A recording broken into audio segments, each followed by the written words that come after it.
A very good afternoon to one and all.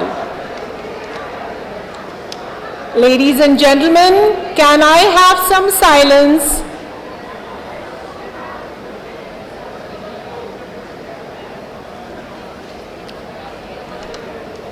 Thank you.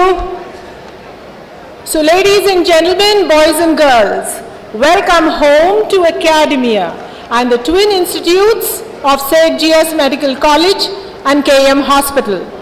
We are fortunate to start our centenary events with a big bang, not only having our Chief Minister today for the inauguration, but also having renowned experts as speakers today who are going to enlighten us in their areas of expertise.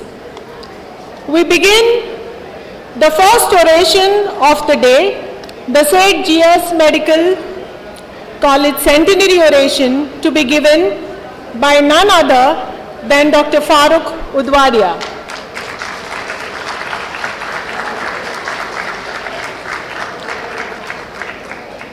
Can I have the screen, please? Dr. Farooq Udwadia, as all of us know, is a fervent, eloquent crusader of health, a maestro who is passionate about his work. And today he is going to take us through the changing face of medicine. The chairpersons for this session are Dr. Tushar Medekar and Dr. Prakash Jiandani. May I request Dr. Nitya Gupte to kindly escort Dr. Udwadia and both our chairs to the dais.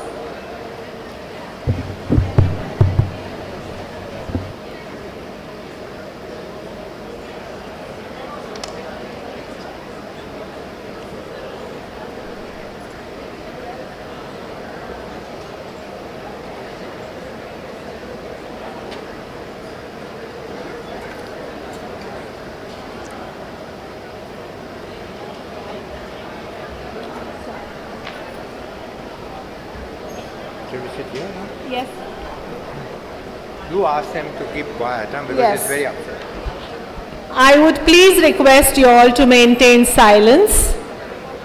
We have very senior professors here, experts who are going to be giving the oration. Please do maintain silence. I request all the crew members also to please maintain silence. I now request Dr. Nitya Gupte to welcome all our dignitaries on this with a traditional box of Tilgul. We have just celebrated Makar Sankranti. And yes, Tilgul is very important.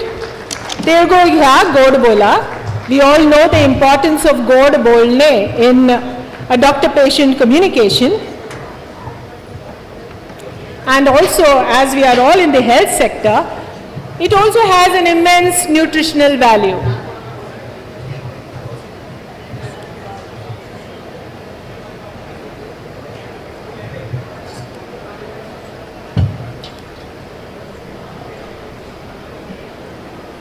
I will now introduce our chairpersons for the day. Dr. Tushar Medekar is always remembered in KEM by his students for his astute clinical skills, and he continues the same as a teacher at Lilavati. He has delivered several talks and has numerous publications to his credit. Dr. Prakash Jiandani is a highly sought after intensivist who started his career as a faculty in LTMMC before entering private practice, and there has been no looking back. I would now request our chairpersons to kindly introduce our speaker, Dr. Farooq Udwadia.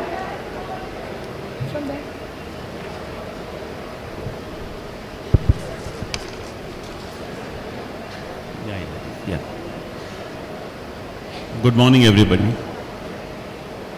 Today's function has been arranged for the centenary celebration premier function of our alma mater. Alma mater is a Latin word which means the nourishing mother. all of us professionals have two mothers. One is a biological mother who gives birth to us, nurtures us. And the second is the professional mother, which teaches you your profession and the trade secrets. Our professional mother is GS Medical College and KEM Hospital. And we are celebrating the 100th birthday of our mother. This mother has produced a large number of gems, and they are excelling in all parts of the world. And today, to give the Centenary Oration, we have with us one super gem of our institute, Dr. Farooq Udwadia. There is nobody, including a layman, who does not know Dr. Udwadia. Even a layman knows as the man who was responsible for saving our big B, Amitabh Bachchan, when he was critically injured on the sets of Coolie. He is the person who is, of course, that is just one of the, he has a brilliant academic record, and he is the winner of multiple scholarships, prizes, awards. If I were to go on speaking about his CV, I would completely occupy the entire time of this session. So I just have to say that the two important or major things, major merits that is the Padma Bhushan, which has been given to him by the Government of India, and the award of Dhanvantari Award and the Dr. B.C. Roy Award, which is one of the topmost in our field. When I was a resident in this hospital, I remember that the first CT scan was installed in All India Institute at Delhi, and we were amazed at the pictures which were there. Now, as you know, CT scan is nothing. There are PET scans all over the country. This is the change of face of diagnostics. In therapeutics, as you know, cardiology, neurology, you take any specialty, they've undergone a sea change. And with that, we have also undergone a sea change. Our faces have changed, we can't even recognize our old heartthrobs. It is there, water has flown under the bridge. Dr. Udwadia, with his immense experience of all these years, is going to enlighten us on this change which is occurring. I therefore request Padma Bhushan respected Dr. Farooq Udwadia to deliver his centenary oration, Changing Face of Medicine. Dr. Udwadia, please.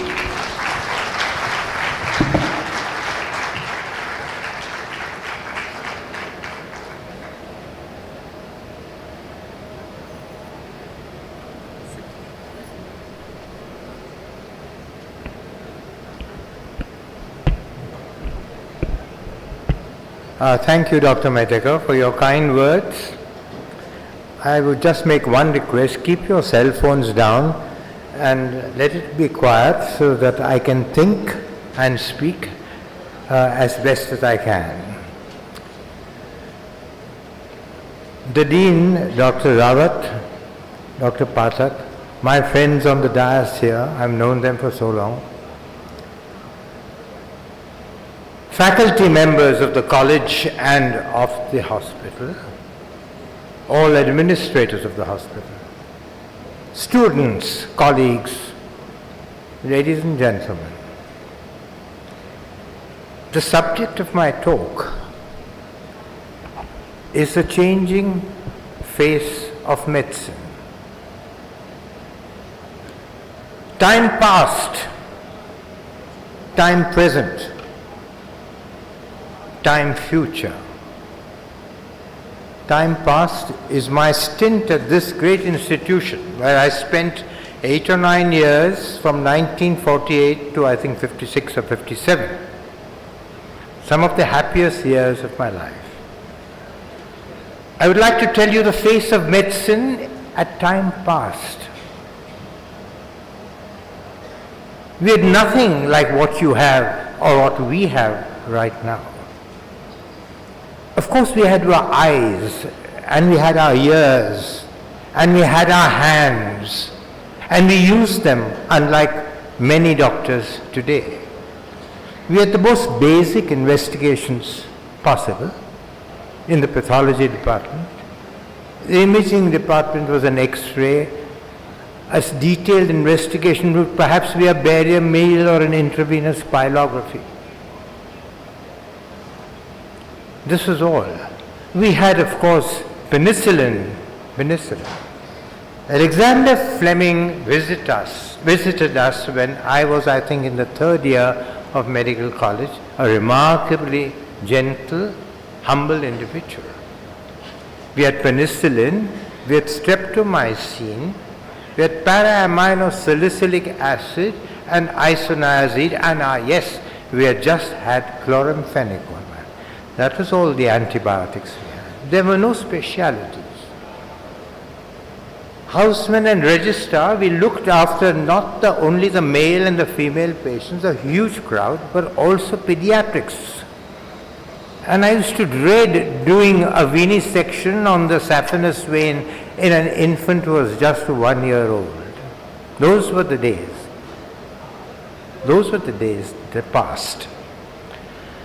Medicine advanced more and more, and in 1970, of course, onwards, there was an explosion in the advances of medicine, a great explosion. And come to the present. The great advances in science and technology have completely changed the face of medicine. You witnessed the great miracles, which we would have thought miracles when we were in 1948s and 1950s in this college. I don't have to list them, you know them. Transplant of organs, to give you an example. Numerous medications for numerous diseases. Surgical procedures where the surgeon can put his fingered glove into any nook and corner of the body. Laparoscopic surgery, robotic surgery, name it. I'm not going to list them, you know them. I am going to speak on the other side of medicine, on the darker side of medicine, because I think it's my duty to do so.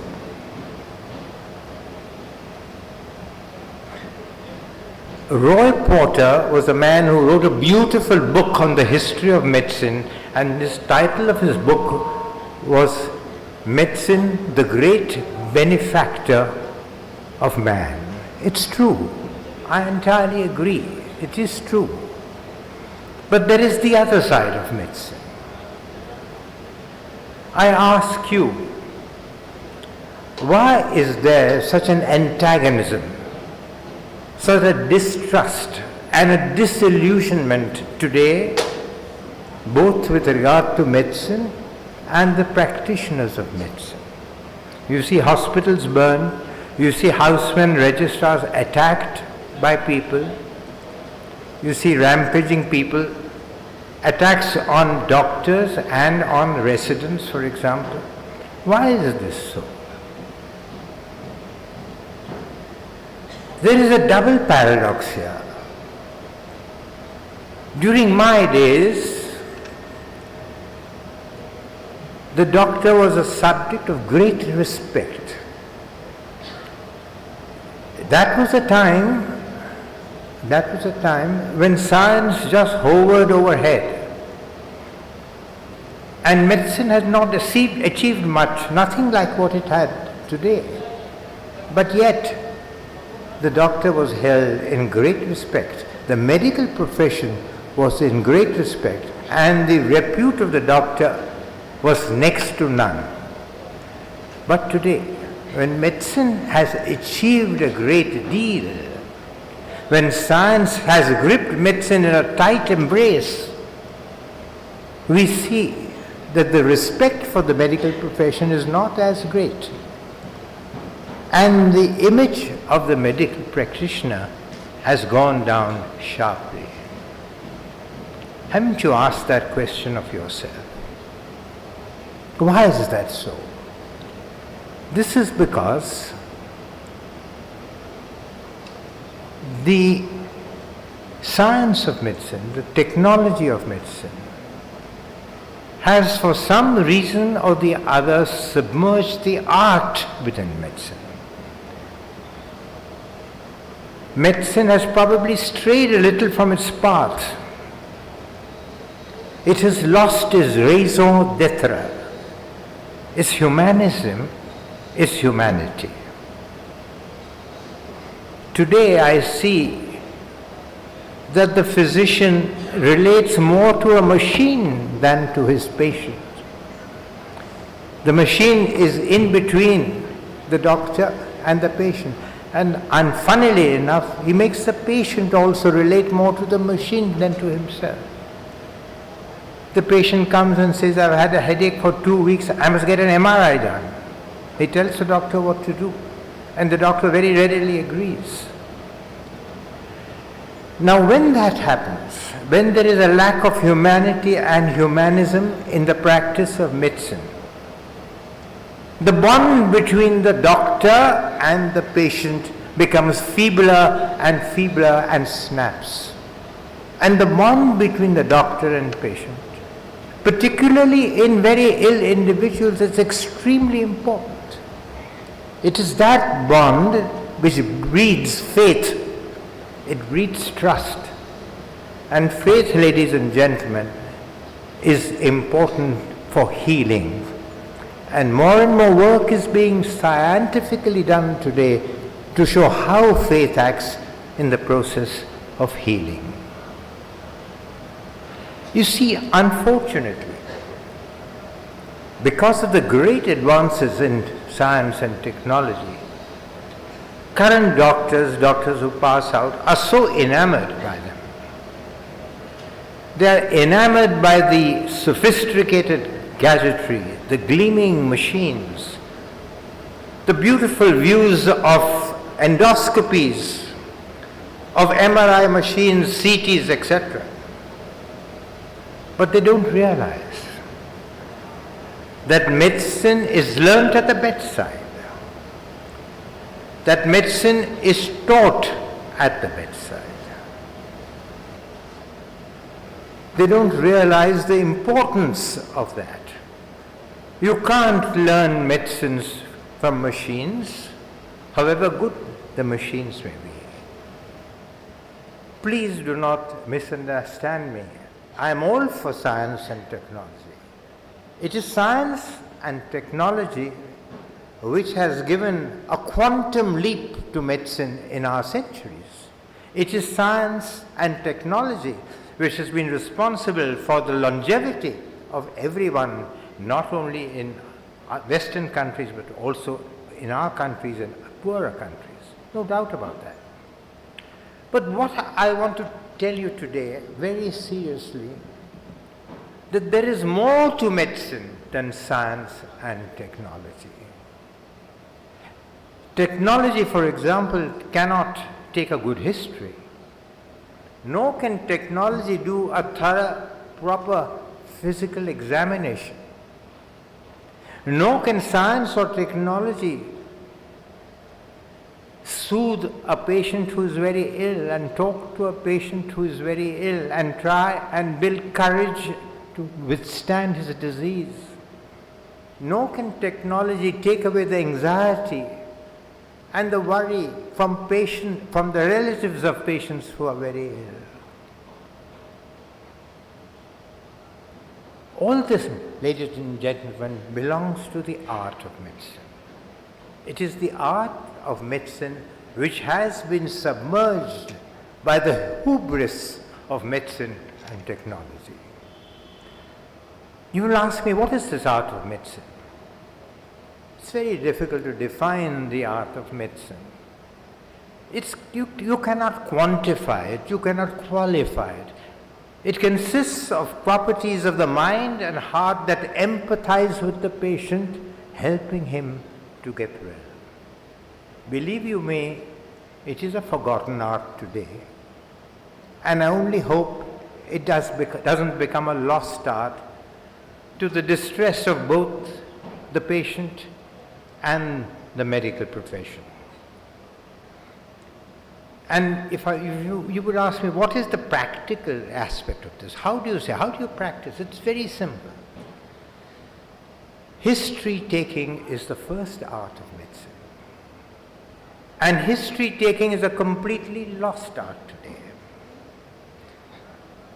When I am at a loss as to what's happening to a patient, I am telling you this honestly, I go back and back to the patient with a history. And sometimes a chance remark, a remark off the cuff, tells me what probably the patient has. History taking means listening to the patient, talking to the patient, and then questioning the patient. It's important to remember that today, with the way of life we have, many diseases which you think are diseases really originate from a stressed mind. And if you don't realize that, you will never know what is happening to your patient and you will waste a lot of his money. And when you take a history, you should be able to assess, gauge what sort of a person am I dealing with. Is he going to exaggerate his symptoms? Is he underplaying his symptoms? Is he hiding something? These are all very, very important things which modern medicine unfortunately has lost. And following the history, you need to do a good physical examination. That too is a lost art. Nobody does a good physical examination. The cardiologist will examine the heart, but will he take the ankle jerks? No. The respiratory man will look at the lungs, but will he look at the heart? No. A neurologist will examine the nervous system, but will he feel the abdomen or look at the heart again? No. Physical examination is so important. Physical examination is an art and a bit of science. The art lies in the ability to elicit physical signs. The science lies in interpreting those signs. That is so important.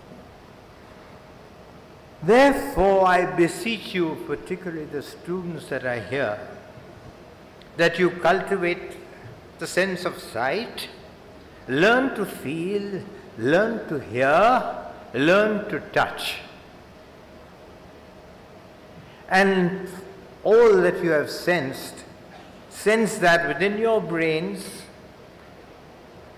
Think of past experiences and past problems which you have handled in relation to the problem that you are dealing with now.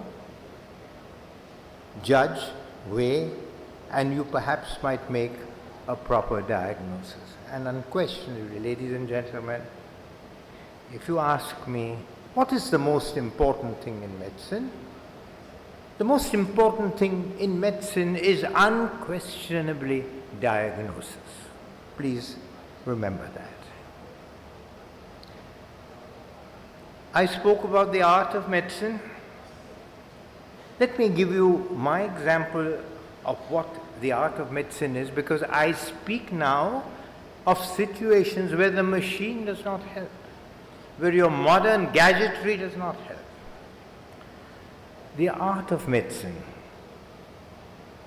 is being able to pick up an unspoken nuance in the patient's history. It is the ability to spot rather uncommon physical signs, know their significance, signs which no machine can pick up. It is the ability to put the evidence in front of you of a patient and pick up the most likely answer to an important question.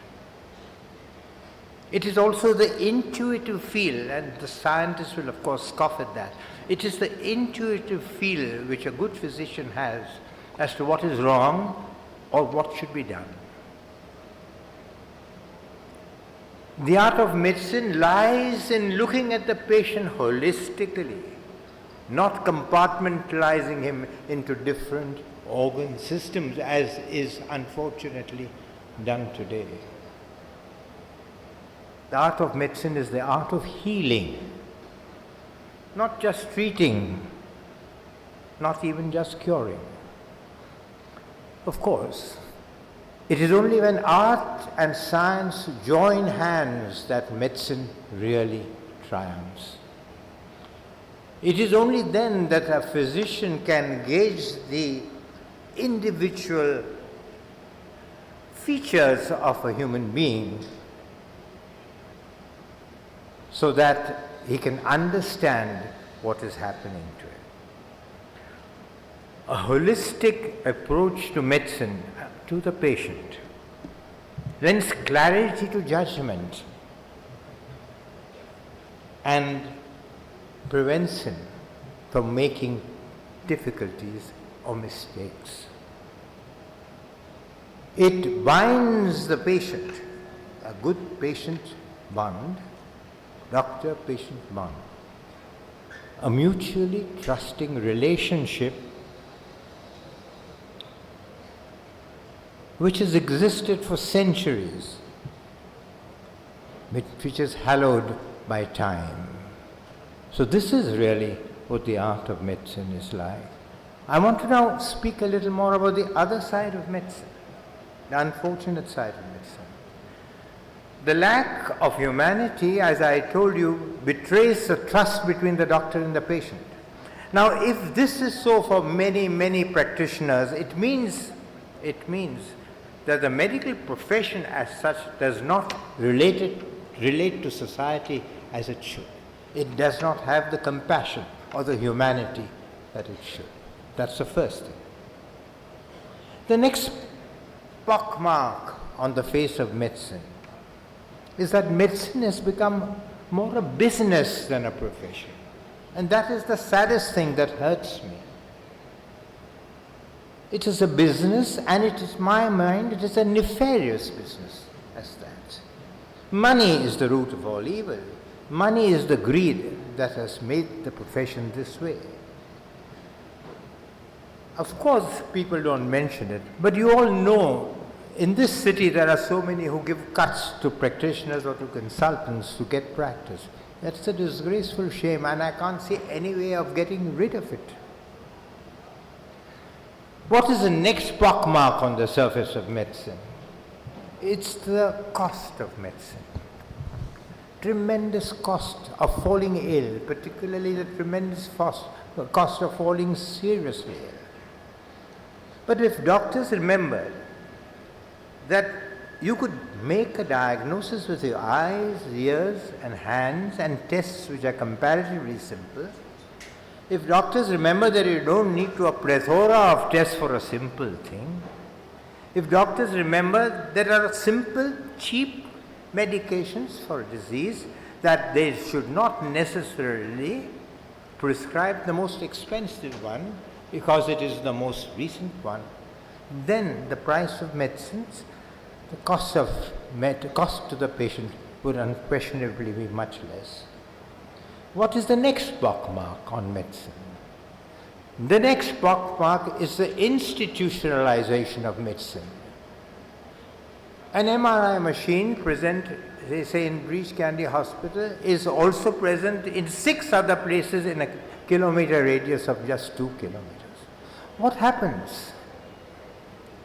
The poor doctor who is managing the MRI machine is told by the dean or by the CEO that what is the matter, you can't get the cost of your machine. So he feeds the machine.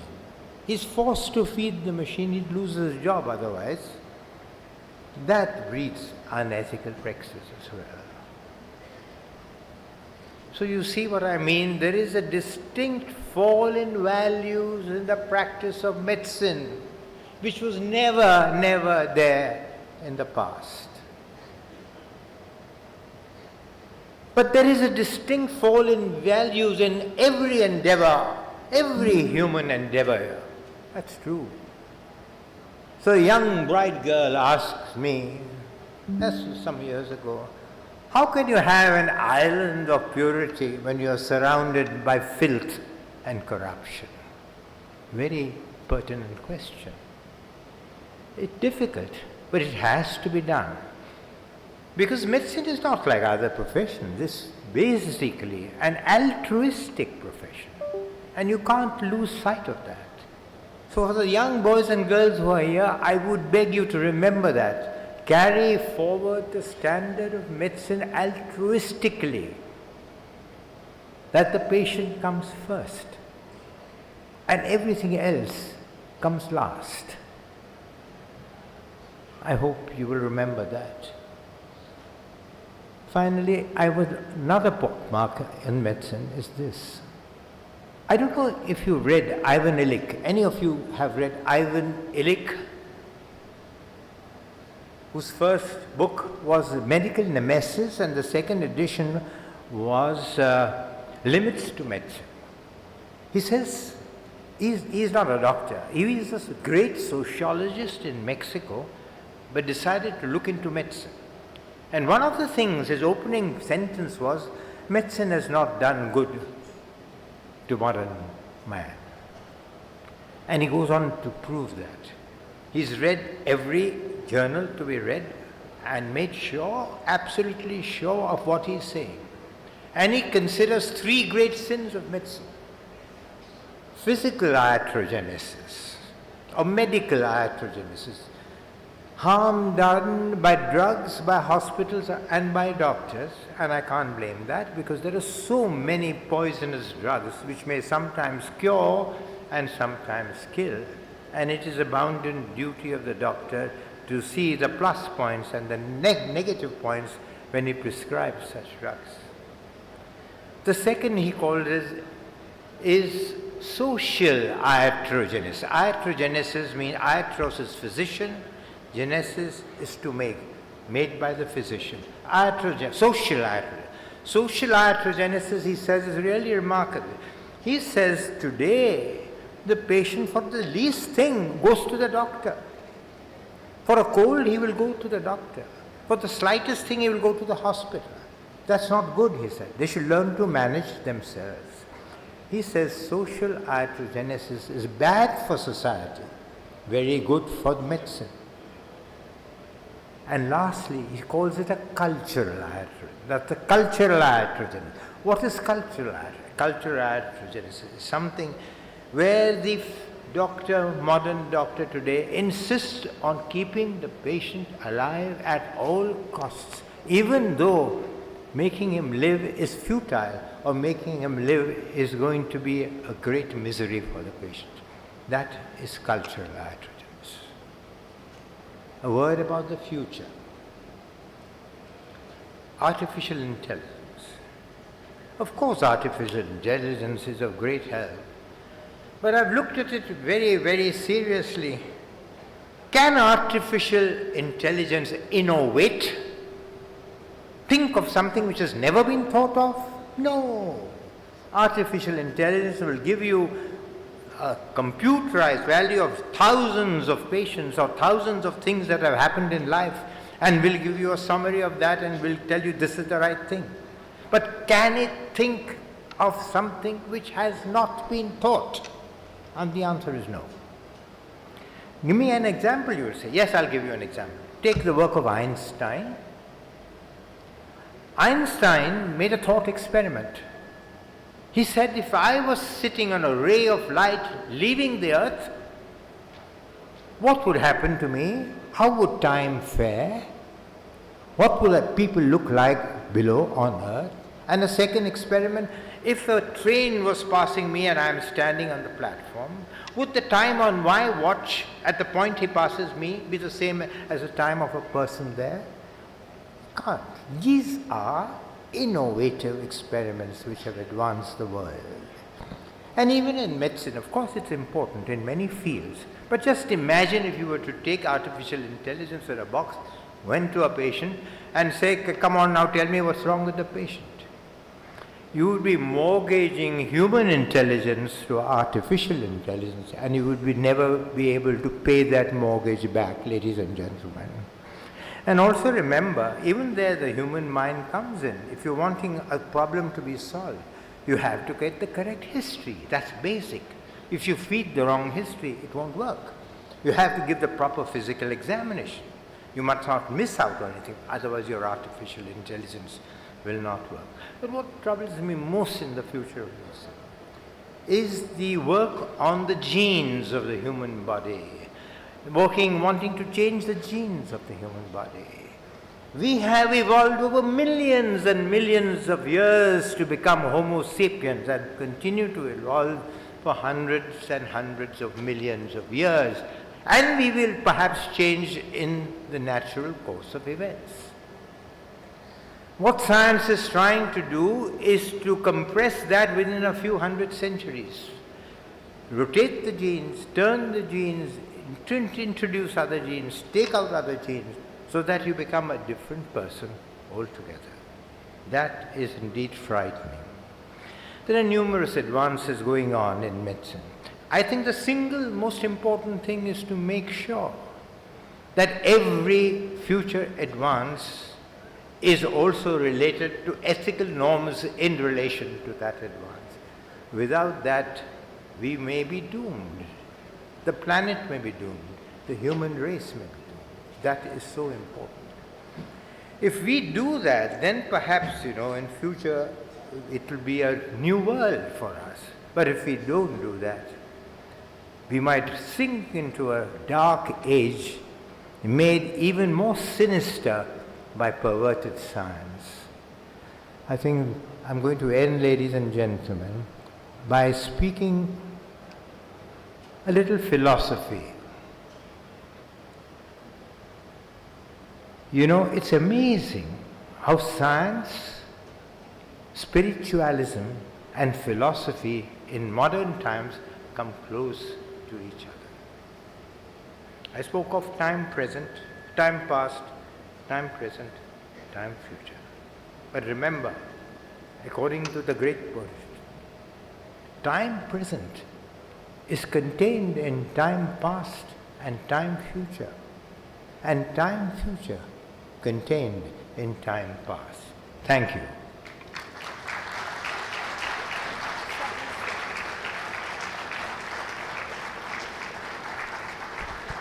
Thank you so much, sir. Can we all give a standing ovation to the Doyen of Medicine, Dr. Farooq Udwadia. May I now request our chairpersons to kindly felicitate Dr. Udwadia with a shawl, Shrifar, the Oration plaque, and a small token to remember us by. Let the claps be running, yes. Some moments need to be captured, and yes, it is a great day for us that we have Dr. Farooq Udwadia here with us today. And his talk definitely took me back to the 80s when I learned medicine under some great teachers.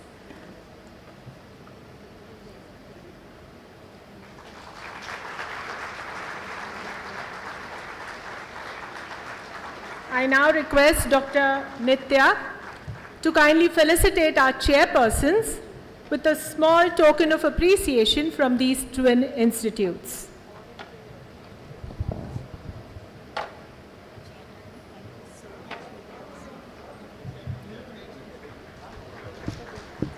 Hello.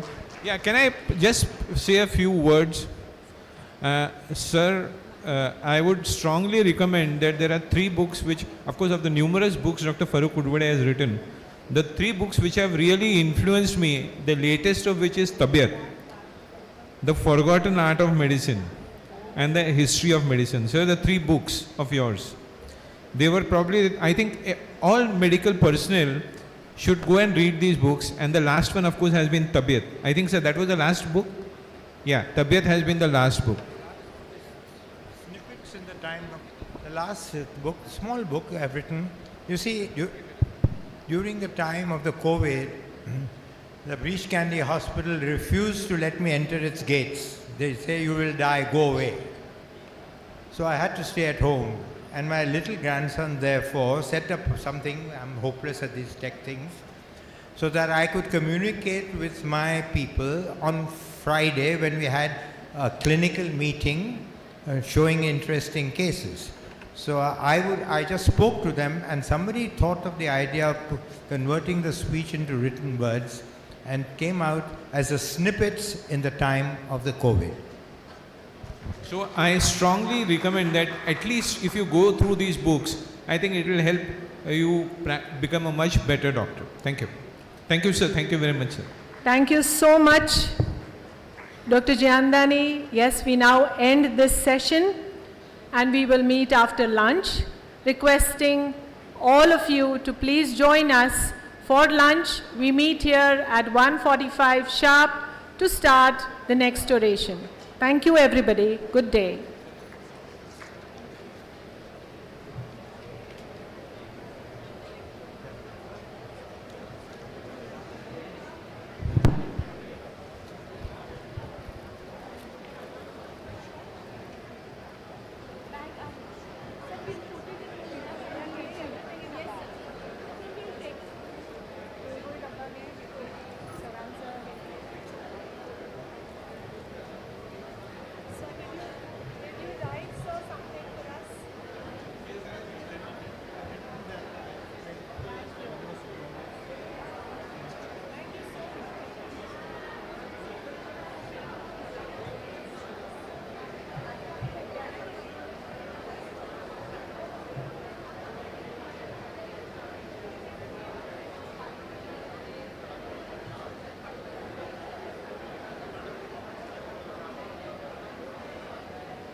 The Seth SUNDERDAS Medical College and King Edward VII Memorial Hospital were established in 1926 with a nationalistic spirit to cater to the healthcare needs of community and to be manned entirely by Indians. Catering to almost 10 lakh patients and 60,000 plus surgeries annually, these institutes are among the top ranked not only in the country but worldwide, with the Latin maxim non sibi sed omnibus, which means not for self but for all, embedded in every heart.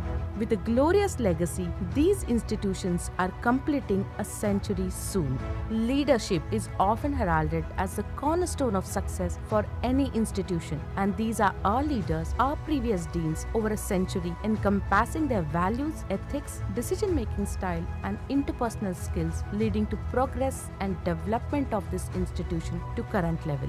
Leadership is about inspiring people to do things they never thought they could, and that holds so true for our current Dean, Dr. Sangeeta Rawat.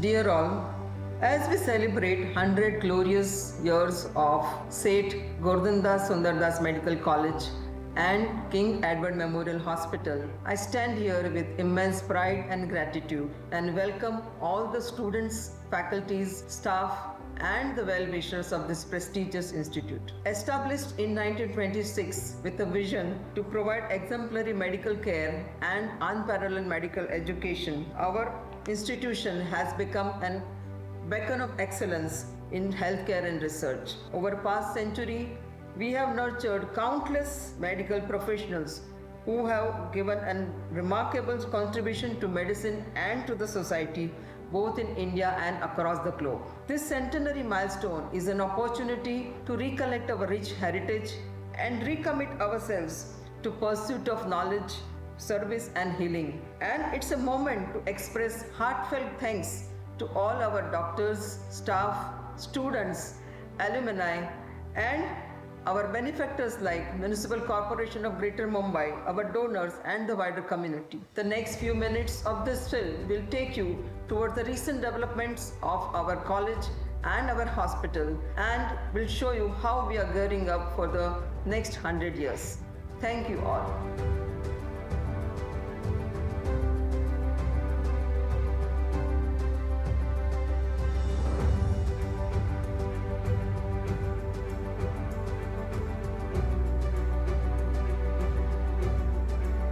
Medicine is only for those who cannot imagine doing anything else.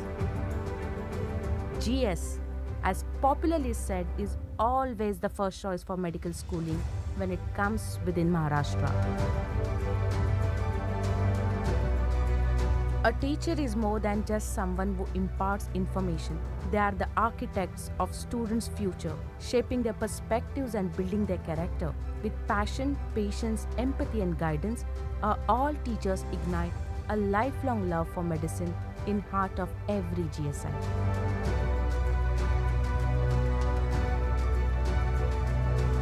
Facilities like KD is existing since a decade, and gazebo was started last year for students, faculties and staff.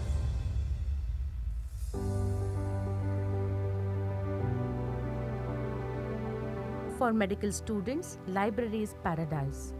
Maybe this is why we read and why in moments of darkness we return to books. GS Medical College have developed an electronic library with the state-of-art technological applications. The electronic library has online databases, e-journals and e-books. On the field, there is no such thing as giving up, only pushing forward. And to build this quality in our students, a sports complex was established along with the Gymkhana during 1926. In the recent years, with leadership of our Dean Dr. Sangeeta Rawat, badminton court, table tennis, basketball court, turf got revamped. Music is about communication, creativity and cooperation. Music room was started a couple of years back to encourage the extracurricular activities of students and relaxation from their hectic schedule. The best way to find yourself is to lose yourself in the service of others, be it treating patients or making future generation of doctors. A doctor expertise are so good that all the patients who can afford private hospital care, SBI ward, which is private ward, was renovated last year with all facilities. New state-of-art medical and stroke ICU was inaugurated by AMC Dr. Sanjeev Kumar in 2022. This is 32-bedded ICU with advanced equipments. The orthopedic high dependency unit at KM Hospital, located in casualty area, was inaugurated by AMC Dr. Sanjeev Kumar with a capacity of 8 beds. This unit plays a crucial role in the initial stabilization of polytrauma patients. The liver ICU inauguration was done in 2024, catering to critical cases of liver disease and liver transplant post-operative care. New anesthesia ICU inauguration was done in 2023, which is 14-bedded ICU, where all post-surgical patients are kept for monitoring and care. New state-of-art neurology and neurosurgery ICUs, 8 beds each, has been started in 2024 to take care of critical patients of neurological diseases. First cardiac transplant in KM was performed by Dr. P.K. Singh in 1968, and after 56 years, we did successfully second heart transplant in 2024.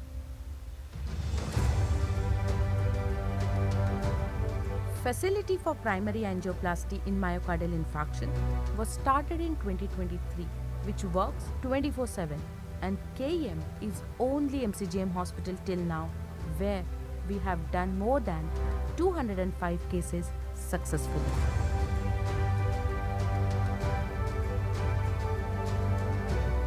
Kitchen providing food to indoor patients was renovated with new equipments like chimney, fridge, automated machines for making soups, chapati, rice. New thermal containers were also procured to cater the hot and fresh food to all the patients.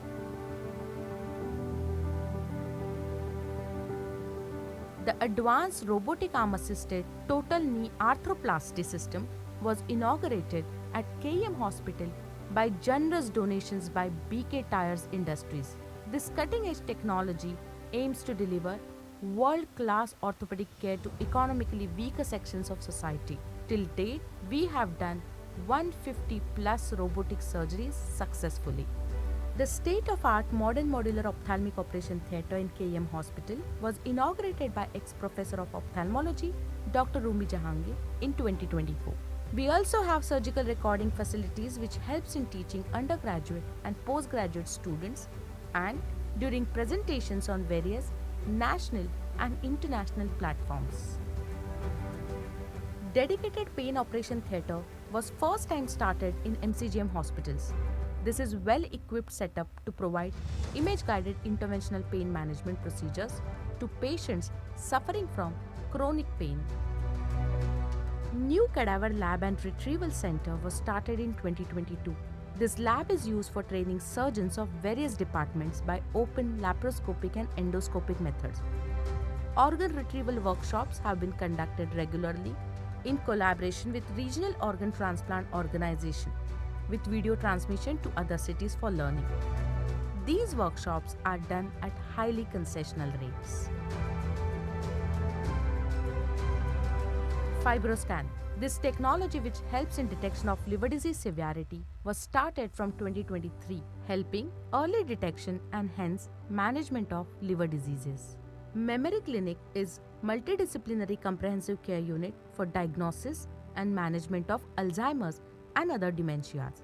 It also works to provide counseling and caregiver support for families of people with dementia. The KM Tissue Bank, inaugurated on 2023, is a state-of-art facility dedicated to the collection, processing, storage and distribution of human tissues. It provides amnion and skin graft free of cost, playing critical role in transplantation, research and education. These grafts are indispensable in the treatment of burns, wound care, and reconstructive surgeries. De-addiction ward was started in 2023 with separate entry and exit, and it consists of dedicated 45 beds. This has all the facilities of counseling and evaluation for the patients. Inauguration of Hirkani breastfeeding room at Seth GS Medical College KM Hospital was done to assist the lactating mothers to feed their babies with comfort during long waiting hours in OPD.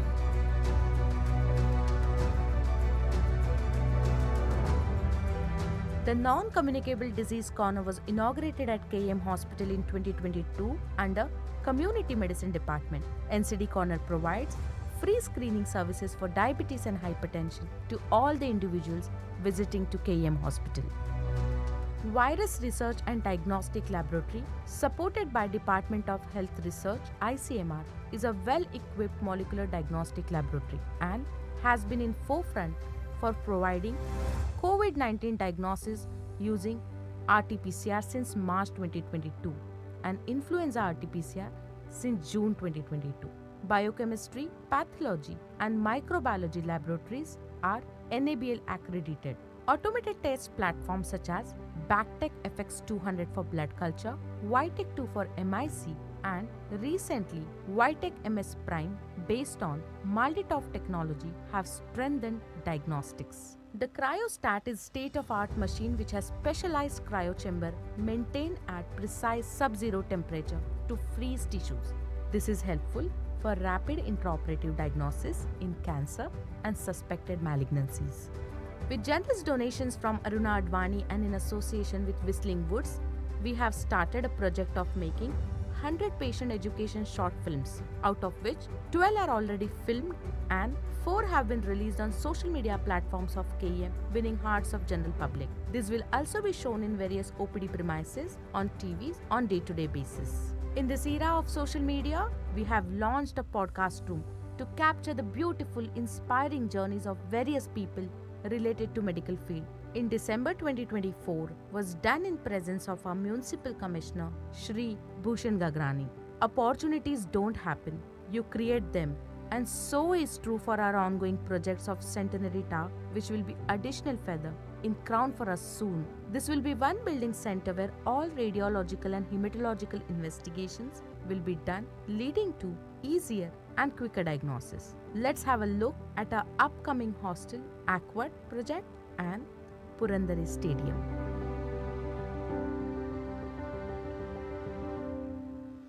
Nothing can make a doctor happy than a healed, happy patients. Let's have a look at the drops from ocean of successful patient stories of KM Hospital. नमस्कार, माझं नाव जयवंत शशिकांत वैजापूरकर. 2022 आणि 23 मध्ये मी केईम हॉस्पिटलमध्ये आलो आणि माझं hip ball रिप्लेसमेंटचं operation झालं आणि 24च्या डिसेंबरला मी कळसुबाई शिखर, जे महाराष्ट्रातील सर्वात उंच शिखर आहे, ते सर करू शकलो.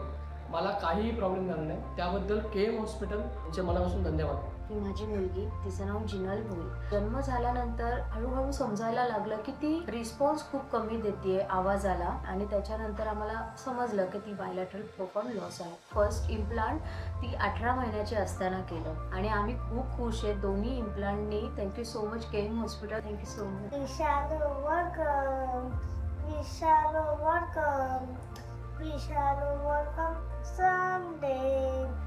नमस्कार, माझं नाव दीपेश पालकर. मला वयाच्या 10व्या वर्षापासून फिट्स एपिलेप्सी हा त्रास होता. त्याच्यामुळे मला दिवसातून 2 ते 3 वेळा फिट्स यायचे. माझी ट्रीटमेंट चालू असताना 8 ते 9 गोळ्या घेऊन सुद्धा मला फिट्स चालू होत्या. तेव्हा मी केएम हॉस्पिटल परेल मुंबई इकडे ट्रीटमेंट सुरू केली. डॉक्टर संगीता रावत यांच्या टीमच्या अंडर डॉक्टर पराग, डॉक्टर संतोष अशा वेगवेगळ्या डॉक्टरांच्या आदेशानुसार मला ट्रीटमेंट सुरू झाली आणि त्या गोळ्या घेऊन माझा त्रास कमी होऊ लागला.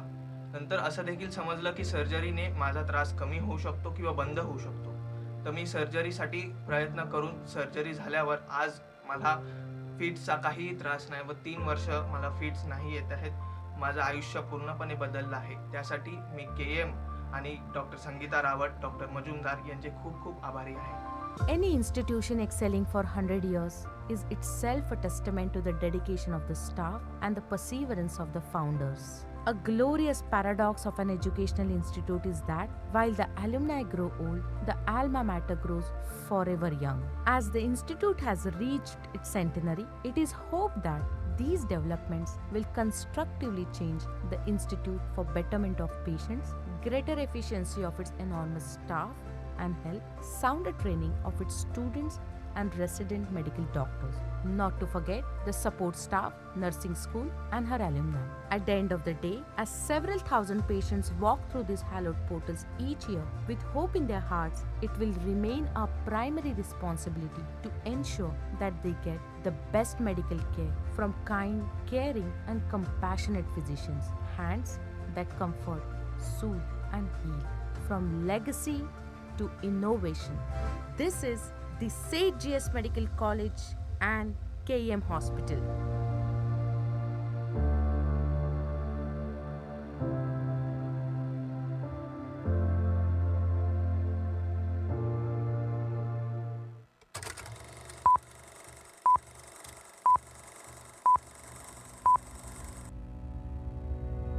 The Seth GORDHANDAS Medical College and King Edward VII Memorial Hospital were established in 1926 with a nationalistic spirit to cater to the healthcare needs of community and to be manned entirely by Indians. Catering to almost 10 lakh patients and 60,000 plus surgeries annually, these institutes are among the top ranked not only in the country but worldwide, with the Latin maxim non sibi sed omnibus, which means not for self but for all, embedded in every heart. With a glorious legacy, these institutions are completing a century soon. Leadership is often heralded as the cornerstone of success for any institution, and these are our leaders, our previous deans over a century, encompassing their values, ethics, decision-making style, and interpersonal skills, leading to progress and development of this institution to current level. Leadership is about inspiring people to do things they never thought they could, and that holds so true for our current Dean, Dr. Sangeeta Rawat.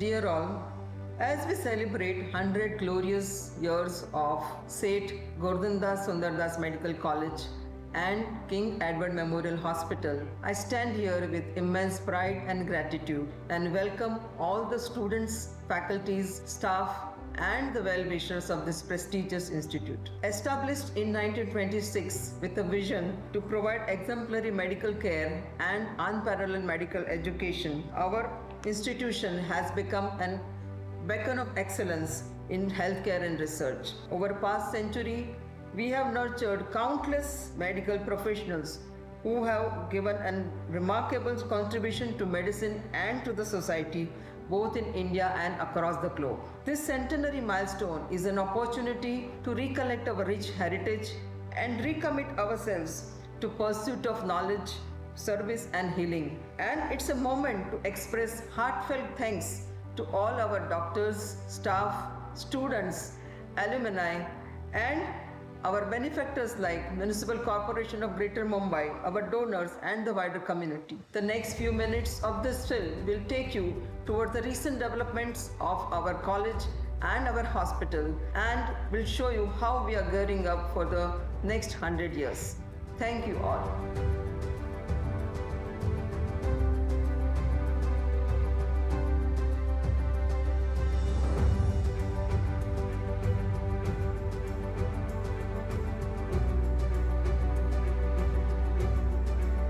Medicine is only for those who cannot imagine doing anything else.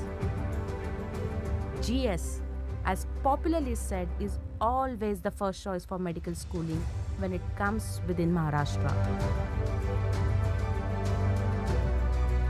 A teacher is more than just someone who imparts information. They are the architects of students' future, shaping their perspectives and building their character. With passion, patience, empathy, and guidance, all teachers ignite a lifelong love for medicine in heart of every GSI.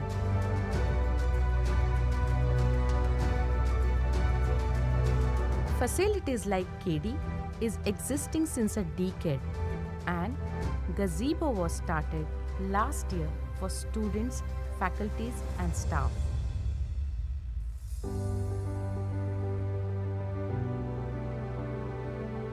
For medical students, library is paradise. Maybe this is why we read and why in moments of darkness we return to books. GS Medical College have developed an electronic library with the state-of-art technological applications. The electronic library has online databases, e-journals and e-books. On the field, there is no such thing as giving up, only pushing forward. And to build this quality in our students, a sports complex was established along with the Gymkhana during 1926. In the recent years, with leadership of our Dean Dr. Sangeeta Rawat, badminton court, table tennis, basketball court, turf got revamped. Music is about communication, creativity and cooperation. Music room was started a couple of years back to encourage the extracurricular activities of students and relaxation from their hectic schedule. The best way to find yourself is to lose yourself in the service of others, be it treating patients or making future generation of doctors. A doctor expertise are so good that all the patients who can afford private hospital care, SBI ward, which is private ward, was renovated last year with all facilities. New state-of-art medical and stroke ICU was inaugurated by AMC Dr. Sanjeev Kumar in 2022. This is 32-bedded ICU with advanced equipments. The orthopedic high dependency unit at KM Hospital, located in casualty area, was inaugurated by AMC Dr. Sanjeev Kumar with a capacity of 8 beds. This unit plays a crucial role in the initial stabilization of polytrauma patients. The liver ICU inauguration was done in 2024, catering to critical cases of liver disease and liver transplant post-operative care. New anesthesia ICU inauguration was done in 2023, which is 14-bedded ICU, where all post-surgical patients are kept for monitoring and care. New state-of-art neurology and neurosurgery ICUs, 8 beds each, has been started in 2024 to take care of critical patients of neurological diseases. First cardiac transplant in KM was performed by Dr. P.K. Sen in 1968. And after 56 years, we did successfully second heart transplant in 2024. Facility for primary angioplasty in myocardial infarction was started in 2023, which works 24/7, and KM is only MCGM hospital till now where we have done more than 205 cases successfully.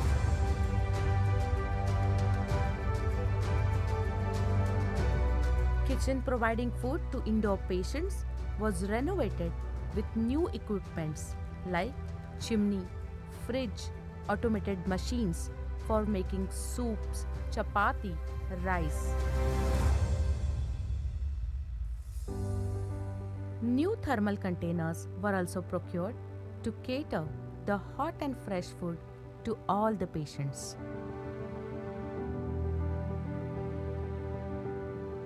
The advanced robotic arm-assisted total knee arthroplasty system was inaugurated at KM Hospital by generous donations by BK Tires Industries.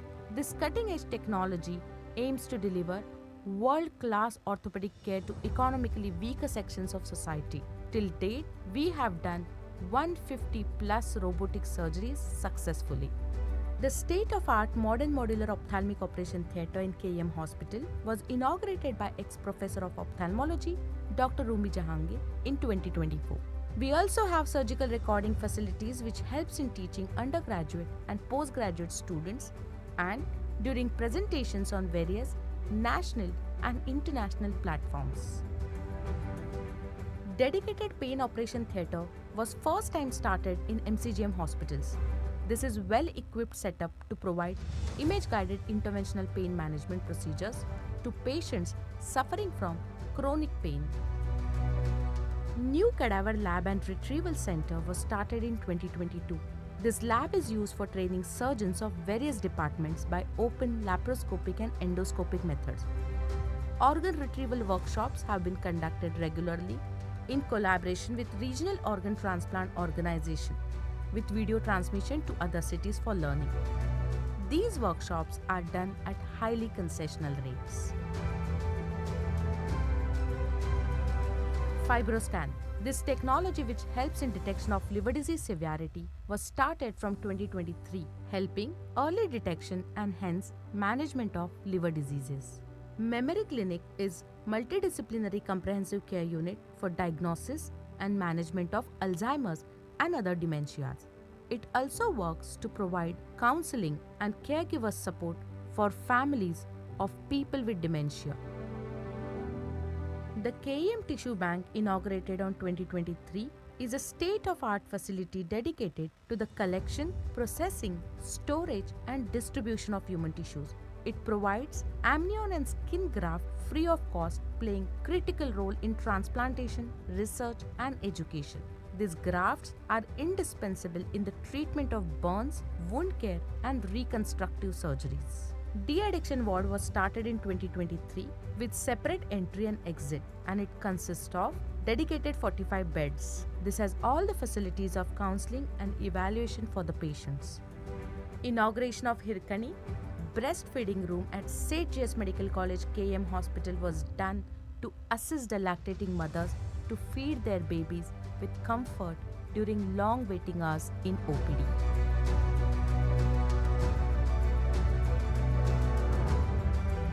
The Non-Communicable Disease Corner was inaugurated at KM Hospital in 2022 under Community Medicine Department. NCD Corner provides free screening services for diabetes and hypertension to all the individuals visiting to KM Hospital.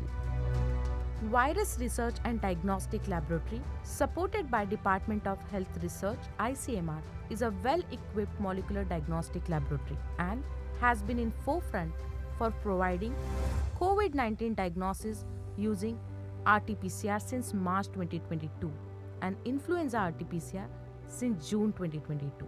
Biochemistry, pathology and microbiology laboratories are NABL accredited. Automated test platforms such as BACTEC FX200 for blood culture, YTEC2 for MIC and recently YTEC MS Prime based on Multitop technology have strengthened diagnostics. The cryostat is state-of-art machine which has specialized cryo chamber maintained at precise sub-zero temperature to freeze tissues. This is helpful for rapid intraoperative diagnosis in cancer and suspected malignancies. With generous donations from Aruna Advani and in association with Whistling Woods, we have started a project of making 100 patient education short films, out of which 12 are already filmed and 4 have been released on social media platforms of KM, winning hearts of general public. This will also be shown in various OPD premises on TVs on day-to-day basis. In this era of social media, we have launched a podcast room to capture the beautiful, inspiring journeys of various people related to medical field. In December 2024 was done in presence of our Municipal Commissioner, Shri Bhushan Gagrani. Opportunities don't happen, you create them. And so is true for our ongoing projects of Centenary Tower, which will be additional feather in crown for us soon. This will be one building center where all radiological and hematological investigations will be done, leading to easier and quicker diagnosis. Let's have a look at our upcoming hostel, Aquad project and Purandare Stadium.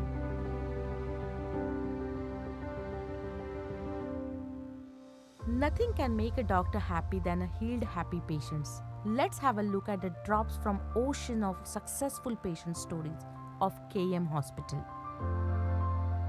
नमस्कार, माझं नाव जयवंत शशिकांत वैजापूरकर. 2022 आणि 23 मध्ये मी केईम हॉस्पिटलमध्ये आलो आणि माझं hip ball रिप्लेसमेंटचं operation झालं आणि 24च्या डिसेंबरला मी कळसुबाई शिखर, जे महाराष्ट्रातील सर्वात उंच शिखर आहे, ते सर करू शकलो.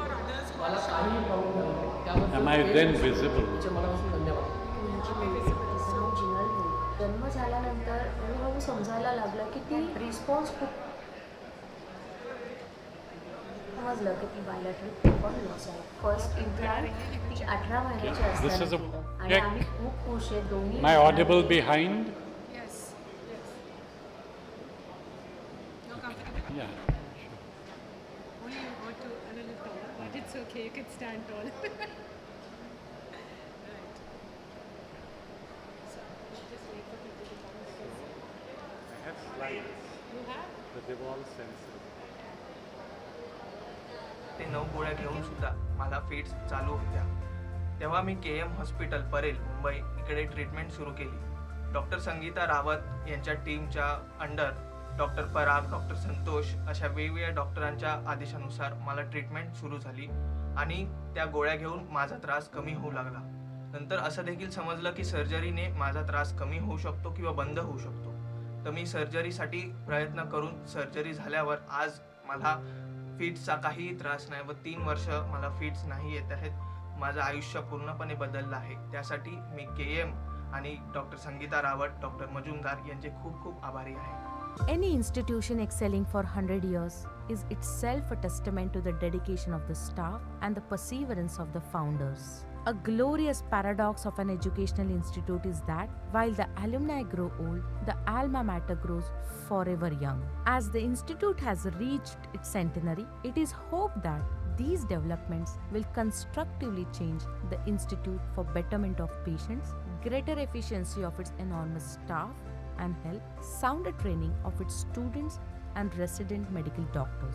Not to forget the support staff, nursing school, and her alumni. At the end of the day, as several thousand patients walk through these hallowed portals each year with hope in their hearts, it will remain our primary responsibility to ensure that they get the best medical care from kind, caring, and compassionate physicians, hands that comfort, soothe, and heal. From legacy to innovation.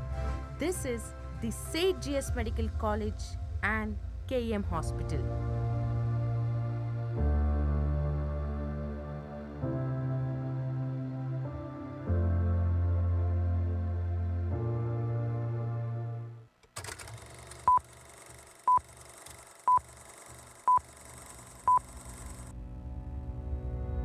The St. GORDHANDAS Medical College and King Edward VII Memorial Hospital were established in 1926 with a nationalistic spirit to cater to the healthcare needs of community and to be manned entirely by Indians. Catering to almost 10 lakh patients and 60,000 plus surgeries annually, these institutes are among the top ranked not only in the country but worldwide, with the Latin maxim non sibi sed omnibus, which means not for self but for all, embedded in every heart. With a glorious legacy, these institutions are completing a century soon. Leadership is often heralded as the cornerstone of success for any institution, and these are our leaders, our previous deans over a century, encompassing their values, ethics, decision-making style, and interpersonal skills, leading to progress and development of this institution to current level. Leadership is about inspiring people to do things they never thought they could, and that holds so true for our current Dean, Dr. Sangeeta Rawat.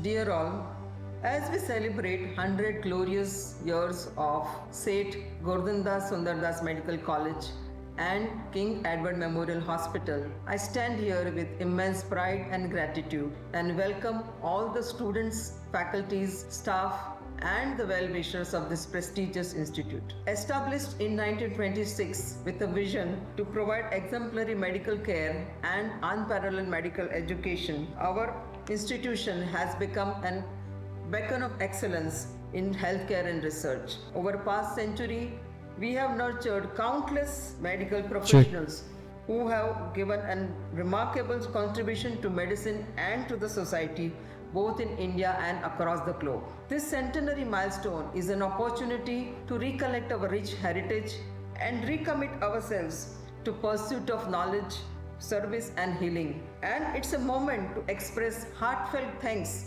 to all our doctors, staff, students, alumni and our benefactors like Municipal Corporation of Greater Mumbai, our donors and the wider community. The next few minutes of this film will take you toward the recent developments of our college and our hospital and will show you how we are gearing up for the next 100 years. Thank you all.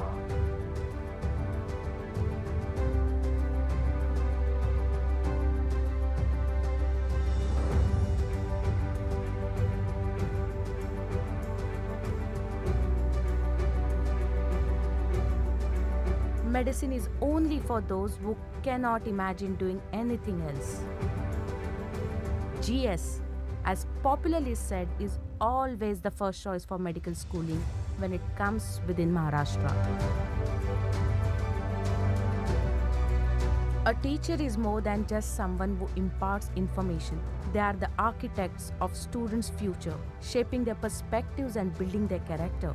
With passion, patience, empathy and guidance, all teachers ignite a lifelong love for medicine in heart of every GSI.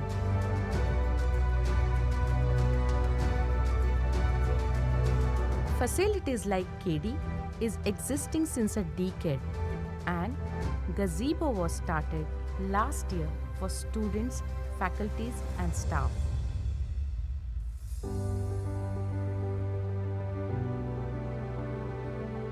For medical students, library is paradise. Maybe this is why we read and why in moments of darkness we return to books. GS Medical College have developed an electronic library with the state-of-art technological applications. The electronic library has online databases, e-journals and e-books. On the field, there is no such thing as giving up, only pushing forward. And to build this quality in our students, a sports complex was established along with the Gymkhana during 1926. In the recent years, with leadership of our Dean Dr. Sangeeta Rawat, badminton court, table tennis, basketball court, turf got revamped. Music is about communication, creativity and cooperation. Music room was started a couple of years back to encourage the extracurricular activities of students and relaxation from their hectic schedule. The best way to find yourself is to lose yourself in the service of others, be it treating patients or making future generation of doctors. A doctor expertise are so good that all the patients who can afford private hospital care, SBI ward, which is private ward, was renovated last year with all facilities. New state-of-art medical and stroke ICU was inaugurated by AMC Dr. Sanjeev Kumar in 2022. This is 32-bedded ICU with advanced equipments. The orthopedic high dependency unit at KM Hospital, located in casualty area, was inaugurated by AMC Dr. Sanjeev Kumar with a capacity of 8 beds. This unit plays a crucial role in the initial stabilization of polytrauma patients. The liver ICU inauguration was done in 2024, catering to critical cases of liver disease and liver transplant post-operative care. New anesthesia ICU inauguration was done in 2023, which is 14-bedded ICU, where all post-surgical patients are kept for monitoring and care. New state-of-art neurology and neurosurgery ICUs, 8 beds each, has been started in 2024 to take care of critical patients of neurological diseases. First cardiac transplant in KM was performed by Dr. P.K. Sen in 1968. And after 56 years, we did successfully second heart transplant in 2024.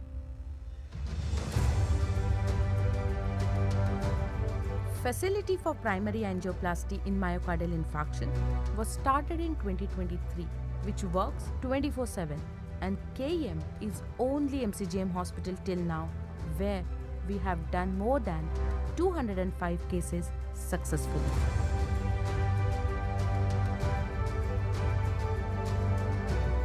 Kitchen providing food to indoor patients was renovated with new equipments like chimney, fridge, automated machines, for making soups, chapati, rice.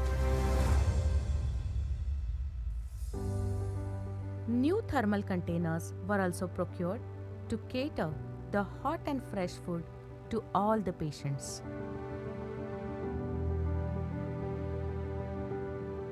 The advanced robotic arm-assisted total knee arthroplasty system was inaugurated at KM Hospital by generous donations by BK Tires Industries. This cutting-edge technology aims to deliver world-class orthopedic care to economically weaker sections of society. Till date, we have done 150 plus robotic surgeries successfully.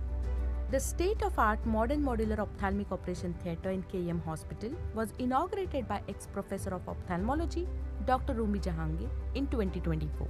We also have surgical recording facilities which helps in teaching undergraduate and postgraduate students and during presentations on various national and international platforms. Dedicated pain operation theatre was first time started in MCGM hospitals. This is well-equipped setup to provide image-guided interventional pain management procedures to patients suffering from chronic pain. New Cadaver Lab and Retrieval Center was started in 2022. This lab is used for training surgeons of various departments by open laparoscopic and endoscopic methods. Organ retrieval workshops have been conducted regularly in collaboration with regional organ transplant organization, with video transmission to other cities for learning. These workshops are done at highly concessional rates. FibroScan. This technology, which helps in detection of liver disease severity, was started from 2023, helping early detection and hence management of liver diseases. Memory Clinic is multidisciplinary comprehensive care unit for diagnosis and management of Alzheimer's and other dementias. It also works to provide counseling and caregiver support for families of people with dementia. The KM Tissue Bank, inaugurated on 2023, is a state-of-art facility dedicated to the collection, processing, storage and distribution of human tissues. It provides amnion and skin graft free of cost, playing critical role in transplantation, research and education. These grafts are indispensable in the treatment of burns, wound care and reconstructive surgeries. De-addiction ward was started in 2023 with separate entry and exit, and it consists of dedicated 45 beds. This has all the facilities of counseling and evaluation for the patients. Inauguration of Hirkani breastfeeding room at Seth GS Medical College KM Hospital was done to assist the lactating mothers to feed their babies with comfort during long waiting hours in OPD.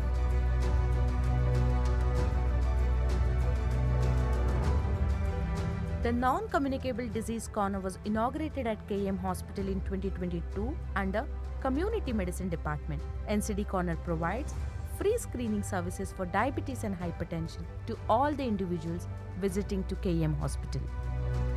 Virus Research and Diagnostic Laboratory, supported by Department of Health Research (ICMR), is a well-equipped molecular diagnostic laboratory and has been in forefront for providing COVID-19 diagnosis using RT-PCR since March 2022 and influenza RT-PCR since June 2022. Biochemistry, pathology and microbiology laboratories are NABL accredited. Automated test platforms such as BACTEC FX200 for blood culture, YTEC2 for MIC and recently YTEC MS Prime based on Multitop technology have strengthened diagnostics. The cryostat is state-of-art machine which has specialized cryo chamber maintained at precise sub-zero temperature to freeze tissues. This is helpful for rapid intraoperative diagnosis in cancer and suspected malignancies. With generous donations from Aruna Advani and in association with Whistling Woods, we have started a project of making 100 patient education short films, out of which 12 are already filmed and 4 have been released on social media platforms of KM, winning hearts of general public. This will also be shown in various OPD premises on TVs on day-to-day basis. In this era of social media, we have launched a podcast room to capture the beautiful, inspiring journeys of various people related to medical field.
Can I have the AV, please?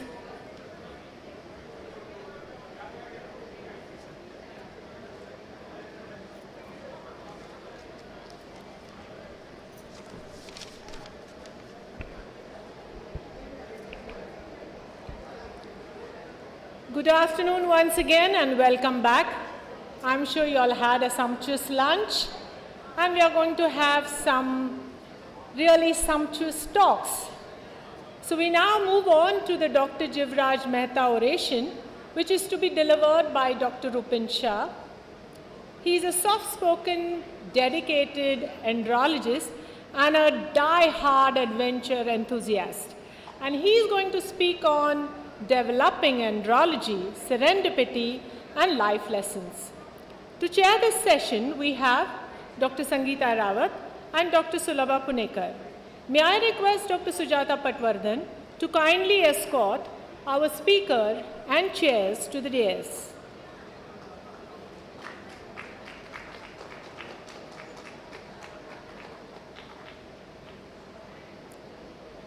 I think we have eaten something, audience. A little more Josh. Thank you. That's better.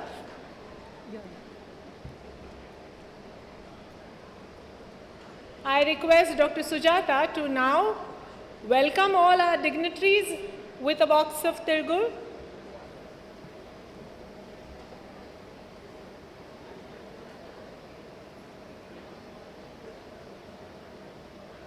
And I'm sure Dr. Shah is going to agree that God Bola is extremely important in andrology, especially and making couple relationships work.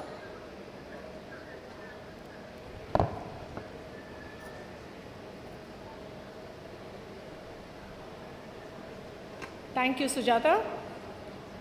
We are also honored to have with us today our donor, Madam Durga Mehta, who is the niece of Dr. Jivraj Mehta, and she has instituted the oration in his name in DGST.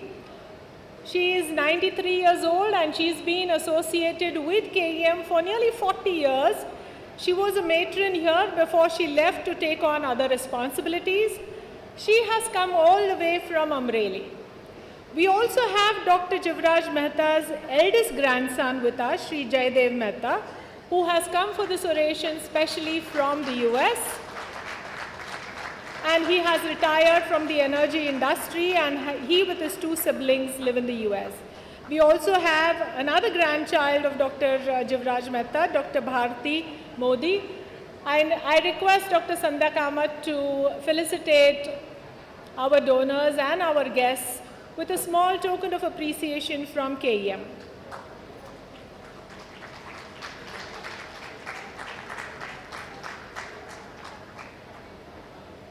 I would now like to introduce our chairs who are the face of KEM.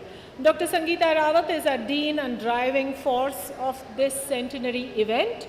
A neurologist and an epileptologist at heart, she is spearheading the Comprehensive Epilepsy Care Center at KEM, and she is the current president of Indian Academy of Neurology. She has made software and several educational films for patients of epilepsy to reduce stigma and increase awareness. Dr. Sulabha Punekar retired as professor and head urology from KEM after successfully establishing a center of excellence for microsurgical recanalization of the vas, and she has developed several microsurgical techniques. She is currently pursuing life lessons in fitness, something I feel is essential for all of us. I will now request Dr. Sangeeta Rawat Madam to tell us about the visionary and founder of these twin institutes, Dr. Jivraj Mehta, and then Dr. Sulabha Punekar to introduce our orator, Dr. Rupin Shah. Dr. Sangeeta Rawat Madam.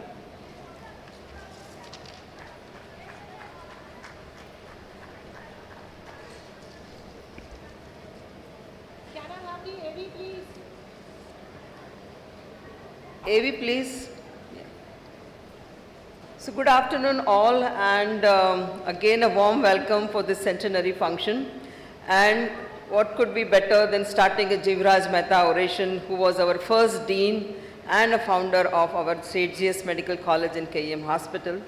And we are lucky that today we have his grandson and Durga Mehta, his niece, who are there to witness this grand occasion of having Jivraj Mehta Oration starting in our centenary year. So who was Jivraj Mehta? He was a visionary physician, an administrator and a statesman who played a pioneering role in shaping the modern medical education and governance in India. Born on August 29 in 1887 in Amreli in Gujarat, he had some financial constraints, but he excelled academically so well. And then after getting his degree in Grand Medical College, he flew to London and he got his FRCP from London and Cambridge and became a fellow of Royal College of Physicians. As a medical professional, he served as a personal physician to Mahatma Gandhi during the India Freedom Struggle. And I was told the Dean's Bungalow, where I stay currently, he was staying there. So I really feel privileged that we are staying in a place where such illuminated people of India has stayed. And it was the same place from where, after becoming a dean in 1942, he was arrested for and he was in a jail during that 2 years. So what a freedom fighter person we had as a first dean. And then when he was out from there, he was initially, again he wanted to become a dean, but then he was told that he has capacity to much more higher than just becoming a dean of the institute. So then he served as a financial minister, and then he became the first chief minister of Gujarat. So that was the biggest thing that we had, our dean who became our first chief minister of Gujarat. And so we always feel proud that KEM has been headed always by such visionaries, such leaders, and that's the reason why KEM is progressing so well.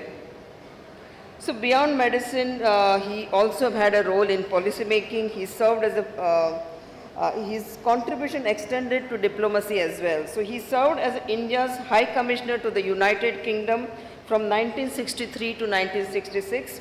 Throughout his life, he was committed to nation building, blending his expertise in medicine and governance to improve the lives of countless people. He passed away on November 7, 1978, leaving behind an enduring legacy as a pioneer in healthcare, education, and public service. His contributions remain a source of inspiration for generations to come ahead. So, with this kind introduction, I thank Jai Mehta and Durga Mehta and them for coming here for this oration and giving us the opportunity to thank Jivraj Mehta for his contributions to KEM and his contribution to the country. So, and we can't have a better person than Dr. Rupin Shah to give this. I think I invite Sulbha to talk about the Rupin Shah's intro. Thank you.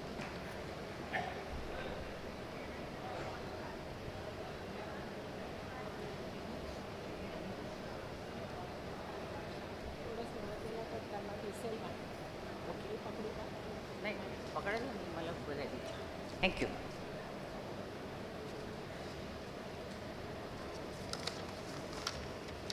The Dean, Dr. Sangeeta Rawat, dignitaries and friends, I bow to 100 years of excellence of these twin institutions. I offer my sincere wishes for growth and prosperity of institution, and I wish it to be a prime center of knowledge and healing. I also wish the students, teachers, and the staff of these institutions to achieve excellence and achievements for next centuries to come. I thank the organizers for giving me this opportunity to introduce our speaker today. Dr. Rupin Shah is regarded as a pioneer in the field of andrology in India. Dr. Rupin Shah is the only urologist who is exclusively practicing andrology since the time he has completed his MCH in urology in 1986. He has several firsts to count for his achievements. In the initial years, his laborious efforts and his sincere perseverance with the subject, he found some shape to the present achievements. After scrupulous and alert clinical research for nearly a decade, Dr. Rupin Shah succeeded in developing what is called a Shah penile prosthesis. Today, this is the most used prosthesis in India and many other countries. This was the first landmark. Today, Shah prosthesis is the most cost effective also perhaps all over the world. Perhaps Dr. Rupin Shah always preferred to live outside the comfort zone. He now started learning a new field, and that was microsurgery. Dr. Rupin Shah was the first Indian doctor, Indian surgeon, to be trained in Microsurgery Institute in Lyon, Belgium. Over the years, he has developed expertise in the microsurgical procedures in all male reproductive procedures and surgery. Today, he is the most versatile surgeon andrologist of the country. In spite of his busy schedules, he continued in academics. In last 3 decades, he is conducting most educative andrology workshops in India and outside. Such a multifaceted personality who has earned numerous laurels was conferred on the highest accolade in medical field in India, Dr. B.C. Roy Award by President of India. It is befitting on this occasion to share with you all that Dr. Rupin Shah, an illustrious personality and eminent andrologist of the country, who has many laurels to wear, is an alumnus of GS and KM for his entire studies. While he was student of MCH, his research lab was just a bed in the side room corner. That was year 85 and 86. The era was pre-computer era. NPT machine was yet to come. He used to struggle and borrow black chymographic drums from physiology lab and get the tracings. The days he could get good tracings, his face always used to be gleeful. I was fortunate to witness his initial dream of andrology seeding and sprouting in this ward side room of urology department. Today, like the shining and guiding star, North Star in the sky, Dr. Rupin Shah has made a bright and sound position for himself to guide the aspirant andrologist of the country. Please join me to welcome Dr. Rupin Shah and request him to deliver his Jivraj Mehta oration, Developing Andrology, Serendipity and Life Lessons. Dr. Rupin Shah.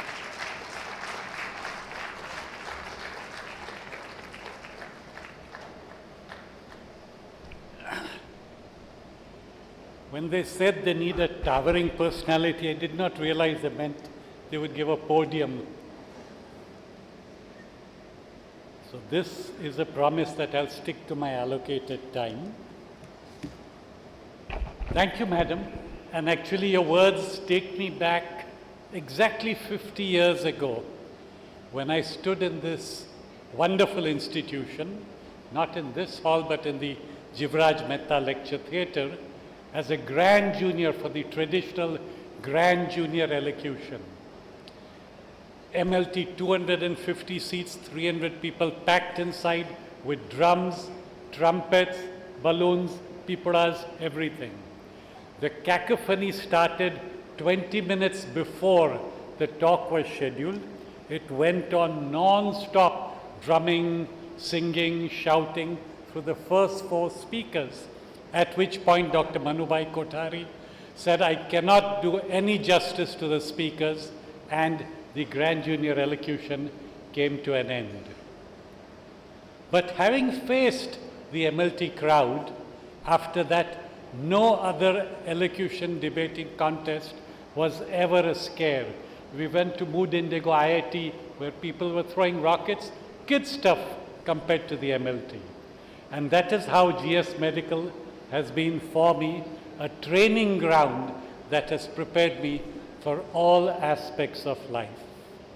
Chairpersons Dean Dr. Sangeeta Raval, my dear teacher Dr. Sulva Punekar, members of the Dr. Jivraj Mehta family, senior and junior faculty, colleagues, friends, maybe an odd student somewhere if I can spot one.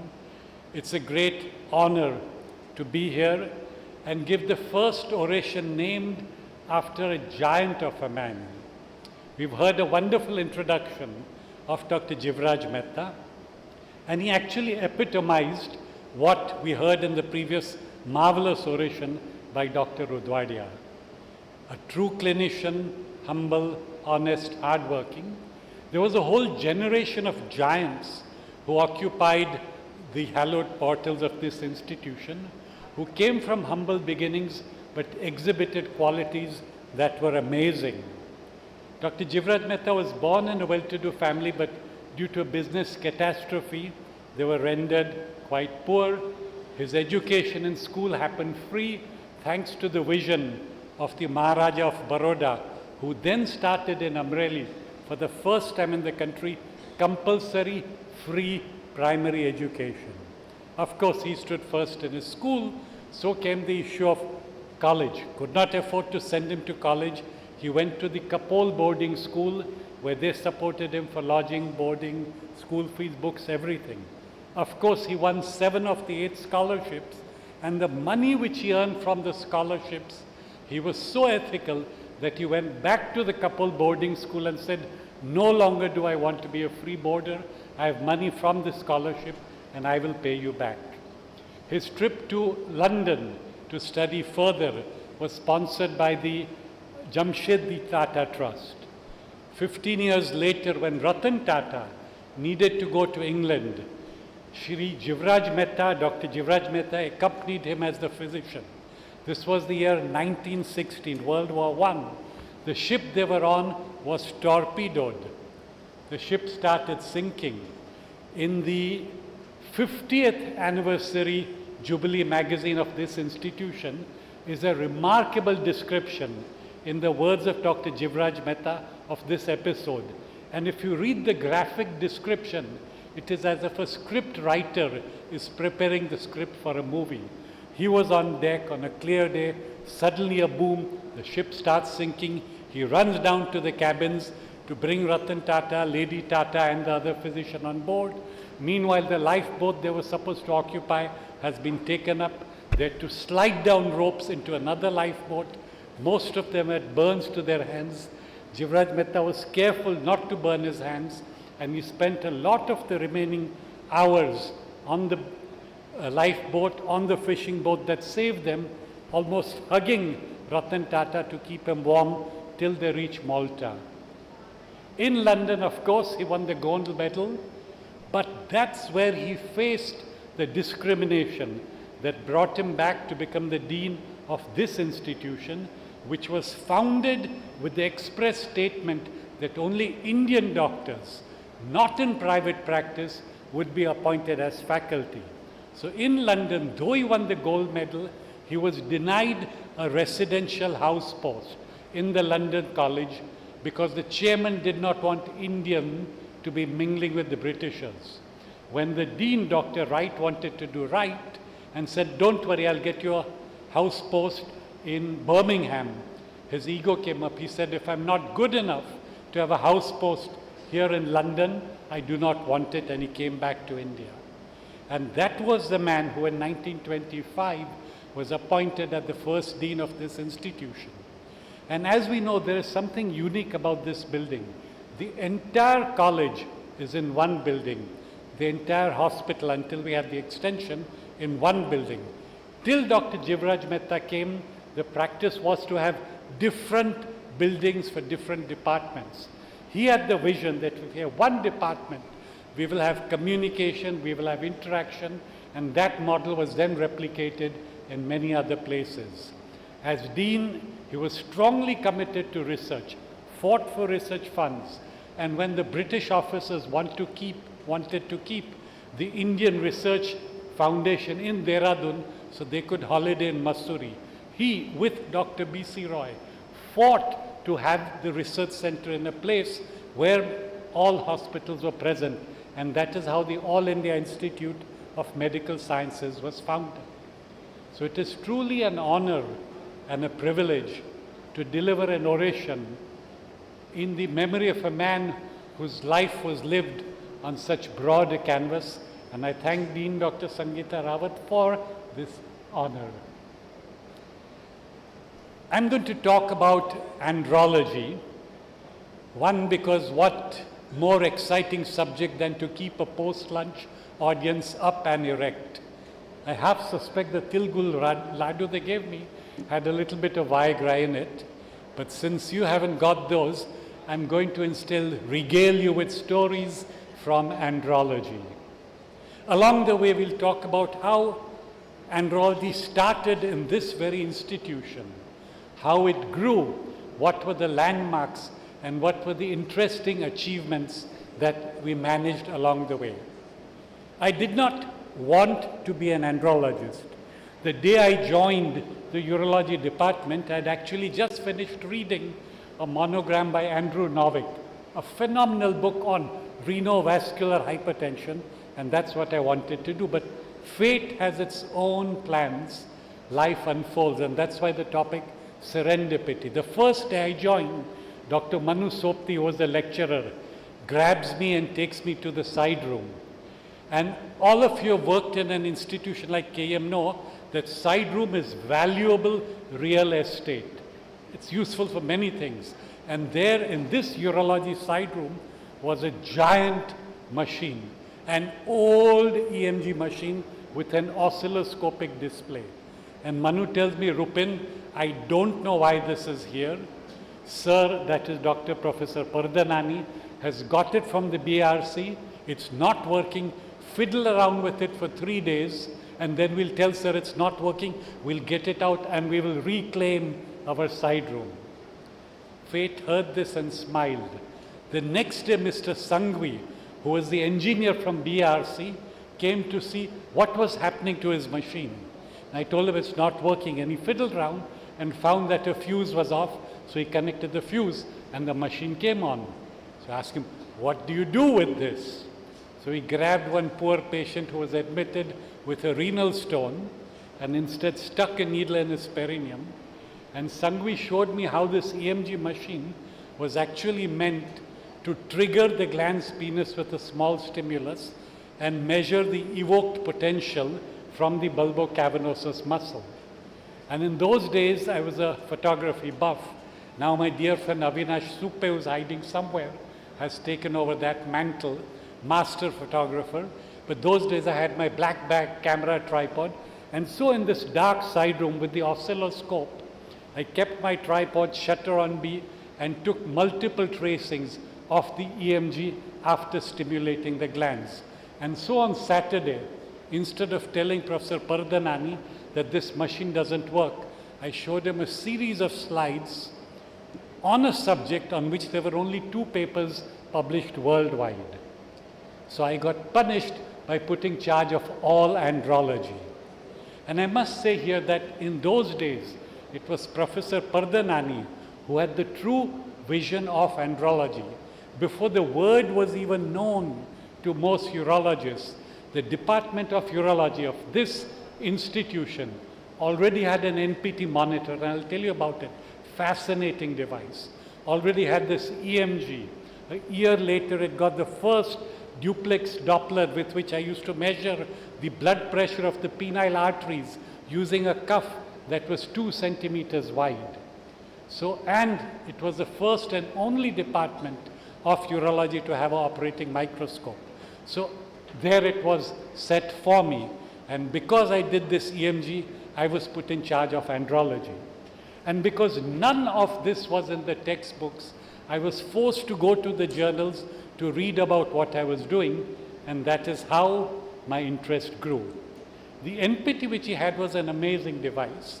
Historically, I have to tell you a little about it. It had two thin elastic silicon rings which were filled with mercury connected by a wire to a galvanometer. The patient would be admitted in the ward at night, and the two rings would be placed on the penis. And as he slept and dreamt of whoever, he would get erections, and as he got an erection, that silastic band would stretch, so the mercury column would stretch and it would become longer and narrower. And those poor medicos who remember some physics will know that as the mercury became longer and narrower, the electrical resistance changed, and that was reflected in a galvanometer. And Urvashi, my wife, still hasn't forgiven me, because every morning when I'd meet her, instead of murmuring romantic sweet things, I'd show her huge ECG strip. Urvashi, look at this NPT. And all her friends would hide their faces because they knew what that meant. So from that NPT, in a couple of years, I was like Andho mein Kana Raja, the only guy who knew something about andrology, so I thought I knew everything. And then stepped in Professor Prakash Kothari, who is now here, and because I've now known him for 40 years, I'm going to call him Prakash Bhai. In those days, 1980s, when sex was sniggered at, when sexual medicine was in the hand of quacks with big mustaches and stallions outside their doors, he had the courage and the vision to hold 4 national conferences on sexology, creating a scientific platform on which those who came afterwards, like me, could stand on a podium this high. In 1985, he organized the 7th World Congress of Sexology, and it blew my mind, because here were the experts from around the world talking about injecting radioisotope into the glans penis to measure the blood flow and the clearance, talking about electrical myography of the penile muscle, and a fascinating talk on something that changed sexual medicine for the next 15 years. But for that, we have to step back 2 years to a fateful Monday, April 18, 1983, the grand ballroom of the largest casino in Las Vegas. It was the evening special meeting of the Urodynamic Society as a part of the American Urology Association meeting, the largest meeting in the world. The theme of that conference was physiology of erection, and they had invited to that meeting all the way from the UK, a genius, one of the most prominent British physiologists, Giles Brindley. And being a true genius, he worked in every area. He worked in the neurophysiology of sight, developing in the 1980s devices to help the near blind see. He worked on sacral stimulators to relieve pelvic pain and produce an erection, and many other things. And one of the most dramatic things he did was work on intrapenile injections with vasoactive drugs to induce an erection. And like a true mad genius scientist, he tested all those drugs on himself. And by 1983, he was ready to publish his paper, and that's when they invited him to the US meeting. Formal meeting, because after that was a social evening, men in tuxedos, wives were also in tow because of the social evening, wearing gowns, and this British genius comes wearing track pants. That was the first warning. Then for 1 hour he showed unbelievable slides on erections following electrical stimulation, intrapenile injections, variety of drugs. Question answers followed, nobody believed him. So he said, I know you don't believe me. Well, before starting this talk, I have injected myself with an agent. And then he steps forth. Don't look at me, I haven't. He steps forth and sideways shows them the track pant like this. Says, this is what this drug can do. Now here it gets murky. The AUA claims that he took off his pants himself. He claims the chairman asked him, is this real? Either way, Brindley, in front of the AUA, takes down his pants and shows them the erection. And he says, I think some of you are still looking skeptical. You think this is a penile implant. Come touch it and see it is real. And he walks down the podium and walks down the aisle. You can imagine women screaming, men recoiling, complete pandemonium. Today this is called the 1-hour lecture that changed the face of sexual medicine. But that evening, the AUA almost expelled the Urodynamic Society. But it worked. 1 year before Brindley's demonstration, Virag from Paris, whom also I had the pleasure to work with, had already published his work in the Lancet. Nobody had heard about it, not even Brindley. But after Brindley's demonstration, the next day, Tom Lu, one of the researchers, writes, I went to my lab, injected my experimental monkey with papaverine. He had a full erection. The following week, I injected a man. And for the next 15 years, till Viagra came in 1998, intrapenile injections were the mainstay of diagnosis and treatment of sexual medicine. And we adapted it in our department from 1985 onwards, so almost on the ball. Now what happens is interesting, because this is where our journey starts, where time and again we have innovated and we have brought a local Indian flavor to the work. So Brindley had actually injected phenoxybenzamine, which is carcinogenic, and was stopped. But most people started injecting papaverine or prostaglandin, and that's what we did, papaverine. Soon we realized that papaverine alone was not very effective, and then there was a paper saying combine it with phentolamine, and we started doing that.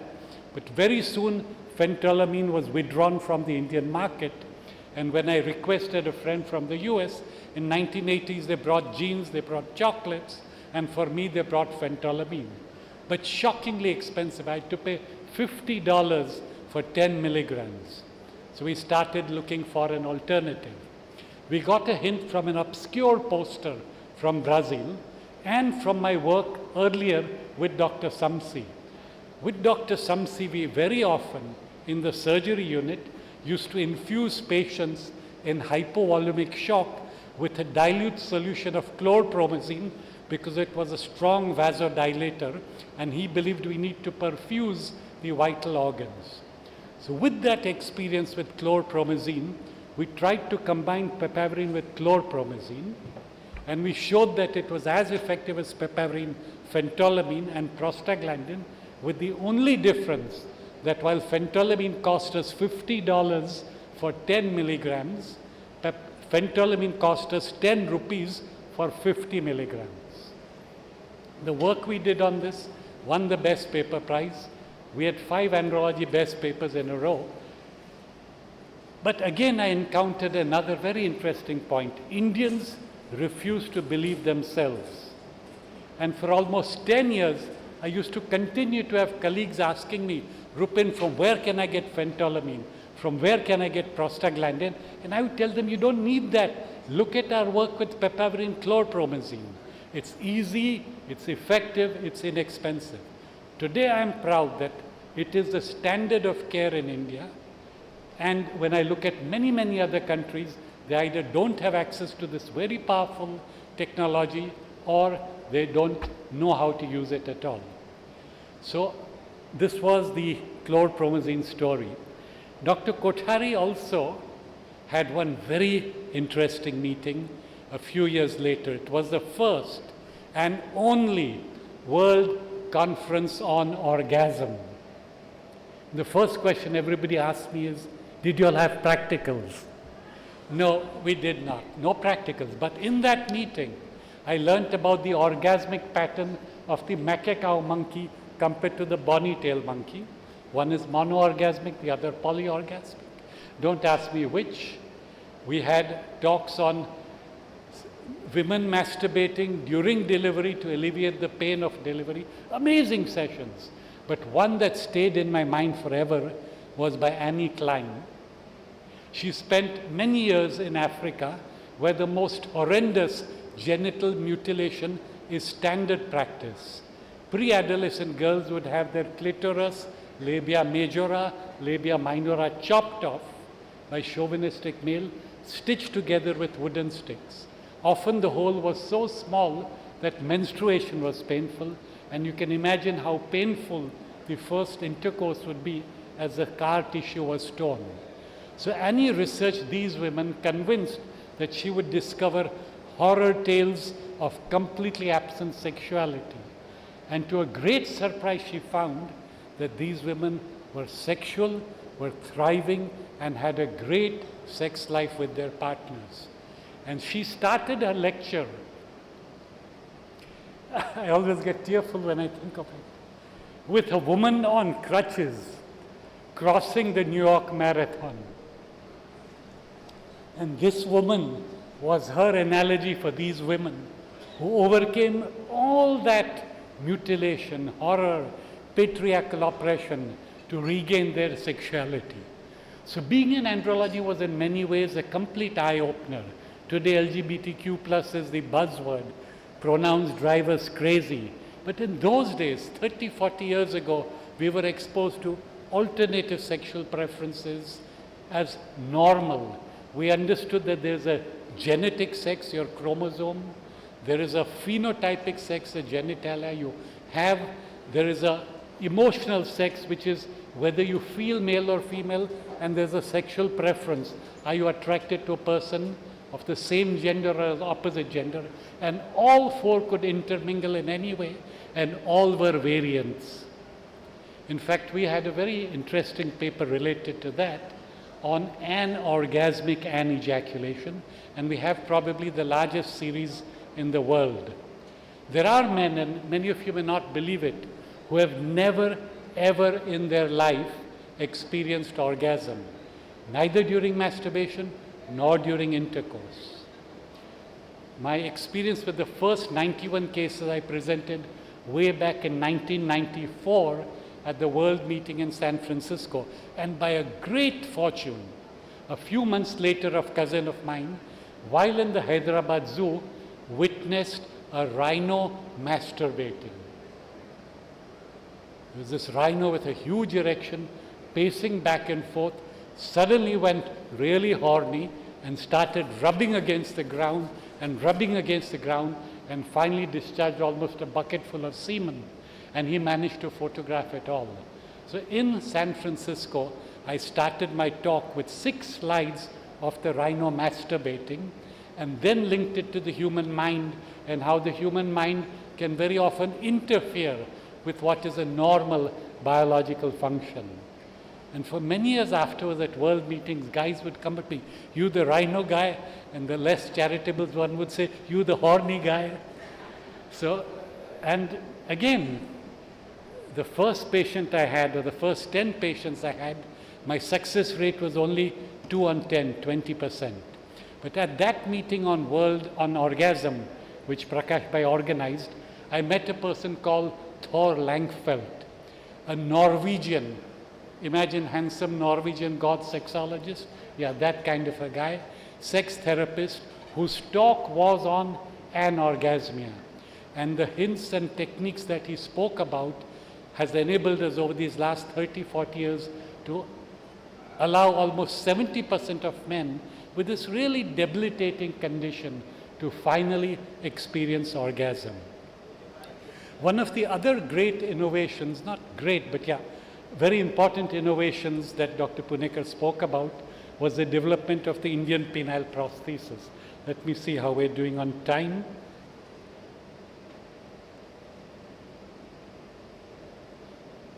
Not bad. I forgot to activate my timer, so I have no clue how much time we have left. If there's anybody who can tell me, chairpersons? Okay. Only 7 minutes left. That is terrible. The whole of male infertility is pending still. Anyway, I'll tell you about the penile implant instead. When I started practice in the 1990s, one of the major therapies for people who did not respond to anything else was the penile prosthesis. And 9 out of 10 patients whom I advised the imported penile implant could not afford it. So that started a major quest to see, can we do something, maybe not as good as the implants we were importing, but something. And I spoke to silicon instrument makers, silicon implanters, plastic surgeons. Nobody could help me. One day I saw the Chabriya shunt, which is a hydrocephalic shunt meant for hydrocephalus, made in India. And staring at it, I thought, if they can make this, maybe they can make an implant. And the company was a company called Surgiware, located in Shahjahanpur, 2 hours outside of Lucknow.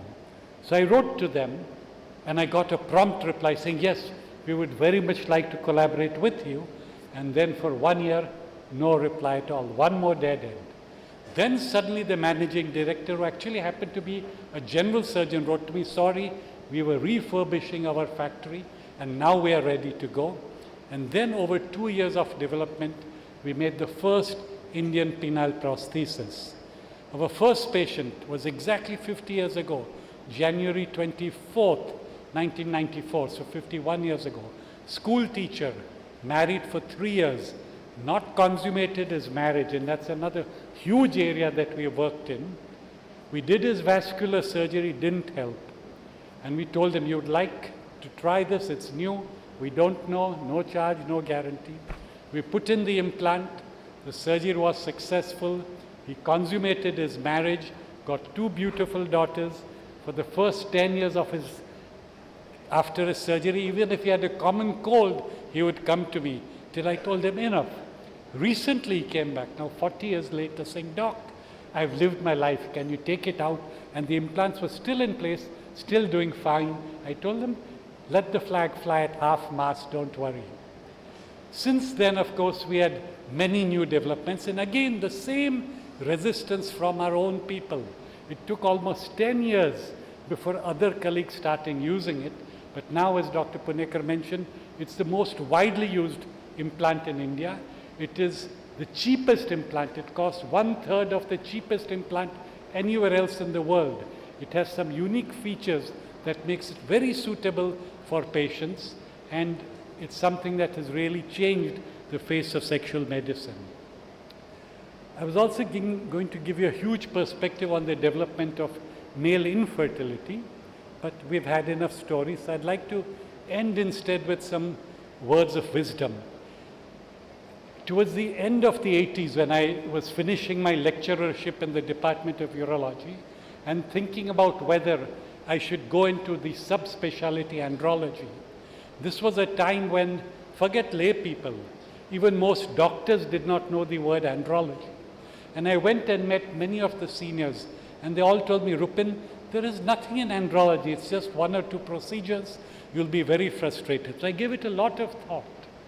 And the wisdom that I'm going to share, when you reach 70, you can share wisdom. When you reach 90, you share super wisdom.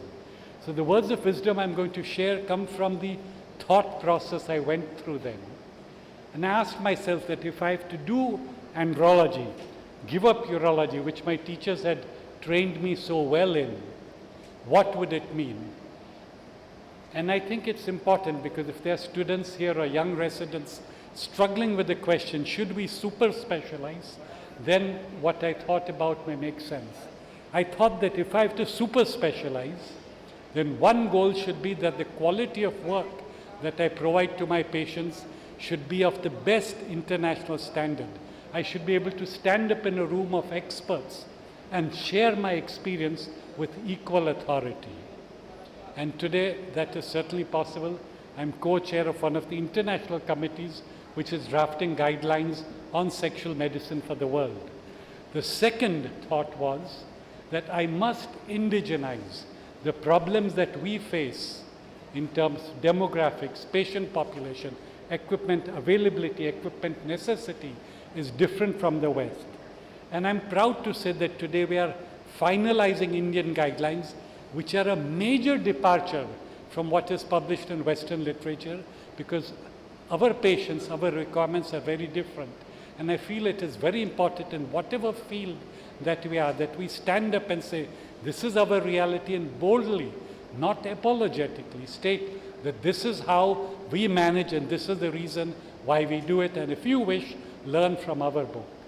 And the third I thought was that if I learn what I learn, I must disseminate this knowledge.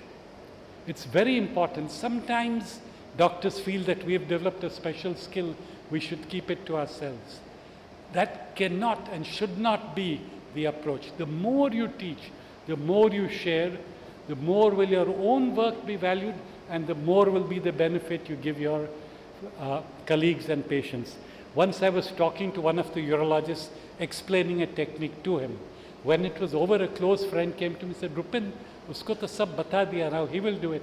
I said, yeah, but that means the patient will benefit. And that has to be the attitude. So, soon after we started Andrology, in fact, the first national conference on andrology was organized by the Department of Urology of this institution, 1988. From the 1990s, we started an annual andrology training workshop in the YMCA, which was perfect. They had a hall, they had accommodation, they had food. You could walk across from Bombay Central, you could take a 20-minute taxi ride from CST, and you were there. Later on, when I started teaching at the Muljibai Patel Hospital in Nadiyad, the largest uronephro center in the country, in a tiny village, thanks to one man's vision. There, for the last 15 years, we've been having an andrology annual training workshop. 100 to 200 people each year. Over the last 30 years, we've trained almost 4,000 urologists in this field. So my take-home message for the juniors would be, certainly super specialized. Do not be scared if it is new, if it seems that nobody else does it. Down the line, if you have the patience and the sustenance to run the line, you will become an expert with no one else to touch you. For the seniors, one last word of advice, because I've seen senior surgeons with hands trembling still operating because there was nothing else in their life. Enter Vanaprasthan. Vanaprasthan is when you withdraw and you hand over.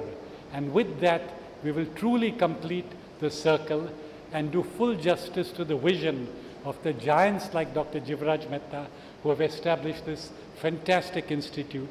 And I'm sure with deans like Dr. Sangeeta and the others who will follow, the next 100 years will be as glorious. So thank you once again for this great honor and this privilege.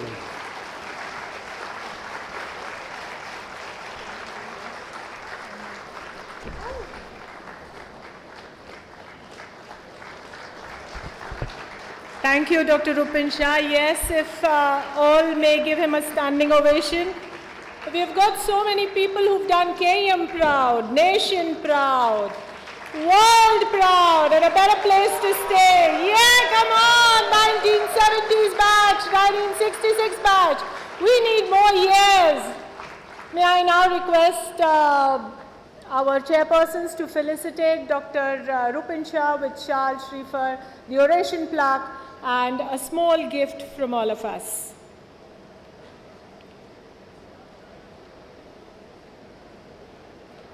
So sometimes it is these unexpected detours which are necessary because they lead us to our true destination, as Dr. Rupin Shah just elaborated. Oops.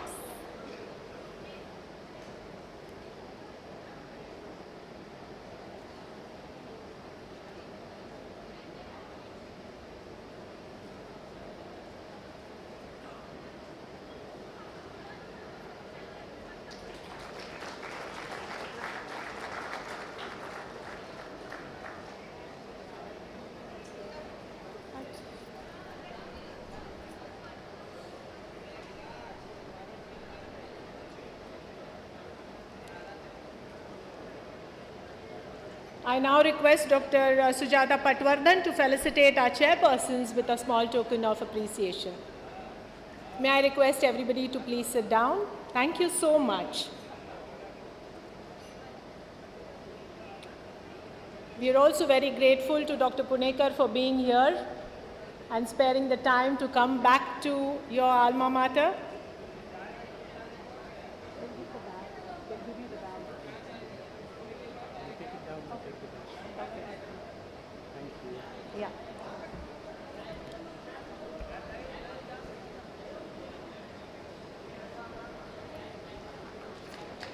We will soon be starting with the last of our orations. If anybody wants to buy any souvenirs, They are available for sale in the Centenary office. Thank you all.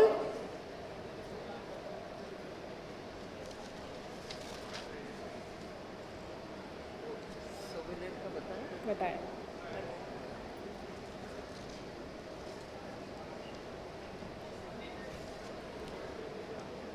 And now we move on to the last academic event, the Gossamer Centenary Oration, to be delivered by a wizard of heart surgery, Dr. Sudhanshu Bhattacharya, and he is going to talk on Healing Heart, Shaping Minds, My KM Journey. To chair this session, we have Dr. Ashwin Mehta and Dr. Harish Pathak. May I request Dr. Ravindra Devkar to kindly escort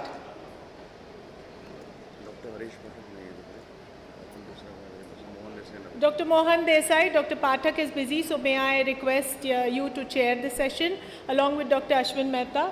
Dr. Ravindra Devkar to kindly escort our speaker, Dr. Bhattacharya, and our chairs to the dais.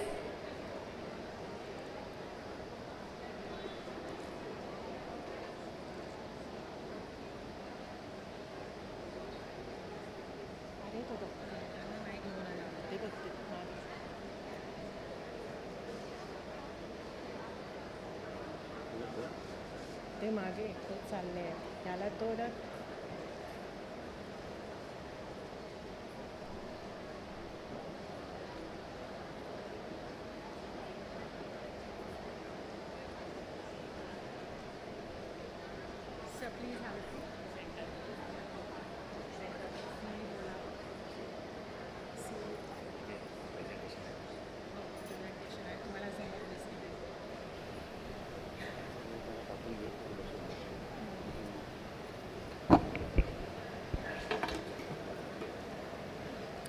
I would request Dr. Ravindra Devkar to welcome all our dignitaries with Tergol.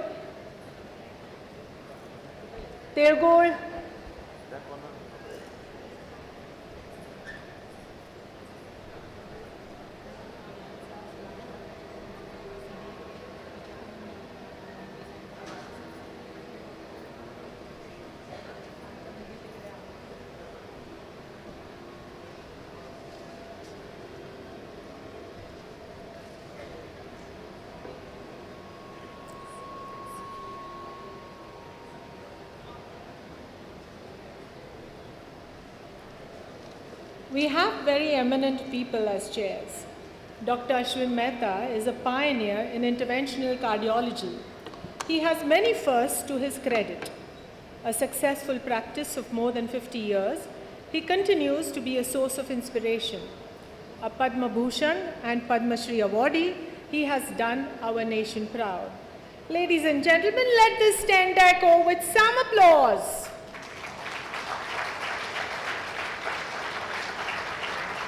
Thank you. Dr. Mohan Desai is an eminent orthopedic surgeon and he is also our medical superintendent. He is spearheading the department and now robotic knee transplant has come in KEM. And with that, I hand over to the chairpersons to introduce our speaker.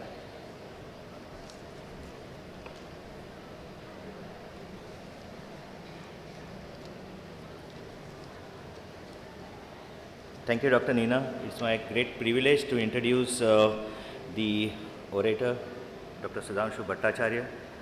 He has served as a full-time professor of CVTS at Seth GS Medical College and KM Hospital with a keen interest in teaching for over 10 years before entering into private practice in 1983. He has invented and designed and patented a few surgical instruments, the most important ones being atrial retractor for mitral valve replacement and internal mammary artery retractor for taking down bilateral internal mammary arteries. Dr. Bhattacharya is credited for pioneering the technique of total arterial revascularization with Lima, Rima, Y grafting in a beating heart and has performed over 5,000 cases by this technique since 1998.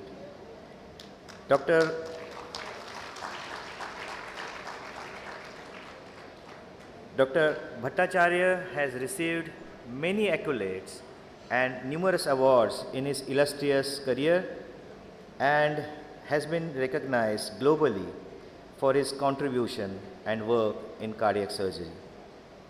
He has also presented papers in many national and international conferences and has authored many articles in national and international journals. We have our great privilege and pride to have Dr. Sudhanshu Bhattacharya to be an orator for this occasion. I invite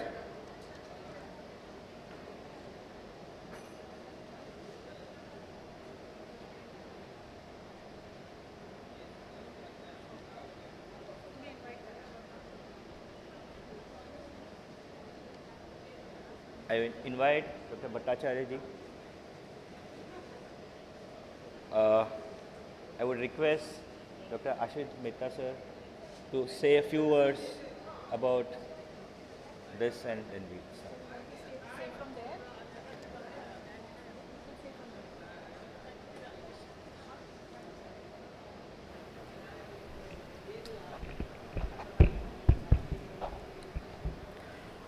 This is a most exciting day that I'm here on the centenary occasion of the premier institute of the country. I joined KM Hospital, Seth GS Medical College in 1957 and cleared my post-graduation in 1965. 1981, I met Dr. Bhattacharya for the first time. And he was being introduced to me by Dr. G.B. Parulkar, and he said, Ashwin, he's a very, very bright surgeon, and you should take him at Jaslok Hospital. And I think the contribution that he has made to the cardiac surgery is totally not at all replaceable. Dr. Bhattacharya is not a perfect, skillful cardiac surgeon, but he is an innovator. And just to say in a lighter vein, one day I met somebody who did not know who I was, and he asked me if I knew Dr. Bhattacharya, and I said, I don't know. He said, your general knowledge is very poor. Dr. Bhattacharya today is a legendary figure, and like as you all, I'm also eager to listen to him. Dr. Bhatta.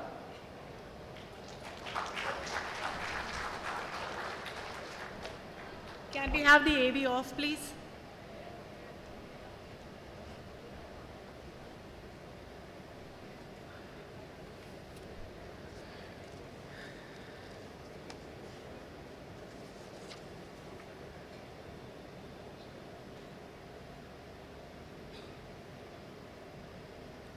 Distinguished alumni and my friends, Dr. Mehta is our teacher. He has no business actually to introduce me. He is one of the greatest cardiologists in this area. Can I move this out? Can I move this out?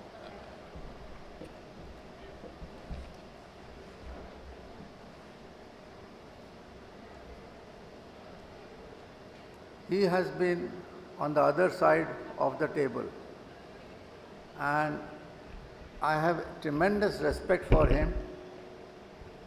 Nobody has got the dexterity in the fingers as he has to play around with the cardiac catheter. This, whether I like him or not like him, doesn't make a difference.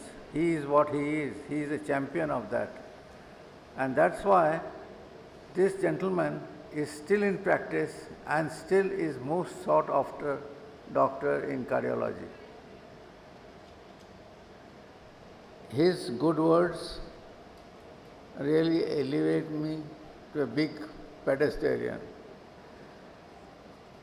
It is both a privilege and honor to be with you guys today, and this is a place has been a cradle of excellency.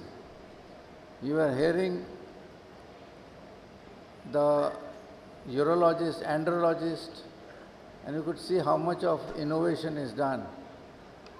This hospital, when you get its atmosphere of work, is what makes you feel that one day you have to innovate something, you have to do something. This is a great challenge. This formative years is what influences us to what we are today. You all are very happy, students are very happy today that you are in one of this institution which will really stimulate you to become one of the leading people in future. I had the occasion, and when I return back to this institution today, that ignites my passion of cardiac surgery. I am in absolute profound gratitude to Dr. P.K. Sain, Dr. G.B. Parulkar, Dr. Bhalerao, Dr. Samsi, Dr. Kinare, Dr. Bhatt, Dr. K.G. Nair, Dr. Pinto, Dr. Padnani, and also one of my friend, Dr. Farke, and Mr. Dr. Vasant Seth and many others. They not only taught us medicine, but they taught us the compassion, perseverance, and made us a humble, and ultimately asked us to be a humble person and a true passion for cardiac surgery till date.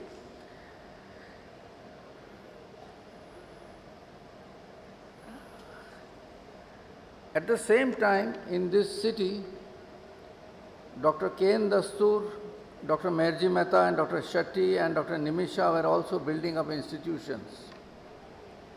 They were building institutions in other hospitals, and we were here with Dr. P.K. Sain with this institution. He built up this department with the help of the foundation of Rockefeller's Foundation. And we were always not satisfied. We were taught that don't be satisfied with success. You have to still improve, you have to still improve. And that there is something better than what you have seen or what you are doing.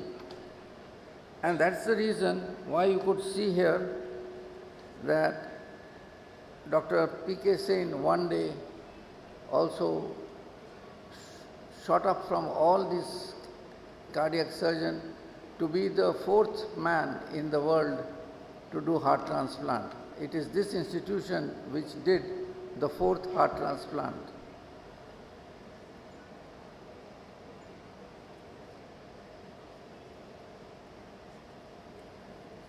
I was very fortunate to be sent to America, and Dr. G.B. Parulkar sent me to America, and he did not say that why should a student become an expert in coronary surgery.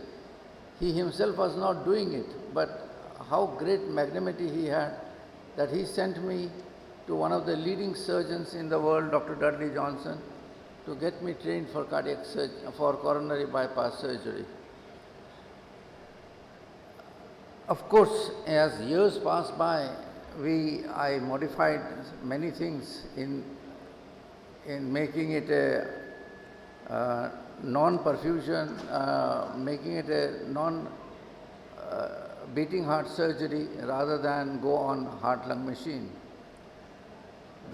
See how innovative you have to be. The first man to think about the innovation of bypassing the bypass was Dr. Lillehei. He joined a mother's heart to the child's heart and did his open heart surgery. So he was the first heart-lung machine. Today we have a progress in minimal heart surgery, robotic surgery, 3D echoes, and maybe tomorrow we will be very good at the stem cells and how the damaged myocardium can be replaced. It is still in progress, and maybe you people will be one of those pioneers in doing those jobs.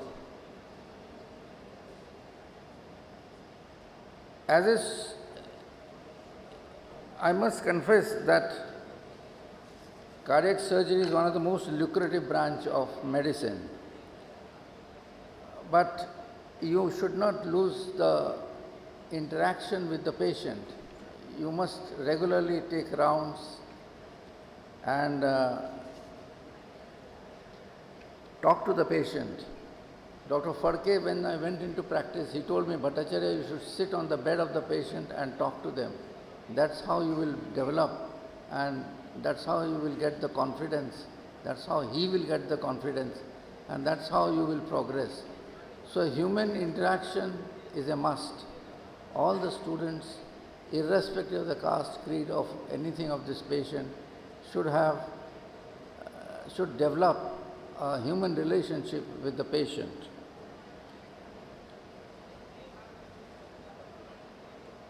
The patients, of course, will put you into a high esteem and pedestal, but you don't get that into your head. Be humble all the time, because it is on this failure that you are today standing. On so many failures, so many patients must have lost their life because of your mistakes, and you have learned the art now. And medical education is going to keep on changing, but all what is important is that keep the passion on. Medical education today is at a crossroad with the technology. People think that they can do everything with technology. Not only that, but still most challenging thing would be the AI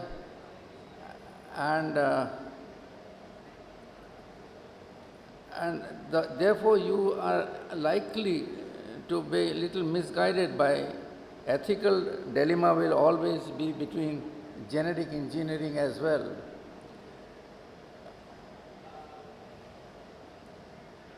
I feel that the telemedicine will be another thing which will be again coming in near future, and I would say that today when I stand in this gathering of illustrious all doctors, big doctors, I am reminded of Sir William Osler. A good physician treats the disease, and a great physician treats the patient who has the disease.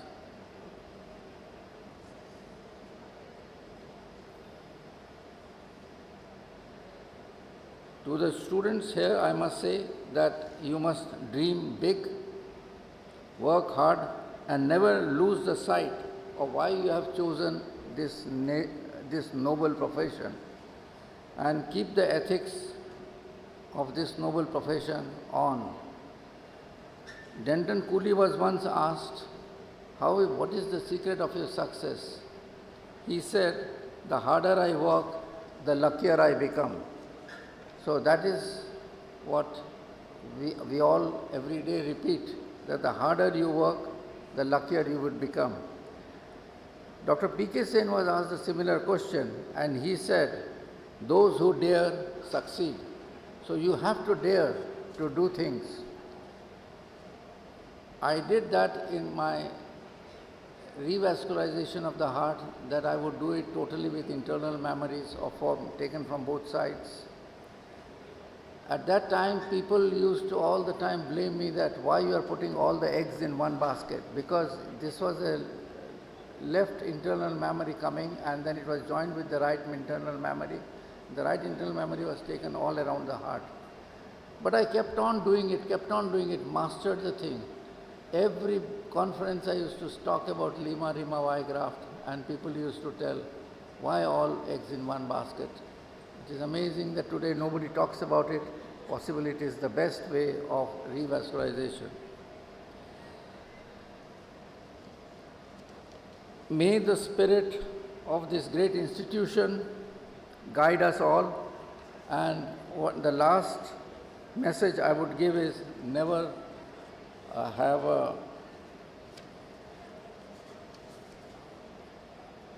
never cut corners in your life.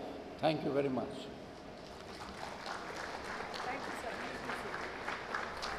Thank you very much, Dr. Bhattacharya. Yes, it was a talk, absolutely, dil se dil tak.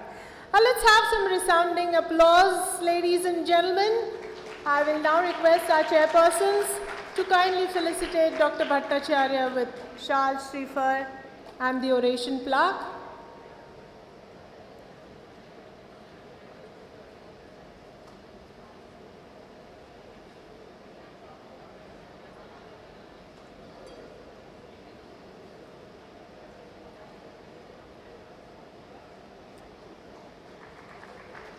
Yes, ladies and gentlemen, can we give a standing ovation to Dr. Bhattacharya?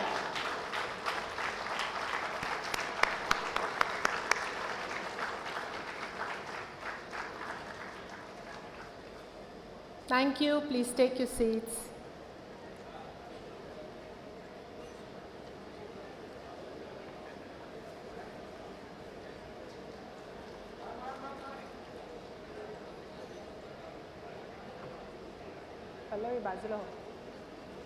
I now request Dr. Ravindra Devkar to felicitate our chairpersons with a small token of appreciation on behalf of these twin institutes.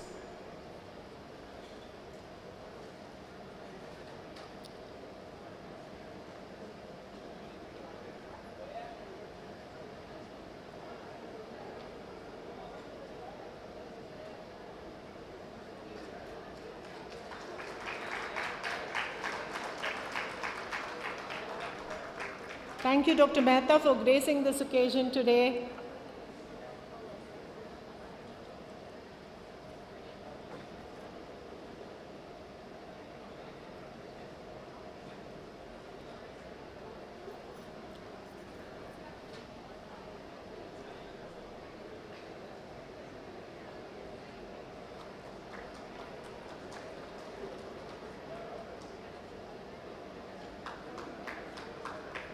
Thank you very much. In 2 minutes, we'll go over to the next session. I believe they wanted a group photograph, sir.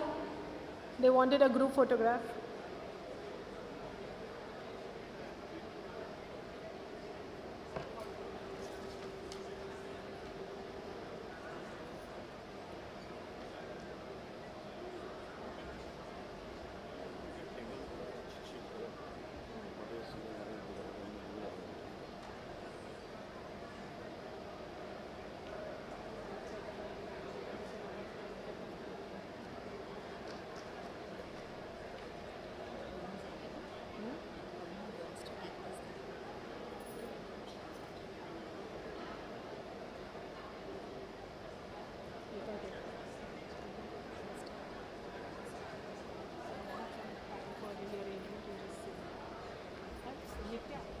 They will go, you come here.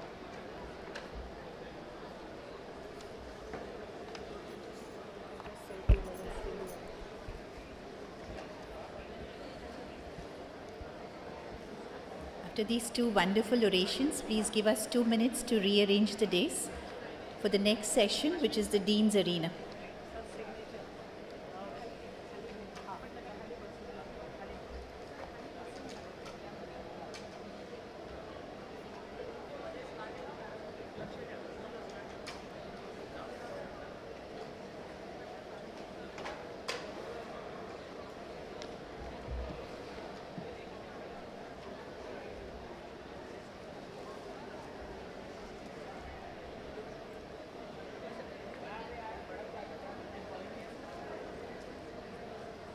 Can we have the slides on for the next session, please?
Good afternoon, everybody, and welcome to the next session, which is the Dean's Arena. May I request Dr. Sangeeta Rawat, the current Dean, to come onto the dais to moderate the session. The session is entitled Chai, Kisse aur Kahaniyan, and it is my privilege to invite the former Deans of the Seth GS Medical College and KM Hospital, Dr. Nilimak Shirsagar, who is a professor and head of clinical pharmacology, who headed these twin institutes from 2001 to 2007. Dr. Shirsagar, madam.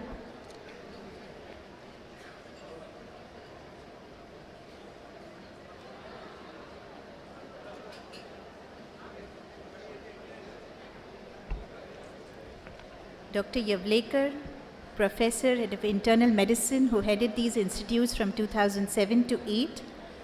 Dr. Sanjay Oak, head of pediatric surgery, who transitioned to become an administrator 2008 to 12.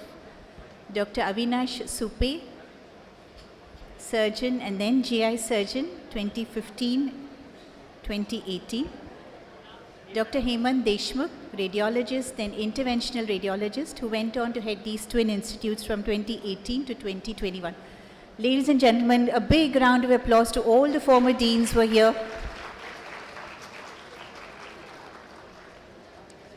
And I'll now hand over the mic to Dr. Rawat for some Kisse and Kahaniyan. The chai follows after the session.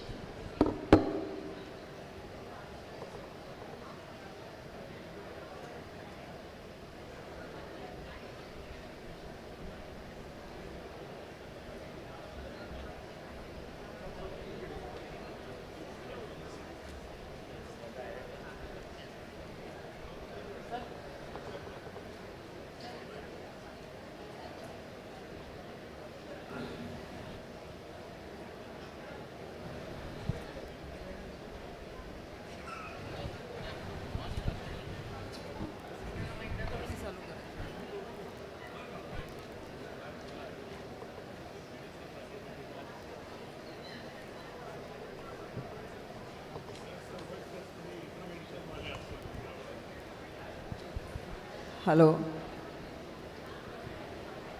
Good afternoon all, and I think on the 100th year I have to interview the deans who have nurtured this institute and has brought the institute to such a glory. I think we had a fantastic beginning curtain raiser program, the inauguration done by our Chief Minister, Sri Devendra Fadnavis ji. And I think the program went very crisp. I was very tensed. And I'm sure all the deans must have had some of the other tensed moments when we arranged the program. So I'm sure they all resonated with what...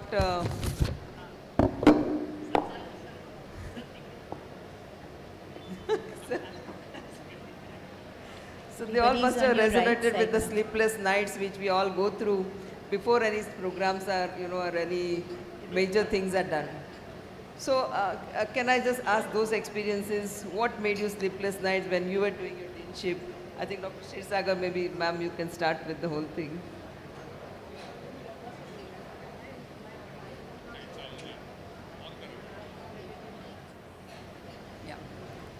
Am I audible? Yes, ma'am. Yeah. First of all, I must congratulate and also thank Sangeeta here. Congratulations for making such a grand show as the curtain raiser of this centenary year celebration. And I must also thank her for giving us all an opportunity to share with you all some of our experiences. But I have to tell Sangeeta here that the question she has asked me is out of syllabus. Yeah, that's the query. I am not going to ask you questions from that. She gave to us 7 questions and this was not in the list of 7 questions. This is the kahaniya which you have to tell. On the behalf of the students, I can tell you that the dean is capable of asking out of syllabus questions. But she wanted to know as to what made me have sleepless nights. To be quite honest, Sangeeta, I mean, I think I had a good sleep at night. But there were definitely occasions when the unions decided to go on strike, or the students went and slept on the lawns outside, or most importantly, when the students came and they wanted permission to have dahi handi in the hospital campus. These were some of the questions which I had to deal with, and I was wondering how to deal. The one with dahi handi was easy. I said, I can't give you any sport activity which is dangerous to your life. I can't allow you that. One of the other sleepless nights was when we had the president's visit here. Yes, I remember that. And that was quite an experience. One of our students was actually apprehended by the security of the president, and they actually jailed him, and that was really quite a tense moment for all of us. The bomb blast and other disasters to handle where we have such wonderful staff and which we had such wonderful students. In fact, as you must have noticed that people of this institution is the greatest asset. But sometimes it can be a challenge, you will agree with me. Sometimes it's difficult to handle the intelligent people. Sometimes quite often it's difficult to handle people, but they are real asset. I will tell you here what Dr. Supe will remember. When we had the bomb blast and we were all standing in the casualty and trying to look after the patients, somebody came and whispered in my ear, there is fire in the library. You can imagine with the bomb blast victim and fire in the library, that was really quite a shocking thing. I said, who is there? They said, Dr. Supe is there. I said, then it's all right. Even if there's fire, he will handle.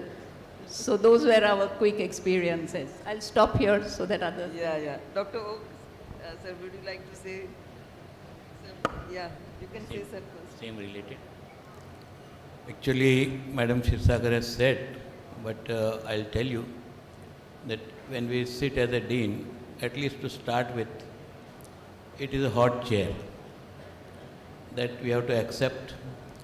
And the first question actually was, what made you decide to become the dean?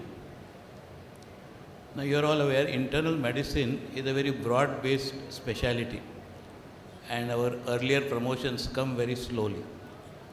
So you are already 49, 50 by the time you are head of department. This was the situation. And therefore, rising in life is one of the strongest desire for everybody. And therefore I thought I would not remain an HOD of internal medicine till my superannuation, but I must aspire to acquire a higher post, and that is what we call as the dean's post in our area. Number two, so many thoughts. When you run a department, you have problems, and you feel once in a while, if I were the dean, how would I solve the problem in a different way? The last thing is, because this is a chai talk, I will get it light. One of my seniors told me, Evlekar, if you want to become dean, go ahead, because in this city of Mumbai, there are 100 cardiologists, 50 neurologists, 70 nephrologists, but there are only 3 deans. So, if your ambition is to rise up and head a teaching institution and do the things that you feel like doing, in the case of medical education, in the case of hospital administration, and through the municipal corporation, in the health management, this is your chance. You will have to do little sacrifice in relation to your favorite subject of medicine, but you will be able to compensate in a big way as far as your career is concerned. And the second thing I would like to share, which Madam had asked, that once you become a director, how do you manage all the things, namely the administration, hospital, etc. I think at my time, I just told the administration that though I become the director, my office will be KM Hospital. Even if I run the administration, I want to be within doctors, within patients, within nursing staff and hospital. At that time, initially there was a little space problem, how to accommodate the director office. And then we could make adjustment, and all the hospitals, major hospitals in the city that were under the administrative authority, we could manage from the KM hospital itself. And finally, what Dr. Shirsagar said, that strikes by the nursing staff, and our biggest threat is what will happen in the E ward, emergency ward. Because all the time when I joined, it was the month of August, July and August. So you are all aware of the malaria, dengue, lepto epidemic. Everything is happening, all complications, wrong transfers, delayed transfers, all these problems are there. So at that time there was one issue called as line listing. That is, we have to ensure that all the admissions in the last 24 hours are listed properly and submitted to Maharashtra control, not within the BMC. So that was also a big challenge. So these are some of the issues that I faced, but I believe that I did my best. That is what I am satisfied about. And I am all the more happy that I am given an opportunity to share on this occasion. And I consider 100-year centenary as a big milestone from which the hospital and the institution will take a big leap off. Thank you. Thank you, sir. Thank you, sir. Yeah. Dr. Oak, sir, I would like to ask you a different question. I think is that you are a hardcore clinician, I heard, and you love to do surgeries. So how did you got into the administrative, and was there a difficult choice, or you liked your choice? No, Sangeeta, I think it was a very conscious choice. This year, in fact, I complete precisely 20 years of health sector administration because I was chosen as a dean on 1st of January 2005. So I completed precisely 20 years riding both the horses. Okay. And till today morning, I have not been toppled by either of the horse. Well, to tell you honestly, I'm a die-hard surgeon. I have, this question was asked to me by Kunte sir in the interview of MPSC, that what will happen to your surgery? And I remember the answer, and I still maintain it. I was not a born surgeon, but I will die as a surgeon. And I maintain that. I think surgery de-stresses, D-E-S-T-R-E-S-S. It doesn't D-I-S-T-R-E-S-S to me. But then there's a difference in the two things. I mean, however good you might be in surgery, you can do about 3 children, 5 children, 6 children. Nowadays we do camps on a very big scale. Like last year in camps on Sundays, I operated 1100 children in Maharashtra at various places. Great, sir. But that's one part of it. By doing good administration, you can streamline, strategize, and speed up the growth of at least 35 departments and touch the lives of millions of people. So both had challenges, both had problems, but both had opportunities. And that's why I've enjoyed them. Until today, I do both the things. Thank you, sir. Dr. Deshmukh, you had a most, I think, difficult times as a dean because you had to take, during the COVID, you took over the deanship.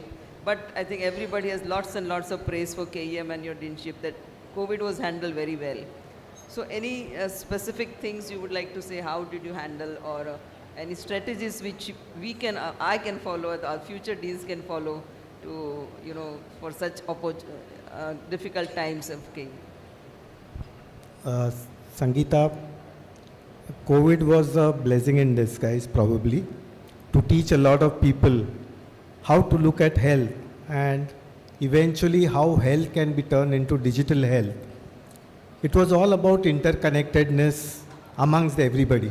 It was not about doctors, it was not about patients, but how well you could connect to other specialities, how well you could connect to patients in different regions, how well you could connect doctors in different regions of the entire world. And that's how we can plan the preparedness about how to prevent COVID or spread of COVID by reducing the contact between two people or two patients or two vulnerable patients, you can say. Managing COVID was a multi-speciality team effort, and I thank most of the multi-speciality clinicians who are present here.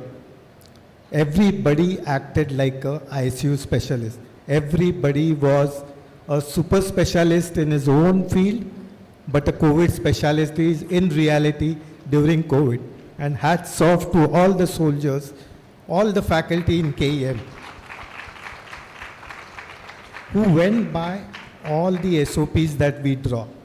We had multi-speciality meetings every day. Remember anybody? 5 hands up. ICU specialists are, I can't see any hands up. So most of the people who were present in those meetings would manage each and every patient who is admitted in the ICU. And mind you, that time KEM was not 2,500 beds general hospital. It was 600 bedded ICU dedicated to COVID. And another building was dedicated to non-COVID patients. So you have a multi-speciality hospital where you manage COVID dedicated patients, and the other side you manage non-COVID patients who were by and large neglected by all the private hospitals in the city and in the country and in the state during the COVID. Yeah, I think you did it fantastically, and I think it was a team effort. So it's like it's a KMI, who are we, and GSites, and that's what we showed, I think, during the COVID. So, Dr. Supe sir, I think you had a very long directorship, and then you were handling all the hospitals together, and you also had a dean at the hospital, and then you came to KEM. So what was your experience as a director, and also? See, I think what is important, sorry for my voice, but what is important is that when you are working as a director, you really look beyond KEM also. And that time I think it was a golden period, because I think all the administrators were positive and they were really good kind of support, I think, that time. So I could do so many things. Establish 5 hospitals, AIC Center, Cooper Medical College. I mean, if you really see all this, we could do it. And in fact, even our hospitals, we could plan all things. What today building you said was all planned during, I think, I mean, a long legacy of all this. But I personally feel when you become a director, you start looking at the health in a big way. You know, monsoon related, leptos and all. So I personally feel it gives a broader perspective. You can impact more people. You can implement many things which you think in a small department of 5 people you cannot do it. And you know, you can influence your department and you can save 1,000 patients in a year. But when you become a director, you start implementing and impacting millions of people. And I think that's the great advantage of being this. I understand Dean's post is not a very comfortable post. I'm sure. I know Madam President had come and how much trouble we had gone through. I was secretary of that Platinum Jubilee. Yeah. And we have seen so many disasters, bomb blasts being handled here. So I personally feel, though we go all through this pain, at the end the satisfaction is so much of building something, developing something, impacting something. And I think after working for 33 years as a clinician, I think we need to see a little more broader and trying to impact into education, administration and health. And I think that's the purpose which we really follow. Otherwise, though, we are anyway doing surgeries, yes, treating patients, getting well, that though we do it every day. But I think, can you think little beyond? I think that's what the value of it is. Yeah, I entirely agree. I never thought I will become a dean. And then I remember that time I had asked you and you said no that time. But I was very happy when you took it, because I personally feel... I had taken it for 10 days. I remember to all write in that. my CV. That's what my Even Hemant, I remember, last few days, I asked him, initially he said no. Later on the last day he said yes, and then I think I handed over to him. So I think I was also in a dilemma. In 2001 I got selected as a dean, but it took me almost 10 years before realizing I left that dean's post, and I became 2013. I think it's all history, but you must realize that 10 years were very vital, because with Sanjay and I think everybody, we could develop our department, start the liver transplant program. So it's a very satisfying journey in this hospital. Thank you, sir. Yes, sir. So Sangeeta, not only you, when I wanted to appear for Dean's post, I went to him. And I asked See, him, all of us go to the previous deans. he's the guide, you know. So I went and asked him that, Avinash, should I apply? Should I try? And I still remember the sentence that he used, reply that he gave me, and I'm going to say it aloud and then let him confirm whether I stuck to that. He said, हो ना, काय हरकत नाही, फक्त एक म्युनिसिपलाइज होऊ नकोस. What I feel when you are in our own department, we are so autonomous, creative. When you go into administration, you become absolutely municipal. I personally feel an institution like ours need a very creative dean, a innovative dean, visionary dean, forward-looking dean. If you start looking only at files, no, nothing will progress. You must remember. I agree, entirely agree with you. Yes, madam. One small thing I must share, that in 1992, when the first bomb blast tragedy took place, at that time I was in the KM Hospital, Professor of Medicine, helping all the surgeons, including Dr. Suppe, Dr. Shenoy, and all that. Subsequently, in 2006, when there were multiple train bomb blasts, at that time I was asked by the media, how could you precisely handle and manage such a big crisis situation? And I told them, I have earned the elementary lessons when I was Professor of Medicine, but at KM Hospital, an identical tragedy, and therefore I can understand all the dimensions and the ways in which we can tackle on an efficient basis.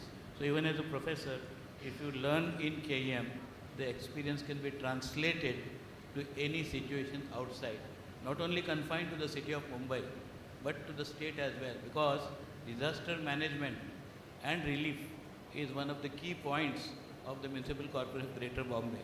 And the municipal administration depends on all the tertiary hospitals in particular.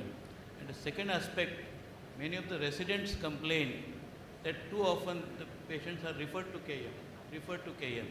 So during the directorship, I talked to the medical superintendents of peripheral hospitals, try to minimize your referrals to the KM hospital. They should be treated primarily there, and your referrals should be selective and not all-time referrals. So elevating the peripheral hospital is also very important. I'll just like to add here two things. One on to the previous question. Dr. Suppe, now this I can say, I hope. When Dr. Suppe was first selected in MPSC, and I was dean then, and he came and asked me, should he accept the deanship? And I said, when you think that you have mastered gastroenterology, then you take deanship. And he wanted to do his liver transplant as his institution, as his department. So he postponed his decision for taking the deanship. But I also, for disaster management, would want to add, you asked when you have sleepless nights, kind of a shocking moment was, we had prepared all these documents for disaster management in the hospital, and we had kept a cupboard ready onto the medical side and the surgical side, saying both were to be stocked fully for everything. And I was questioned, isn't that duplicacy? I said, no, doesn't matter, for disaster it's all right. And it so happened that when the bomb blast occurred and when we started getting the patients, the key to the cupboard in one of the places, the sister had taken with her to home. So the other one came handy, and that was for a moment I missed my heartbeat. Now what are we going to do? The other one came handy. So we do have all sorts of Yeah, we do have that. Yes, you're saying something.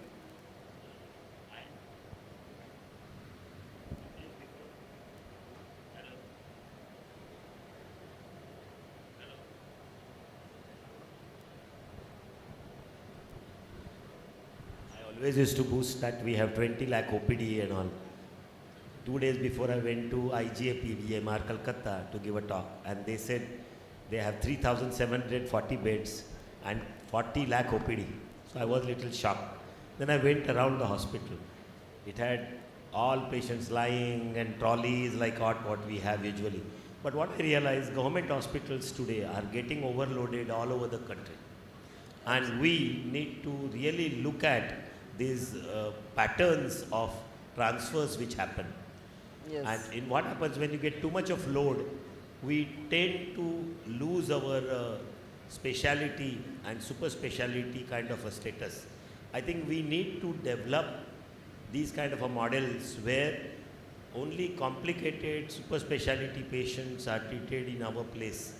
I understand it's not so easy. It should but be if you treated want as to maintain tertiary that care. kind of a hierarchy in the institutions, we need to work on that focused kind of a treatment. Yeah. So I think that Dr. Sanjeev Kumar also had this vision, and that's why he started this HBT clinics. So he said at least routine fever, cough, cold can be tackled there. So at least the major hospitals are not burdened with those routine patients. Our analysis of skin OPD, I remember when I was there, we get 800 patients of skin OPD. We analyze 400 patients, have a routine kind of an test which can be done anywhere into the city. They don't need to come to KM. But they still come to KM, maybe because of trust. Because of the name and the doctors. Trust. But I think we need to think about tele and all, something like that, you know. Yeah, AI, tele, mobile, something has to be done. I agree entirely, because that's where, because what happens at the end of the OPD, the residents and the doctors get exhausted. And then we may not be able to do good justice to the patients. No, creativity gets lost. Research, creativity, there is no time to all those things. So now I'll come to the questions which I had given to you, I think.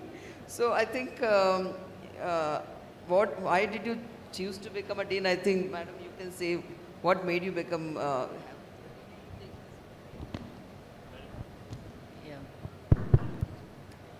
So madam is asking the first question now.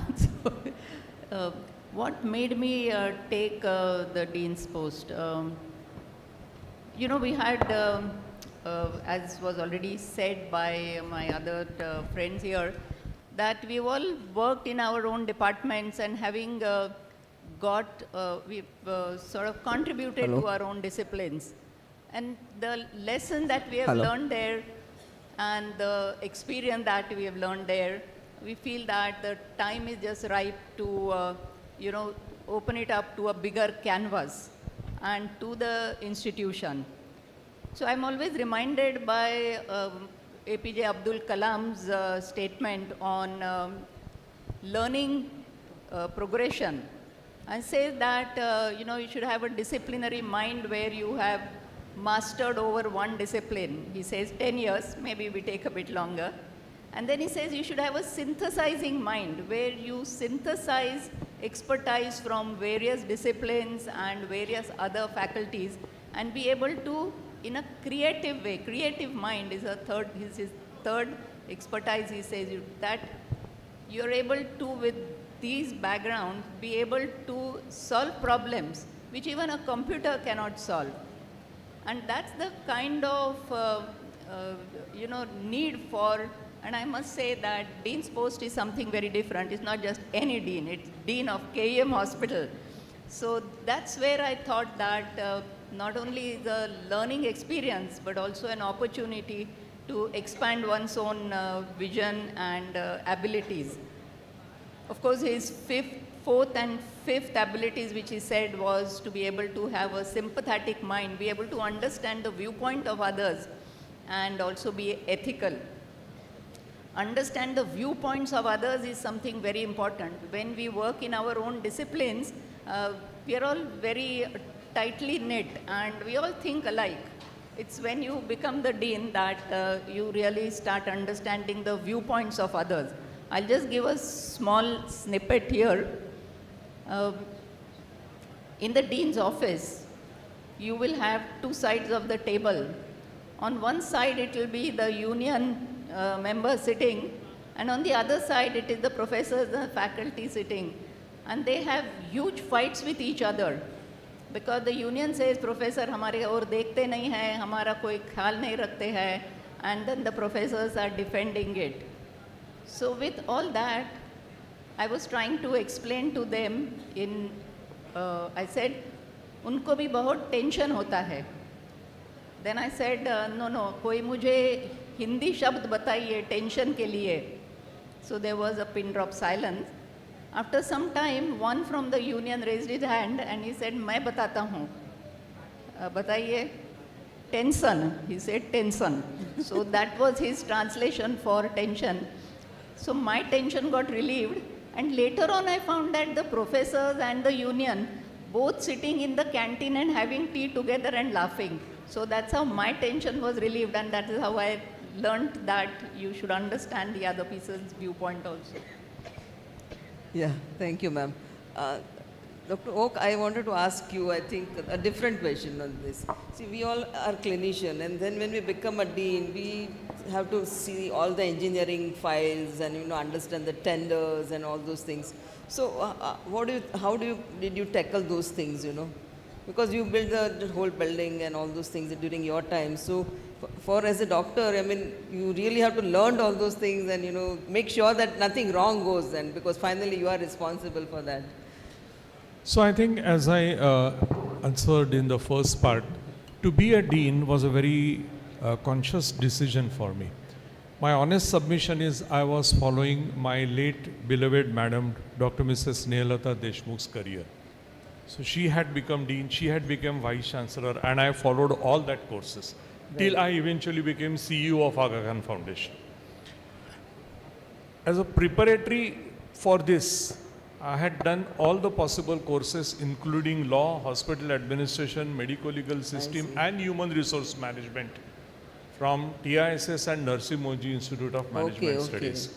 I had written a thesis, and the thesis for my hospital administration was how to build and maintain a hospital, architectural, right from architecture to everything. So I enjoyed making buildings, which I have still continued, right from Nair phase till today. Yes. I'm making 3 big hospitals now and a health city for NMIMS. Right. So you need to understand the nuances of these projects. You need to learn to talk to each other. Mr. Ratho was one of the additional municipal commissioners in our times. And there was an engineer's day, like 1st of July becoming a doctor's day, there is something as an engineer's day. And we celebrated that in KEM because this hostel building was being built. And I made jokingly that today doctors and engineers are talking on the same line. And Ratho smiled and added and said, "No, more important than that, Dr. Oak, you have made civil engineers and electrical engineers talk to each other." And that is why the projects are going ahead. So most of the things, the projects get stalled or something goes wrong because people don't talk to each other. At the root of every failure, at the root of every delay is a human element. And we need to take care of that. Agreed. One small thing I can add. Yes, sir. The cooperation of the engineering department is extremely important. Once at night around 10:30, I saw on the TV, fire in the newborn unit, NICU, in Madhya Pradesh. But then when I saw that, immediately I thought Madam Nanavati was there at that time, neonatology. But first thing I did was, I contacted our electrical and mechanical engineer. Arey bhai, please look into the electrical connections of our NICU. Because if something happens somewhere else, we have to draw the lessons first for our own hospital. Otherwise, you know how the media headlines are. आता इथे मध्य प्रदेशची घटना संपते न संपते तोच इथे पण. So we have to be careful that any incident happening all over the country, what bearing or relevance does it to our hospital? So I have awakened and aroused engineers on many times to check up the connections and be sure and guarded that our setup is very clear and fully protected. Yeah, Sangeeta, I must tell you, Yes, sir. the best way you can become, you can manage the dean's office. I would like to thank all the three. I mean, Shesaga Madam, Yevlekar Sir and Oak Sir. Whenever they used to go on leave, they used to put me as an acting dean. I think once you're acting dean, you get used to all these kind of trouble. Yes. The only, and of course, as Sanjay said, you get trained into TISS and education management and all. So you ultimately, dean's post is managing people. But the most important thing the dean post has to manage is the media management. In today's world, whether it's a print media, social media or video, I think you have to really learn what words to use, because one word here and there, you can make noise. I think, of course, I saw all three people, and even that time our AMC was there, Manisha madam. I think they all taught me how to handle the media in a dean's post. Otherwise, if you are not able to manage media, as a dean's post, it's a disaster. Yes. You are bombarded with so many kind of calls, and your comments are twisted, and you have to face answers, and all this. You have to learn it very right. Absolutely. Sure what to speak and what not to speak to media. Can I tell you something funny? Can I tell you something funny? Very often in the dean's office, you will remember that 2 or 3 relatives and one person is not talking, and he is very quietly recording on the phone every word that is being spoken. So I used to tell them, तुमचा phone आहे ना please टेबलवर ठेवा म्हणजे माझा आवाज चांगला record होईल. First thing I did as a dean, I put 2 cameras, because I think the cameras were not there in dean's office. I said first 2 cameras. I also and the person sitting front should be there. It should be recorded. I think that makes half of your problems get lost. I did the same thing when I entered And open window, glass window, those kind of policies. We are good in KEM actually. We don't want closed window policies. Yes, agreed, sir. Just one small thing I can share, because Dr. Suppe has talked about media. It's extremely important. Perhaps some of you might remember about the missing fisherman story. There was a person who had crossed across in a different country. He was brought to KEM, and the missing fisherman became a great issue all the time. How he is being admitted, every day questions and answers. But one day, all media had come together, and then one person had come from the BBC. So I just told get him in, let him sit. And outside, there were our local media, Hindi and Marathi. So immediately they started making you are giving priority only to international media. And then outside, when I started speaking in Aaj Aisa Hua, to say, wait, Marathi first. So then I spoke in Marathi, then all the translation into Hindi, and finally the BBC man. Of course, Sure. BBC man, I had to tell him that without commissioner's permission, we do not talk about to international media. So that was our polite answer. Yeah. Once I remember I was Sahan Dean, and there was one young girl which was raped, and Rakhi Samant came, with all You had a her good tantrums. And she started putting all tantrums. So I politely told her, Ki, madam, you go. She did not really listen to me. Then I just raised my voice and threw her out. Next day, it was a Times of India news. Dr. Suppe threw the Rakhi Samant out of Dean's room. So I think you have to really be ready. I remember Aruna Shanbag when she died. I remember we had almost about more than 300-400 reporters in our campus. Right. And the news had gone almost about 300-400 people. So I think we, as a dean, you have to be ready with all this which is not taught actually. Yeah, I actually, when I took over as a dean, I thought one thing, that negative news karne many reporters are there. So why not project our good things? Who will do that? And that's the reason I started this Instagram, Facebook, YouTube and Absolutely, LinkedIn, everything absolutely. of KEM. So then I only started giving articles to all these media about Yeah, KEM. you give a lot of print articles. That's the best way to see that you throw the KEM. Very good. Another worry So we is have to project ourselves. That we are another doing class you should take, actually all deans should take, is how to handle politicians, the people leaders, That was my next question, and actually. social leaders. Those who come with tikas, golden chain, all those make noise, how to handle them effectively. It itself is a challenge. So just a second on this. I will tell you how Just to a handle them. The basic of is this, that more examples will be given by everybody, but the basic of it is that they all have their own egos. And the trouble with KEMite, frankly, is we have our own egos. So that's where the clash happens. If one of these VIPs into quotes walks in, they expect us to stand up. And we don't think we should stand up for anybody. And because we follow the legacy of Jivraj Mehta, sir. But that's where the clash happens. One of the deans from other colleges, senior to me, once informed me that that's not the way to handle them.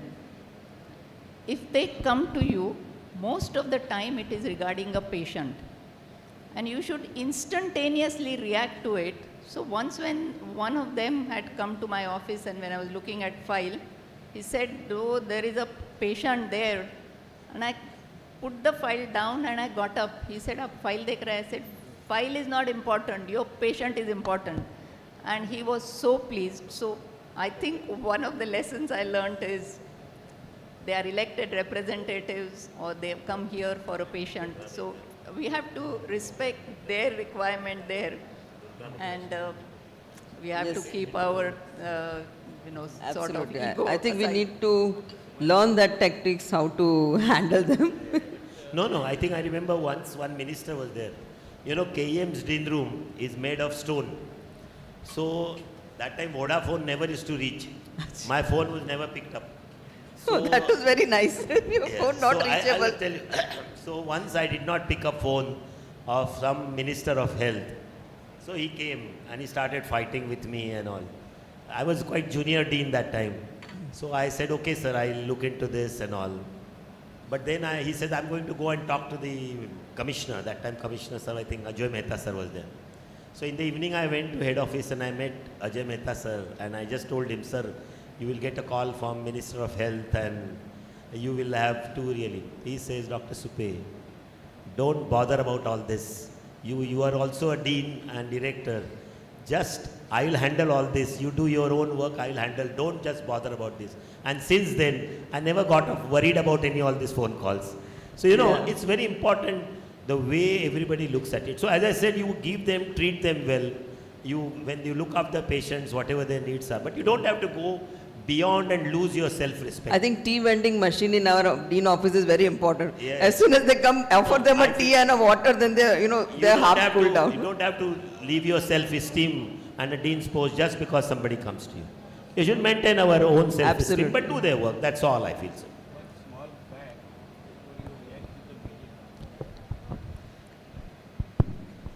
Which I must remember and share with the Madam Dean and all future deans, is that where and when to grant the interview. Sometimes they come in the working hours, they may take and consume lot of your time.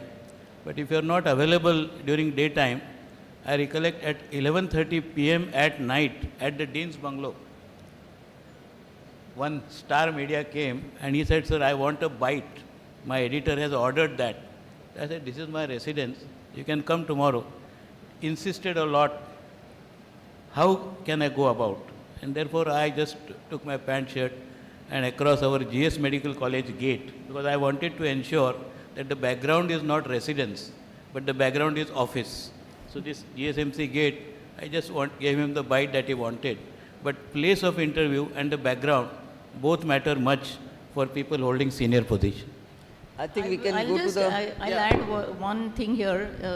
Place of residence is important.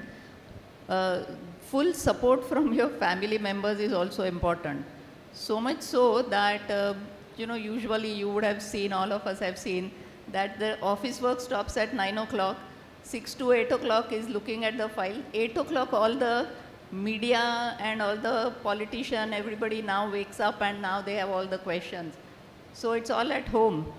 So my husband used to answer many of their questions, idhar jana hai, udhar jao, etc., etc. So much so that I can even give his name, Mr. Rustum Tirandaj. He when come to my office once, he said, "आप हमारा काम करते हैं वो तो ठीक ही है." I said, "हाँ, but आपके husband वो भी हमारा इतना काम कर लेते हैं." So you need to have your family members also to understand and be fully supportive. I know, that is very important. I think So I you are agree very entirely. supporting husband, Sangeeta. Yes, I agree. So that's the reason why we could see Hasmukh helping you so much around. Naam hi But Hasmukh hai. let me tell one thing. Yes, sir. These are the things which are never, it's like there are things for MBA and management which are never taught in Harvard, which are never printed in textbooks. It is the chair, once you occupy that in the office, that chair teaches you how to deal. And with every progressive decade, the things will become from bad to worse. I don't want to scare the prospective. There are so many faces who want to become dean and who must become dean for our institutes. This is a part of life. If Saif Ali Khan's rickshawala becomes a media person today to tell how he has taken and wo 40 rupees kaisa nahi liya hai, I don't think. Learn to accept one thing. There is hardly any private personal life once you occupy such chairs. I had the worst of the phases when I was leading the task force. There was media infiltrating from boardroom to bedroom, coming with their own theories, coming with their own therapeutics. And then you have to lead the state and tell these things in a very proper manner. So, media is a part of life. It's a question not of our survival, but of their survival. Yes, Please remember. Yeah, absolutely. No, sometimes they just come to our office and say, please give us a story. Because आज मैंने कुछ file नहीं किया है. Today I have to file. उसमें संगीता एक बात है जो I would like to tell all the prospective new people. Make friendship Shanti Asthana. If you make friends with them, there will be less bleeding in the war. If you make friends in the peace. So that sometimes they come and tell कि madam ऐसा कुछ हो रहा है, be careful. Even come and tell because you have become friends. It's like you hearing Dhritarashtra hearing through Sanjay's mouth, you know. Yeah, Dr. Deshmukh, would you like to share any funny anecdotes or anything or during your tenure? Hello. Funny or serious notes? I don't remember, but the most pressing point during COVID was obviously media, as we continued with media. That's what I was thinking. You must have faced media the lot. NDTV was very happy with me. Every day, at least 10 minutes, I would sparkle on NDTV. I don't know, many of you have seen it. But they wanted a perspective from the western region of the country of what COVID is, what is happening to COVID, and what is happening to vaccinations, and what is the status of the spread of the virus. So NDTV also tried to grill me every time online, asking stupid questions like, I'll tell you, there's no vaccination available. I'm 65 years old and I cannot travel to the hospital for vaccination. All the private hospitals are vacant and your hospital patients are waiting in the casualty. There are at least 100 patients there outside the hospital with COVID positive. So these were the questions that media will always try and grill you, but they were happy. I could disseminate a lot of information about COVID to the general population in the country. And one good thing was the media was so happy that they continued to cooperate with us, spread the education about COVID and stop the spread of infection. One of the points which I always feel is difficult for a dean to handle is a March strike.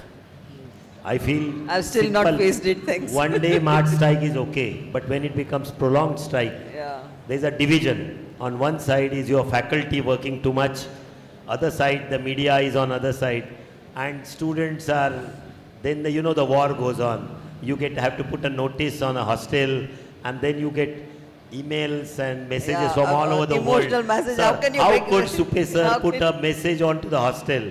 All these kind of messages, emotional blackmailing happens at this stage. Starts. And the dean gets caught into this. But I think the basic problem of our is hostels. So I planned that. Eckworth Hostel is coming up, which I think it was 22 storied. I think we need more hostels like this. Absolutely. And I hope that hostel will solve partly problem of our hospital. So I think I'll go over to the last question. I just want to add one, you can call it as a funny incident, but it illustrates the kinds of problems that can come onto the dean's table and how you need your own staff to be fully supportive. So I had once a phone call from a reporter saying that in your hospitals, biological waste, one dead body has been found.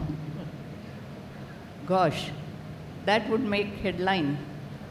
So my savior used to be always our deputy dean, Dr. Rankambe. So I called him. His first response was, अपने यहाँ से भी कोई भी body missing है ही नहीं. So there is no missing body.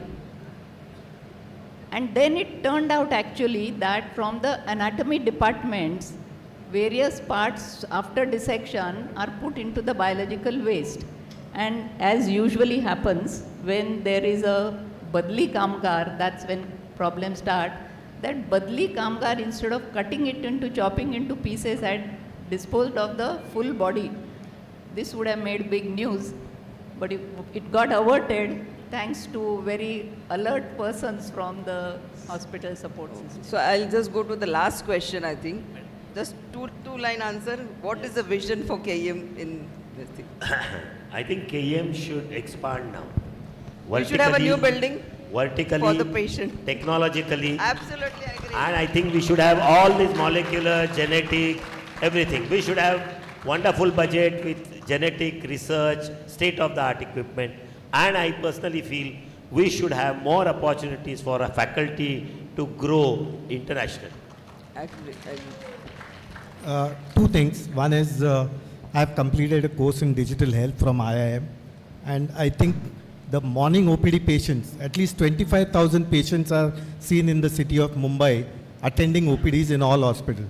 So everything should be digitalized. UPI HMIS is coming, sir. Right. UPI is one thing. And the place where we are sitting, this is a big footprint for a multi-story complex.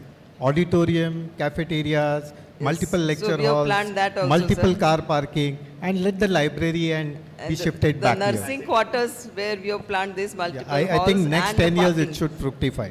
We have planned. At least plan. Next dean will achieve. Yes, absolutely. Next dean will do. So Just vision. one line, Sangeeta. This place is like my mother. And I want this to be always in the forefront of clinical and paraclinical medicine, every department, every new invention, technology. It pains me when I buy things for private sector. And always I feel why these things have not yet come to our three premier institutes, 3 or 4 now. But there is a corollary to whatever I have always carried in my heart. Never lose your focus that we exist for a common man in the street. Absolutely, I agree with you, sir. A single word is balanced and comprehensive growth for the hospital. And I thank you for giving us the opportunity. Some thoughts uppermost in our minds, we thought we must share with all of you over here. Maybe some are of use, and some thoughts may encourage you to rise up further.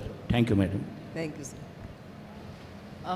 Agreeing to how KEM can expand, I think no matter how much we expand, we will never be able to fulfill the needs really of patient. What I think is critically important is to be able to mentor institution outside this place and outside Mumbai and other parts of the country and maybe even other world.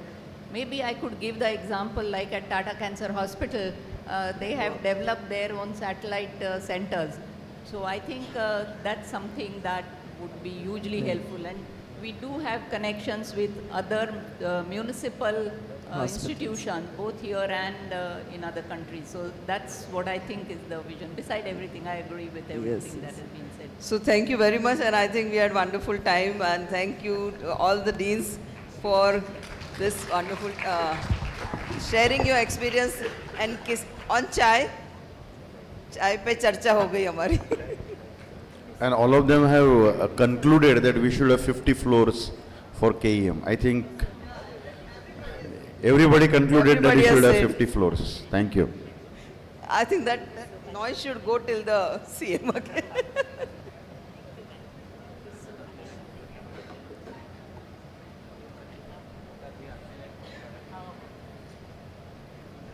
IT department मेडिसिनच्या लोकांच्याकडे IT department आली आहे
It, the whole thing was that this team effort of KEM Hospital has really shown today. And we could, today morning's program, that it went so crisp that everybody, including the CM and MC, were very happy. So I think the team effort has really shown that all of us worked very hard for the last 2 months, and we could finally achieve this. And I thank that all our deans are also supporting here, and now we have to gear up further for the better future of KEMI. Thank you very much.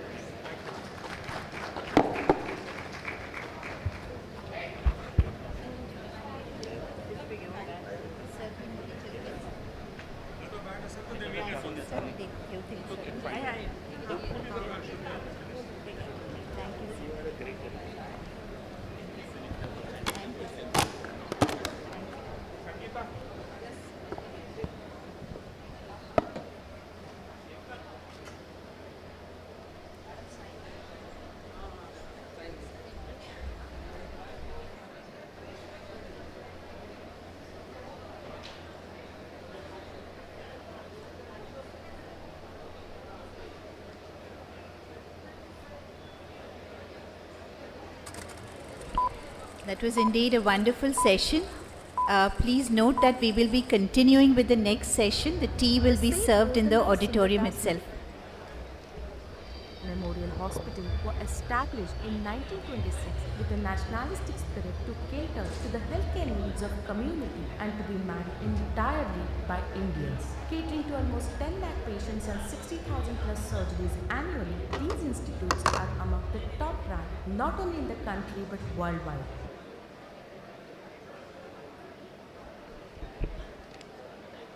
We now move on to the session on reminiscences. Nothing is ever lost to us as long as we remember it, and sometimes it is only in retrospect that we actually appreciate what once was. I also think reminiscences, it is a bittersweet dance with time. It gives me great pleasure to invite on stage the moderators for the sessions on reminiscences, Dr. Sucheta Dandekar, former professor and head of the Department of Biochemistry at the Institute, Dr. Milind Natkar, professor and head Department of Medicine, and Dr. Sharad Gopte, sir please, obstetrician by training and VP of our Alumni Association. I request Dr. Dandekar, Dr. Natkar, Dr. Gopte to take this session forward. May I also invite the speakers of the session, please? Dr. Bhojraj, Dr. Ravi Ramakantan, Dr. Munshi, Dr. Kolhe, Dr. Natrajan, and Dr. Apeksha Tripathi will be online.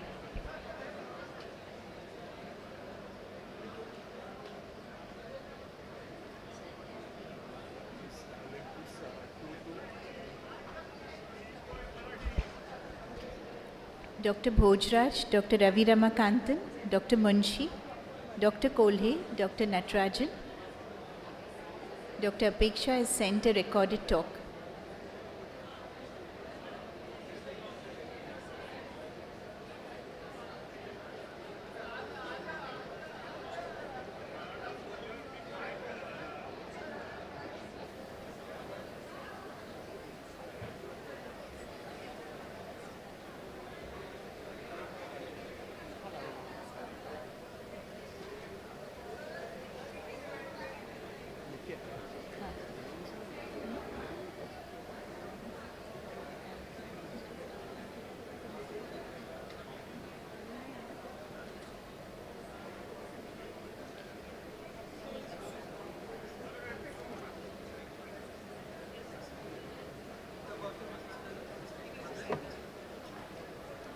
इकडनंच जाऊ पण this will be easy access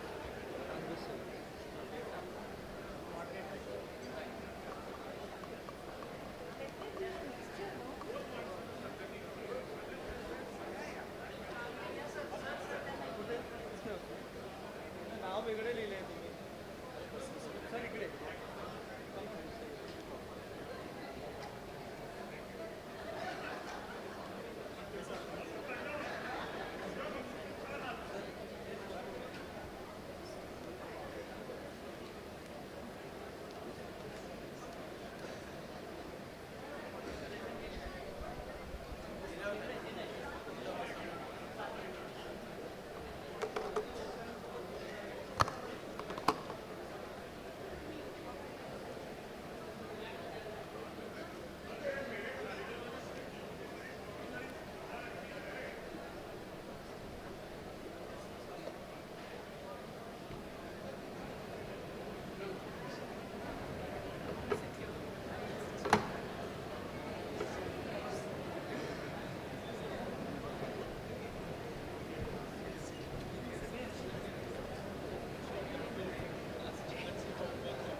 Hello.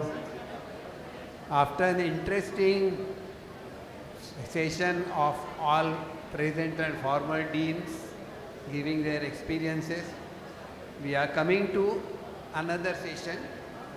This session is, we are going to have reminiscences from 6 of our former alumni only, I will call them, and we will be asking them as to what must have been their experience as undergraduate student, postgraduate student, as senior faculty, and how it has helped them in their future career. So, I am Dr. Sharad Gopte from 1966 batch, and I am Vice President of our Alumni Association. That has given me an opportunity to see and closely and be in touch with our alma mater for last more than 25 years. Dr. Shekhar Gojraj, I don't think we are going to have a formal introduction, but I would tell him that I have a special relationship with him. He is my surgeon. He has operated on me, and I happen to know him for last 2.5 years, not only as an operating surgeon, but as a friend, and that has given me a very broad vision about him. And I will make you know that two qualities of Dr. Bhojraj appeal to me. One thing, that very high level of ethics and principle, which he sticks to it, and secondly, his ability to build team and doing excellent charity work all over the country. I present to you Dr. Bhojraj. Hello, good evening. I am extremely thankful to be here because I got a chance to express my gratitude towards the parent institution, and today whatever I am is completely because of St. J.S. Medical College and KEM Hospital. So I was given only 7.5 minutes, so there is very little time to speak about memories. I could spend the whole day sitting on the katta with Ravi and speaking about the memories. So I'm going to make it quick. So I think, can I have the next slide? No, the other one. Yeah.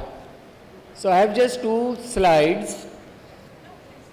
So my life, I think I'm now 67, born in 57, and my life could be divided into pre-KEM era when I joined here as a medical student in 75, then the KEM era where I spent from 75 to 93, 18 years in this compound, not leaving it at all, and then the life from 93 till today.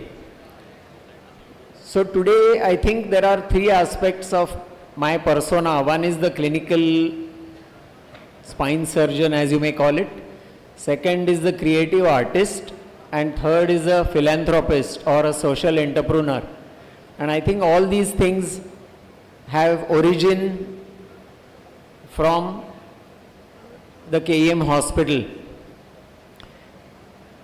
So before I joined the KEM Hospital, I used to hear stories about the KEM Hospital from my dad, who came on a scholarship given by Dr. Jivraj Mehta. He came from an interior village in Vidarbha in a dhoti, And being a congressman, and because my grandfather was a freedom fighter, he got a scholarship and he came here. And the first net practice of the cricket match, he was a cricket player, was in a dhoti and he was ridiculed. And that's how he grew up in KEM campus. So that's where he is on the left. Do we have a pointer? My sister, Shaila Telang, was almost grew up in the casualty officers' quarters at the KEM hospital. And so we heard stories about my dad growing up as a clinician, as an anesthetist. He developed the department of anesthesia. And we heard stories about the development from his association with Dr. Baliga, Dr. P.K. Sen, the dog lab experiments. And because my grandfather was a freedom fighter and a Gandhian, the philanthropic aspect developed even much before I joined the KEM hospital as a student. Once I joined the KEM hospital, of course, I grew up as a clinician because of the vast experience and with interaction with Ravi on the Katta, Dr. Sorab, late Dr. Sorab Baba, who taught the neurospinal radiology. I also met my life partner, Shilpa, who was also a medical student with me. Besides the development as a student and a clinician, Dr. G.B. Purukar was extremely supportive, and the first neurospinal unit of the country was established in 1988 in the Department of Orthopedics. So I am grateful to all these people. I also developed my art aspect and creative aspect at the KEM hospital because I participated in the Mood Indigo. Can I have a look at the timer? I can't see. Timer जरा दिखाएंगे कितना time बाकी? 3 minutes, okay. So because I represented the KEM hospital at the Mood Indigo, I did cartooning for magazines and the election campaigns were done by my artwork. I developed the artwork. While I was a student, all along for all the 5 years, I designed the cover page of the Gossu mag. So all the three aspects of my life, that is a clinician, the creative part as well as the philanthropy part was developed. And that's one of the reasons, although all my friends left to start private practice, I continued for almost 18 years in this institution. And when I left, I developed or created the Spine Foundation, which is a social wing started in 1998. And I give the entire credit to the GS Medical College and the KEM hospital. The last person who was in this hospital was my son, Tejas, who became MBBS from here, and eventually he's shifted to mathematics. He's in the US, he did PhD in mathematics. So this is my association with the KEM hospital. Can I have the next slide, last slide? So after I left KEM, till today, for last 32 years, each and everything what I do is because of the KEM hospital. Although I still enjoy spine surgery and the clinical acumen which I have developed and learned from the patients at KEM, we now run the Spine Foundation for the last 27 years, and we have 29 centers all over the country, serving the unreached population of the country with comprehensive spine care. The art aspect has also developed in form of art exhibitions and art books which we developed, the donations of which or the income of which goes towards the Spine Foundation. So in these 7 minutes, I think this is all what I have to say. The next slide, the last slide. In case you want to know more about the work we are doing, for last 21 years we are in Gadchiroli with Abhay and Rani Bang, and I just came back from the Goa Medical College, and next week we are going to interior Madhya Pradesh to operate on the rural tribals there. You could scan this and go to our social website, social media to get more information. So thank you once again, not only the organizers but the parent institution for giving me this chance to express my gratitude towards the institution, the college, and the poorest of the poor patients who have allowed me to reach this level. Thank you. After that short but very effective presentation from Dr. Shekhar Bhojraj, he has really given us a lesson for all of us that when you go in your life, you should have some targets and you must work very hard to achieve those things. Now I have the pleasure of introducing second person, Dr. Ravi Ramakant. If we stretch Badara and Sambandha, good evening everyone. Because I did 6 months of radiology in KEM, so we are colleagues also. So here I know him only after I started taking interest in our alumni association, and he has been a very enthusiastic, active supporter, worker, and always gives us ideas about how to go about things. So I present Dr. Ravi Ramakant.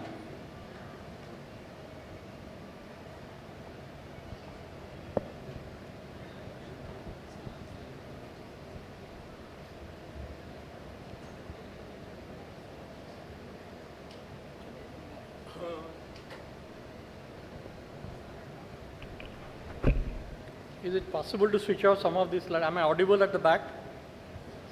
Okay, fine.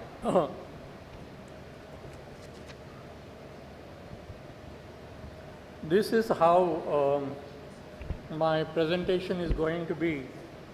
It's been a long association with my alma mater here, 40 years plus, and I will run through something that has stuck in my mind in every year of MBBS and perhaps later on. And you will see that there is a thread that unites all of them, and I will talk about that towards the end of the slide. The key word of 40 years of association with my alma mater is fun and learning. Learning beyond textbooks, beyond literature, beyond what is normally taught in classrooms. That's one thing beyond what is normally taught in classrooms is what sets GS different from so many medical schools. This is the one that works, fine. So I'll take you through first MBBS. Not many of you know that I came to medicine not because of any lofty ideals, I want to do good for the society. No. I came to medicine because I loved dissection in my pre-medical days. So the first thing that happened was in the dissection hall. I mean, myself, along with my partners, we spent long hours dissecting something, sometimes late into the evening, and the brain fascinated me. And this is the story of what happened in the first MBBS. I wanted to dissect the brain more than I could in 1/4. That means there are 4 of us, and I got 1/4 of the chance to dissect the brain. So I said I wanted brain to myself. And I went to one of the faculty members and I said, can I take a brain home to dissect? And I don't know if you're familiar with what happens in BMC. There's a standard saying, "Tumi bolla nahi, mi aikla nahi." Means you do what you want. So I used my influence with the ward boys here in the anatomy dissection hall and carried this brain home to an authentic Tam Brown family. You can imagine what happened. Hell broke loose. My mother lost her sense, and I said, this is okay, I'll sit in one room, I'll dissect. And I dissected this brain With the help of this book, there is an older version, or there was an older version of this book which led us through step by step through the dissection, and I did it for about 10 days, and what I learned in 71, 72 by dissection is still there in my mind as I look at MR scans and CT scans. There are certain things which are still stuck in my mind from the days of dissection. If you had given me 1 hour, Suchita, I would have taken you steps by step through all that is still there in my mind. Half my brain is already gone, but still what is left out is fascinating. I mean, if there are medical students here, don't miss out on dissection, and that is what will stay with you. We move on to second MBBS, and there was pharmacology. I want to talk a little bit about pharmacology. Is Dr. Shirsagar here? I don't know. Anyway, whether she is here or not, the truth will not change. So there used to be a seminar hall. I think this is a modern version of that same seminar hall where we had tutorials. That means small batch discussions, and my tutor at that time was Dr. Shirsagar. She was young, a tutor, and she would take classes for us, and etc. etc. At the end of the session, or somewhere halfway through the session, there was an exam. The exam was for 80 marks, and in the first attempt I got a glorious 7 on 18. Single 7 on 80. And what happens when you get 7 on 80? The dreaded word, repeat. So I repeated the test again, a different test, and I improved dramatically. I got 3.5 times of 7, that is 24, out of 80. And poor Dr. Shirsagar, sitting there at the corner of the table, asked me, Ravi, why do you get such low marks?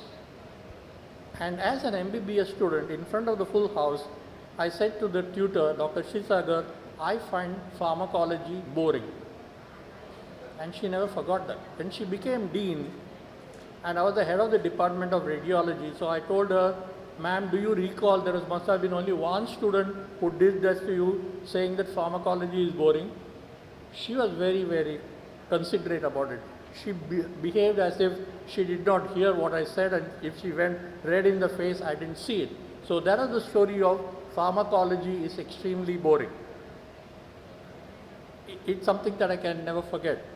We move on to third MBBS, and in medicine there was a practice that when you finish your medical term, I believe students no longer go to the wards. I mean, I don't want to get into that. At the end of the term, there is a seminar that the students of that batch have to present to the rest of the class or rest of the medical term.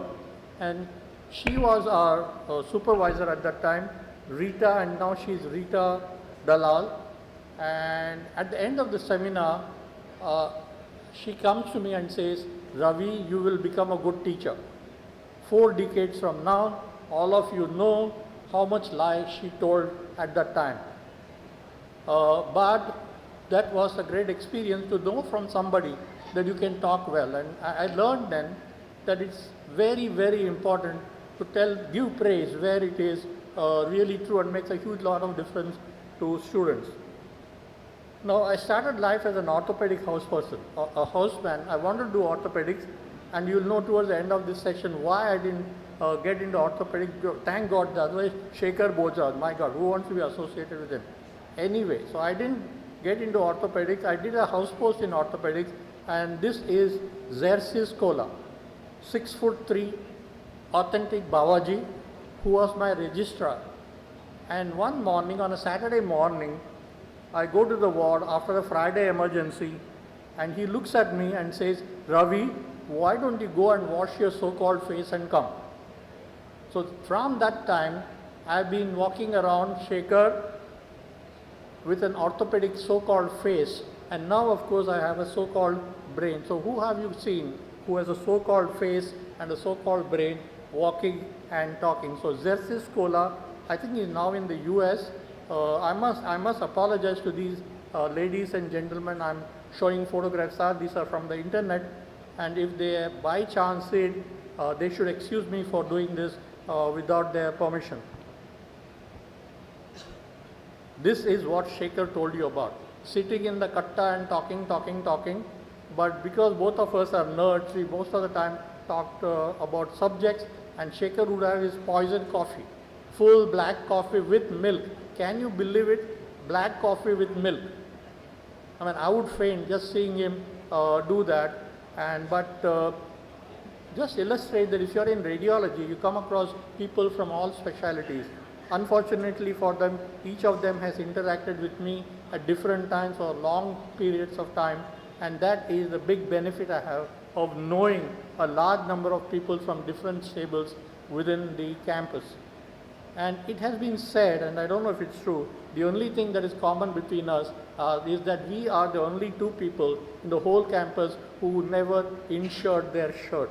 I mean, if there is something like that, look at him, shirt outside, look at me. I mean, people are told that what is this nonsense, you people are senior faculty walking like this. So there is a story there, I will not get into that. So I had a reputation. Now this is the corner outside the canteen. All of you know this is a katta, and this is known as the radiology katta. And I had developed a reputation, especially with Dr. Deshmukh is here from pediatrics. His seniors would tell their bachus, their residents, that they go and take Dr. Ravi's opinion on this. Don't go to the radiology department, go to the katta, he will be sitting there. Don't waste your time going to the radiology department. Hopeless fellow. It's not true. Sometimes I'm in the department, very often I'm in the katta. And this is a place to sit and contemplate.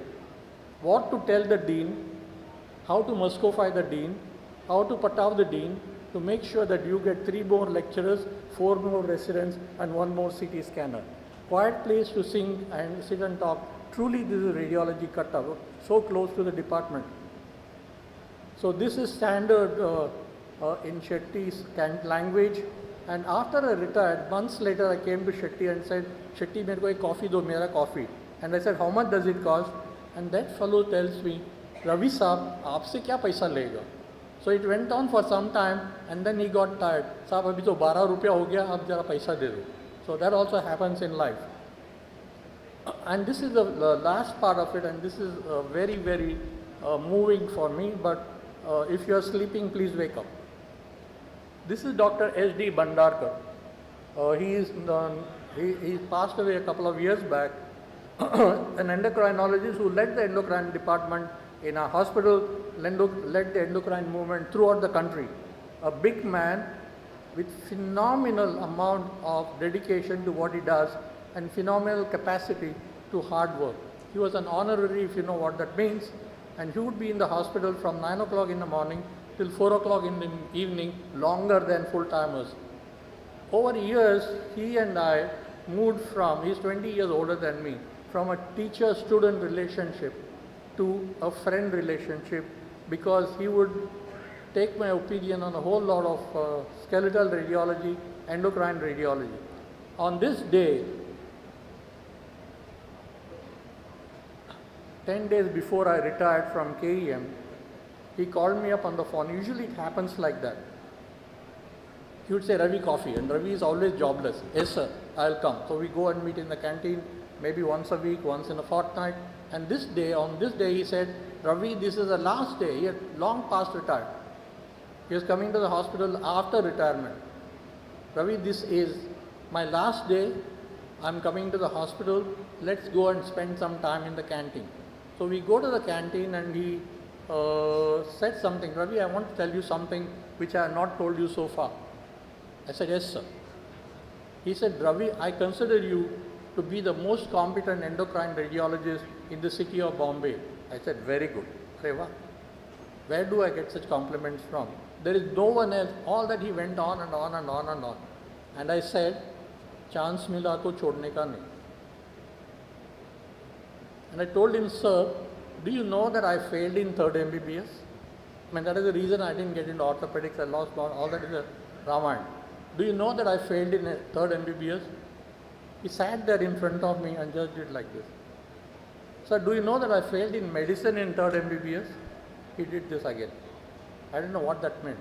Sir, do you know that you were the examiner at the JJ hospital who mailed me in 3rd MBBS medicine practicals? I thought he would say something like, oh, is that possible? Nothing. He just nodded his head. And 10 seconds later, he said, Ravi, you mean I failed you in final MBBS practical? I said, chance mila to chhodne ka nahi. Ravi, I failed you in final MBBS practicals.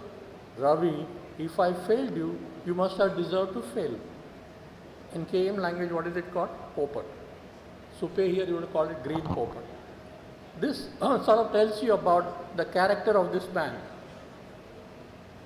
Completely upright, means what he says, and wants to convey the truth to the next generation. As I came out of the canteen, this is on that day at 11 o'clock in the morning, he was really old, he had needed help to walk with his walking stick on one side, a human stick on the other side. And to me, this handheld posture represents the teacher-student relationship. One of my school teachers had told us some time back that the student-teacher relationship is eternal. This relationship goes on from generation to generation till you have conquered all the nuances of great teaching and the secrets of meaningful learning. Nuances of great teaching and the secrets of meaningful learning. That is what symbolizes our alma mater. And we are so proud today to be 100 years old and celebrating in such a fancy manner with old and new people sitting in the hall at the same time.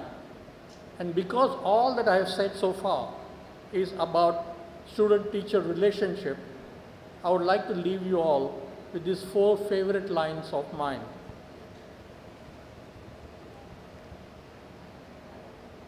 No written word, no spoken plea can teach our youth what they should be, nor all the books on all the shelves. It's what their teachers are themselves. We are a teaching hospital, and what our Bachchu Log will become tomorrow is all about teachers. The way you teach, the way you walk, the way you talk to the patients, the way you do every single thing is what they will imbibe. And it cannot be more true of people like me and Shekhar, who have spent such a long time in this glorious institution. Thank you.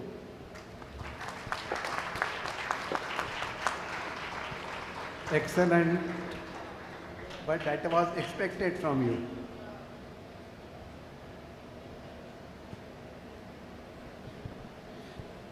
Thank you, Ravi sir.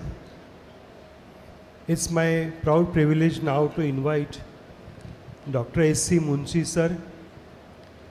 I think he is one person who has in his career joined this institution a bit late, because he is from Kolkata. He has done his undergraduation in 1950 batch MBBS from Kolkata Medical College. Then he did his MRCP in UK, and he joined this institution in 1966 as honorary professor of cardiology over here, and he is remembered for his clinical cardiology and for the teaching, the super specialty teaching that he did in his department, and he is very active till now in teaching cardiology. And I hand over mic to Dr. S.C. Munshi for his reminiscence. Thank you, sir. Thank you, Dr. Nathkar. Well, going through it, as you heard that I am not that way ex-alumni of this hospital, but I had the opportunity to come to this hospital, this big institution, and serve it from 1972 to 1993.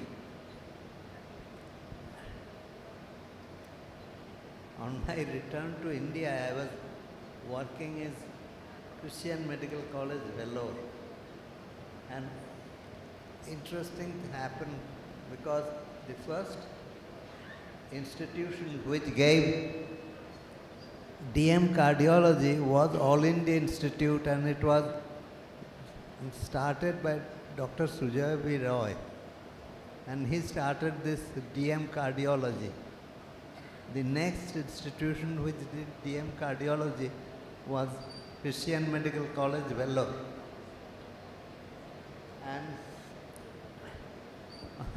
on my return from abroad, the then principal of Christian Medical College, he picked me up from England and I came there. Then, interestingly enough, after that, the third university which started the DM cardiology was Bombay University, and KEM was selected as the teaching center for DM cardiology. So I came from Christian Medical College to here to take part in this great institution for teaching, or you can say participate in that program.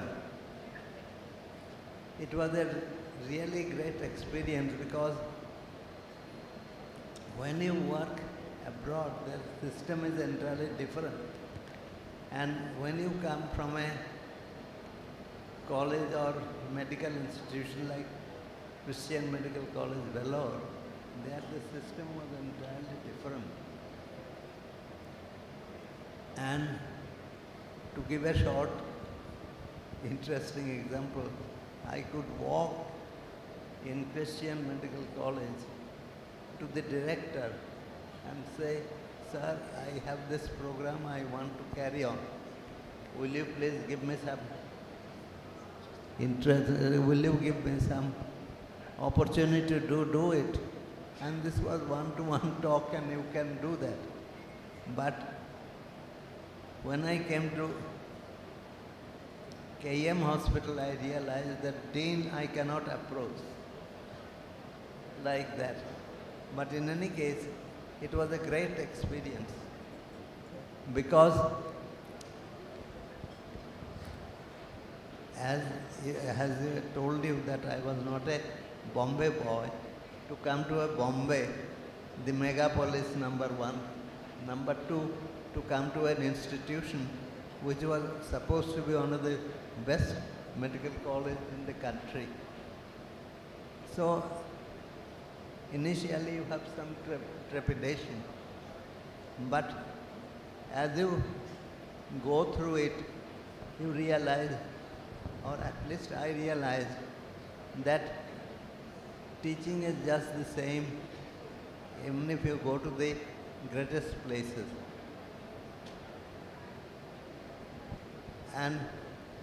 But the experience is different. The first day, I think second day of my joining, I was walking down the corridor and I saw Professor P.K. Sen. I don't know how many of you know about him. He was a very renowned cardiac surgeon, Dr. P.K. Sen. Of course, I heard his name and I have never met him in any of the conferences. So as I was going, I knew him from this thing. So I said, "Good morning, Professor Sen." He turned to me and said, "What is good about it? It is just like any other morning. In any case, you have joined this institution, you will make a niche." And so I realized the things are entirely different. And in such vast institution, you try to get lost. But the oasis of this vast institution were the students. These young people come and interact with them was extremely interesting. Because when you react with the young people, they have got so many questions, and those boys, always in KEM, as you know, unless you are the cream of the boys, you cannot get admission in KEM hospital. So they were very inquisitive. and when you react them, they ask you very searching questions. And of course I knew the answer, quite a bit of them, lot of them. But there was time when I didn't know the answer. Like, I give an example, Dr. Bharat Dalvi, I was his guide for his DM cardiology. And he was writing a paper, his DM dissertation was on pericardial disease and pericardial effusion. He came and told me, sir, of course I don't want to bore you with that. There are two descents in JVP, the jugular venous pressure. And he said, sir, this happens like this with the early pericardial constriction. I said, yes, that'll be. But he turned around and said, why? I knew this. I heard it in Brompton Hospital and I knew this happened. But exactly I didn't know why this happened. Of course, I looked up the literature and I knew later the answer to it. But this is just a small example to give that how the stimulated you. And I learned as much as I made them learn some more. So that was two-way traffic, and that was the most interesting thing that I can remember. And as I grew in KEM, and this teaching was in a way hobby for me. So I like to provoke the students and who are there in cardiology department, and then sometimes they used to feel awkward and maybe a little irritated, but they didn't express it, but I could feel it. But I never stopped asking them odd questions, and that, I tell you, keeps you alive, keeps you updated. So this was a very interesting. And as far as KEM is concerned, when I came, it was a vast institution with so many beds, so many departments, and cardiology department was supposed to be very advanced. And as I took part in the progress of this department, I felt very happy and proud. And I still carry that excellent memory in my heart, and I'm ever grateful to the KEM hospital that they gave me the opportunity to carry on with my hobby. Thank you very much.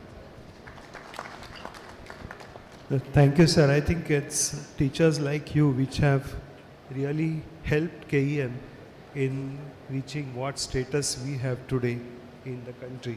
So it's a great contribution from teachers like you which has shaped this institution. I now have got great privilege in introducing our next alumni, that is from 1998 batch, and that's Dr. Amal Kolle. He is hero's hero because somebody who plays Chhatrapati Shivaji Maharaj on the screen, I think there cannot be any bigger role to play on screen than this.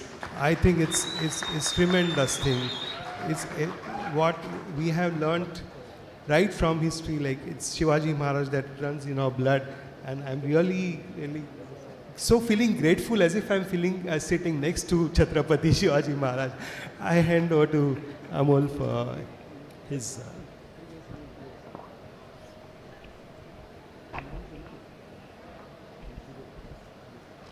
जय शिवराय. खरं तर कुठल्या भाषेत बोलायचा हा प्रश्न आधी विचारणार होतो. सर ते बाय डिफॉल्ट आहे, कारण स्टेजच तुम्ही अशा जागी उभं केलं की केईएम मधली ओळखच या स्टेजवर केवळ मराठीच्या अट्टहासापायी you should be thrown out of this campus असं ऐकण्यापासून झाली होती. पण खरं तर मी ऑर्गनायझिंग कमिटीचा मनापासून आभारी आहे, कारण इतके दिग्गज बसलेले आहेत, भोजराज सर असतील, नटराजन सर असतील, रवी रमाकांत सर असतील, मुंशी सर असतील, म्हणजे बसल्यानंतर नाडकर सर खरं तर मला असं वाटलं होतं की ते खूप चांगलं काहीतरी सुरू असतं आणि लहान लेकराला नजर लागू नये म्हणून तीट लावतो, तसं आपल्याला आणून बसवलं, लिंबू टिंबू म्हणून यांच्यामध्ये बसवलं आहे. कारण ही खरंच फार मोठी माणसं, ते आभाळा एवढी माणसं आहेत. म्हणजे या इतक्या मोठ्या माणसांबरोबर खरं तर केवळ बसण्याची संधी देणं किंवा त्यांच्यासमोर KMच्या या आठवणी जागवण्याची संधी देणं, याबद्दलच मी तुमचा सगळ्यांचा मनापासून ऋणी आहे. कारण KMच्या आठवणी अनेक आहे, पण मला जास्त महत्त्वाचं वाटतं की KMने नक्की दिलं काय. तर पहिली गोष्ट KMने जी सगळ्यात महत्त्वाची दिली ती म्हणजे तू एकटा नाहीस ही गोष्ट सांगितली. ती दोन अर्थाने सांगितली की घरापासून 200-250 किलोमीटर लांब हॉस्टेलला राहिल्यानंतर जेव्हा घराची आठवण येते तेव्हा तू एकटा नाहीस हा एक विश्वास KMने कायम दिला. आणि त्याचबरोबर लहानपणापासून तुम्ही शाळेचे ब्लू आईड बॉय असता, कुटुंबाचे ब्लू आईड बॉय असता आणि त्यानंतर उगाच कर्णाचा रथ जसा महाभारतात 4 अंगुळं वर चालत असतो तसा आपलाही रथ 4 अंगुळं वर चालायला लागतो. आणि तेव्हा जेव्हा आमच्या वेळी तर 180ची बॅच होती, आता 250ची बहुतेक, पण 180च्या बॅचमध्ये KMमध्ये आल्यानंतर तू एकटा नाहीस बेटा, तुझ्यासारखे बाकी 179 आहेत, ही सुद्धा जाणीव पहिल्यांदा KMने दिली. आणि त्यातून सगळ्यात महत्त्वाची गोष्ट दिली ती म्हणजे अस्तित्वाच्या शोधाची सुरुवात ही खरं तर इथं झाली. कारण मी कायम असं मानतो, मी कायम असं समजतो की डबक्यात असताना आपणच मोठे आहोत असं वाटणं फार सोपं असतं, पण डबक्यातून जेव्हा पहिल्यांदा आपण तळ्यात येतो, तळ्यातून जेव्हा पहिल्यांदा समुद्रात येतो, तेव्हा आपण कोण आहोत याचा शोध घेण्याची सुरुवात, ज्याला आपण आपल्या संस्कृतीमध्ये कोहम म्हणतो, ही सुरुवात जी झाली ती खरी KMनी झाली. आणि सेंट GS मेडिकल कॉलेज आणि KMमध्ये म्हणजे खरंच मला आत्ता गंमत वाटली की नारायणगावसारख्या एका छोट्याशा खेडेगावातून आलेला मुलगा, केवळ आपल्या घरात कुणीही डॉक्टर नाही आणि लहानपणापासून हुशार असल्यानंतर सर्वसामान्य मराठी मध्यमवर्गीय कुटुंबात ही एक अपेक्षा असते की पोरगं जर हुशार असेल, पहिलं दुसरं येणारं असेल, तर त्याने डॉक्टर नाही तर इंजिनियर झालं पाहिजे, म्हणजे कुटुंबाचं पांग फुटलं. घरात कुणीही डॉक्टर नसतं, त्यामुळे अनेक पालकांची ही अपेक्षा असते. ते स्वप्न घेऊन आलेला मुलगा आणि त्यानंतर सडनली गोष्टी बदलत गेल्या आणि आज खरं तर मेंबर ऑफ पार्लमेंट म्हणून, खासदार म्हणून, तोही सेकंड टर्मचा खासदार म्हणून 24.5 लाख लोकांचं प्रतिनिधित्व करत असताना तुमच्या समोर उभं राहायचा, या प्रवासामध्ये KMचा वाटा सिंहाचा आहे. आणि या सगळ्या खरं तर माझ्या शिक्षकांचा वाटा हा सिंहाचा आहे. त्याचे काही कारणं फक्त सांगेत. विशेषतः ॲज अ टीचिंग हॉस्पिटल, मगाशी रमाकांतन सरांनी याचा उल्लेख केला, as a teaching hospital you teachers, म्हणजे तुम्ही इतकं सहज काहीतरी सांगून जाता, तुम्ही इतकं मोठं काहीतरी शिकवून जाता. आणि KMच्या माझ्या आठवणी 2 माणसांशिवाय कधीच पूर्ण होत नाहीत. एक डॉक्टर रवी बापट आणि दुसरे सुबल सरकार. या 2 माणसांनी माझ्या आयुष्याला KMमध्ये पूर्ण कलाटणी दिली. म्हणजे एकाच लाईफ स्पॅनमध्ये माणूस किती वेगवेगळ्या आयुष्यांना स्पर्श करू शकतो, किती वेगवेगळ्या पद्धतीनं आयुष्य जगू शकतो, हे मी कायम RDBंकडे बघून शिकलो. आणि मला अजूनही आठवतं की पहिल्यांदा सुरुवातीला मी जे म्हणालो की मराठी की हिंदी या वादामध्ये जेव्हा अपूर्वाईची सुरुवात केली, तेव्हा अपूर्वाईची सुरुवात भांडून करत असताना डीन्स लॉन्सवर जेव्हा अपूर्वाईचा पहिला कार्यक्रम झाला, तेव्हा उपस्थित असणारे एकमेव शिक्षक हे स्वतः RDB होते. जी सुरुवात झाली आज 25 वर्ष गेल्यानंतर आवर्जून विचारतात, सर ते अपूर्वाई नावाचा काहीतरी एक कार्यक्रम आहे, अद्वैत नावाची एकांकिका स्पर्धा, आमचा YB सर असतील मागे, येस YB, हां, म्हणजे परमेश्वर गुण असेल, शिवशंकर असेल, यांच्या सगळ्यांच्या साथीनं जेव्हा अद्वैत ही एकांकिका स्पर्धा सुरू करत होतो, मला अजूनही आठवतं की RDBंकडे गेल्यानंतर RDBने प्रश्न विचारला, काय रे बावटपणा करायचा, कशासाठी पाहिजे तुला? आणि सरांना सांगितलं, सर INT उन्मेषला आपल्याला वेळ मिळत नाही. ड्रॉवर उघडला गेला, ड्रॉवरमधून पहिली एक कॉन्ट्रीब्युशन ही पहिली RDBंनी दिली आणि सांगितलं सुरू कर, मी पाठीशी, काय मदत लागेल ती सांग. मला वाटतं हे पाठीशी उभं राहणं हे फार महत्त्वाचं होतं. कदाचित त्यावेळी RDB पाठीशी उभे राहिले नसते तर आज मी इथं उभा राहिलो नसतो. तीच गोष्ट होती सुबल सरकारांची. म्हणजे खरं तर अपूर्वाईच्या वेळी कोरिओग्राफर म्हणून आलेले सुबल सरकार, म्हणजे शेट्टीच्या कॅन्टीनच्या बाहेर टेलिफोन होता आणि आजही नंबर आठवतो 413682 हा सुबलदांच्या घराचा नंबर होता. आणि मला वाटतं रेगे मॅमनी पहिल्यांदा मला बाळधुरींचा नंबर दिला होता आणि बाळधुरींच्या कडून सुबल सरकारांचा हा रेफरन्स मिळाला होता. आणि तो 413682 इतक्या वेळा डायल करून झाला होता. सुरुवातीला अपूर्वाईला कोरिओग्राफर म्हणून मदत करा यासाठी होता, त्यानंतर करिअरमध्ये पुढे जाण्यासाठी होता. आणि या माणसाकडून सुबल सरकारांकडून इतका मोठा कोरिओग्राफर, पण त्यांच्याकडून एक गोष्ट शिकलो की हात आभाळाला लागल्यावर सुद्धा पाय जमिनीला कसे रोवून ठेवायचे असतात, ही गोष्ट शिकलो असेल तर ती सुबलदांकडून शिकलो. या दोन महत्त्वाच्या गोष्टी या KEM कडून शिकलो. करिअर स्विचच्या बाबतीत म्हणाल तर भुजबळ सर तुमच्या ऑर्थोपेडिक्सच्या बिल्डिंगपासून, म्हणजे ऑर्थो बिल्डिंगपासून ते शेट्टीच्या कॅन्टीनच्या कट्ट्यावर कॉफी प्यायला येत असताना ट्रान्सफॉर्मेशन होतं. एक टर्निंग पॉईंट होता जो त्यावेळी मिहीर बापटने दिलेला.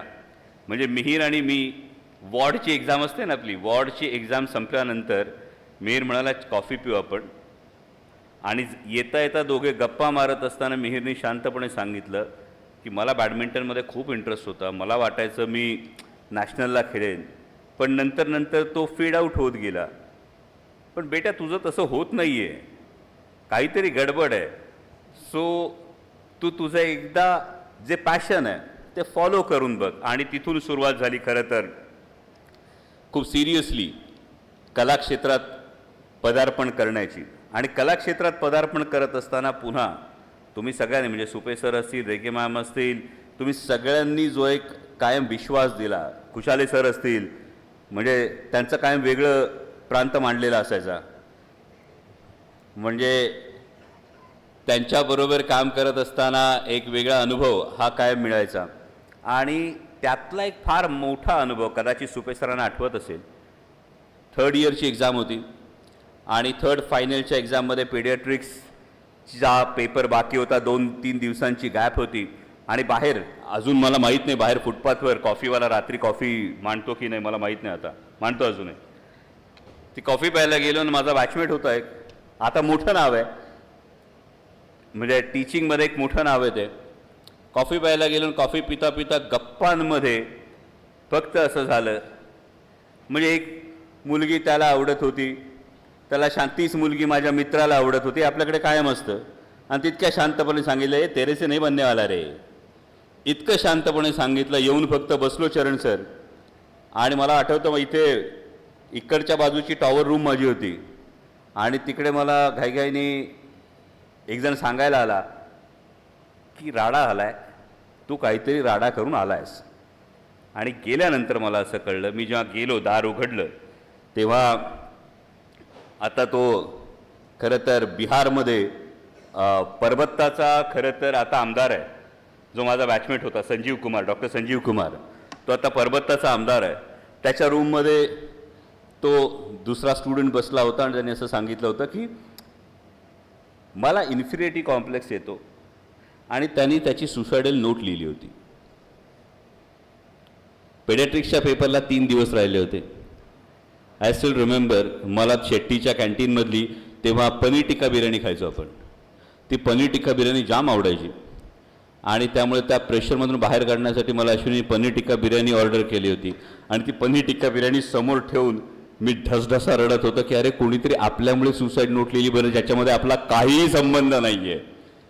पण मला आठवतं की त्यावेळी सुपे सरांनी जो एक पाठिंबा दिला होता, मी त्यांच्याकडे गेलो होतो, त्यांच्या केबिनमध्ये बसून त्यांना सांगितलं होतं आणि सरांनी एकच सांगितलं होतं, काळजी करू नकोस, मी सगळं हँडल करेन, असं काहीही होणार नाही. शिक्षक म्हणून मला वाटतं हा अनुभव देणं आणि त्यावेळी विद्यार्थ्यांच्या पाठीशी उभं राहणं हे खूप गरजेचं होतं. आणि केईएमनी सगळ्यात महत्त्वाची काय गोष्ट दिली असेल तर मला लाईफ पार्टनर दिली. नाही, आत्ता संक्रांत झाली सर, पतंग लय उडायला लागला ना त्या मांजानी ताण द्यावा लागतोय. त्यामुळे पतंग जोपर्यंत स्वैर होऊ नये त्यासाठीचा जो मांजा महत्त्वाचा असतो तो लाईफ पार्टनर खरं तर केईएमनी दिला.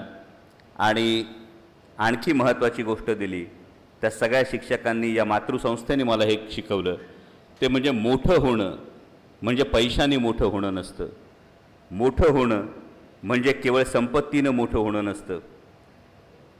म्हणजे आजही खासदार म्हणून आम्हाला 36 बिझनेस क्लासचे प्रवास हे मिळतात आणि मी अजूनही इकॉनॉमी क्लासने प्रवास करतो. मला एकदा माझ्या नेत्यांनी विचारलं की तुम्हाला बिझनेस क्लासचे प्रवास असताना तू इकॉनॉमी क्लासने प्रवास का करतो. त्यावरचं माझं उत्तर असं होतं की हा आसक्ती आणि विरक्तीचा बॅलन्स आहे. कारण आज उद्या परवा, आज सेकंड टर्म आहे, तिसऱ्या चौथ्या पाचव्या कुठल्या तरी टर्मला मी कधीतरी पराभूत होईल. आणि कधीतरी जर पराभूत झालो तर मी रोज बिझनेस क्लासने फिरणारा नसेल तर त्या दिवशी जेव्हा मी विमानात चढेल तेव्हा ते रिकामी बिझनेस क्लासची खुर्ची ही माझ्या दुःखाचं कारण बनेल. त्यापेक्षा पद असताना त्याचा माज नको आणि पद गेल्यावर त्याची लाज नको, इतक्या शांतपणे वागणं हा संस्कार जर असेल तर मला वाटतं हा संस्कार हा केईएमने दिला, हा संस्कार या GS मेडिकल कॉलेजने दिला. आणि त्यामुळं हा तुमचा सगळ्यांचा आशीर्वाद हा कायम पाठीशी राहील. मी खरं तर माफी मागतो, मला वेळेचं खरंच भान नाही, कारण कलाकार आणि नेता दोन्ही असल्यामुळं माईकची जास्त आवड असते, त्यामुळं थांबायचं कधी हे कृपया आपण सांगा. पण पुन्हा एकदा तुमच्या सगळ्यांचं, कारण या 100 वर्षामध्ये अगदी चतुर्थ श्रेणी कामगारापासून पॅरामेडिकल स्टाफपासून प्रत्येकानं आयुष्याची अनेक वर्ष दिलेली आहेत. आणि मी कायम अश्विनीकडे बघितल्यानंतर एका गोष्टीचा मला कायम हेवा वाटतो, कारण graduation KEM, post graduation KEM आणि त्यानंतर सुद्धा तुम्ही तुमच्या अल्मा मॅटरपासून दूर जात नाही हे नशीब खूप थोड्या जणांना असतं. आणि त्यामुळे मी तिला कायम चिडवत असतो की किती सुख आहे, किती समाधान आहे ना. म्हणजे ज्याच्यावर विश्वासानं तुम्ही ज्याच्या कुशीत बसलेला आहात त्याच मातृसंस्थेच्या कुशीत तुम्ही तुमचं करिअर करता, ही फार महत्त्वाची गोष्ट आहे. आणि म्हणून पुन्हा एकदा आपणा सर्वांना या शतक महोत्सवाच्या मनापासून शुभेच्छा देतो, सदिच्छा देतो. आजच्या काळामध्ये या तुमच्या प्रत्येक कृतीतून म्हणजे तुम्ही इतकं मोठं काम करता, तुम्ही प्रत्येक जण तुम्ही इतकं मोठं काम करता. कारण पिंकी मॅम मागे बसल्यात, थापर मॅडम, तुम्ही कधीच पेशंट ट्रीट करताना त्याचं नाव काय, त्याचं आडनाव काय, त्याची जात काय, त्याचा धर्म काय, त्याचा पंथ काय, त्याचा प्रांत काय हे कधीच पाहिलं नाही. जेव्हा आज समाजामध्ये धर्म, जात, पंथ, प्रांत या सगळ्या गोष्टींनी एक डिव्हिजन सुरू असताना कुठंतरी माणूस म्हणून माणसाकडे बघण्याचा सगळ्यात मोठा दृष्टिकोन जर कोणी देत असेल तर ते तुम्ही सगळेजण देतात. तुमच्या मार्गदर्शनातून ते होतं आहे. आणि त्यामुळं आयुष्याकडे बघताना सर तुम्ही जे शिकवलं, खासदार म्हणून काम करताना तेच करतो. Inspection, palpation, auscultation, investigation, differential diagnosis आणि मग डायग्नोसिस. आणि त्यामुळे दुसऱ्या टर्ममध्ये आल्यानंतर सुद्धा अजून कुठल्याही करप्शनच्या बाबतीत अमोल कोल्हेचं नाव तुम्हाला कुठल्याही पेपरमध्ये बघायला मिळत नाही. आणि त्यामुळे डिफरन्शियल डायग्नोसिस करून मग डायग्नोसिसवर जायचा हा तुमचा सगळ्यांचा जो संस्कार आहे, हा संस्कार टिकवण्याचा आम्ही प्रयत्न करू. पण तुमच्या सगळ्यांकडून मानवतेच्या दृष्टिकोनातून आणि राष्ट्र निर्माणाच्या गोष्टीसाठी तुमच्या प्रत्येकाचं जे योगदान आहे, या योगदानाप्रती मी आपणा सर्वांना मानाचा मुजरा करतो. धन्यवाद. जय शिवराय. धन्यवाद अमोल. मला असं वाटतं की एकदा नेता आणि अभिनेता जेव्हा एकत्र आला आणि त्यांनी जेव्हा भाषण दिलं तेव्हा तो एक जो रंग पालटला तो आपण आता मला वाटतं सर्वांनी अनुभवला. आणि धन्यवाद की इतकं सुंदर बोलल्याबद्दल. मी सुचिता पुढचा परत. Thank you, Milind. I have the pleasant task of introducing Dr. Natarajan, a skilled anatomist, a man who is very, very good with words, and last but not the least, he is also the keeper of our WhatsApp. And I think all of us have experienced once in a while his tapli on our heads if someone goes the wrong way or just adds something which is not to be added in the WhatsApp. So he is the keeper of all our WhatsApp groups. So over to you, Dr. Natarajan.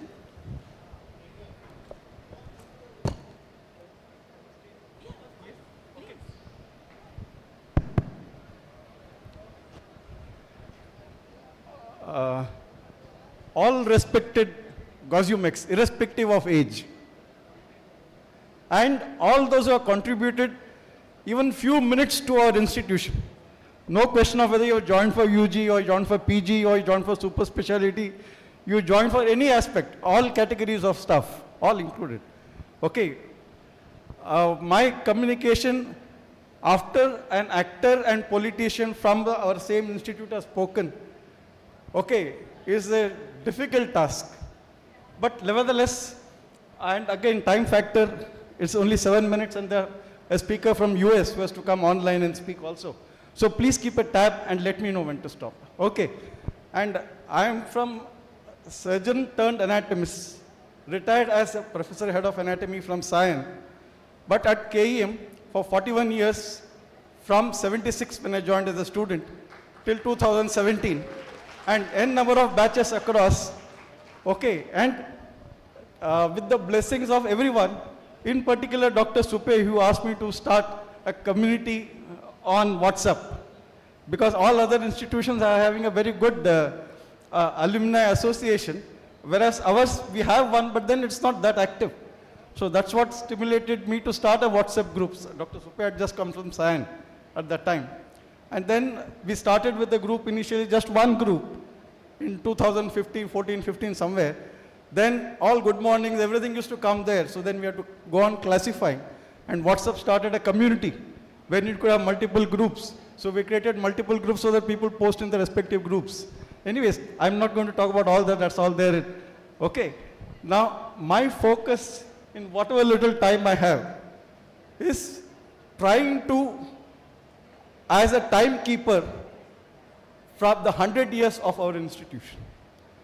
I'll take a decade at a time and not every batch of 100. Okay. So the first decade will be from 25 to 34. Second decade, 35, onwards, that way. Ravi told me that I am dressed in a different way today. I've never come in such a dress in this institution. Okay, but when I said 100 is a special occasion, so when I'm wearing it in national conferences of Anatomical Society of India, why should not I wear it here?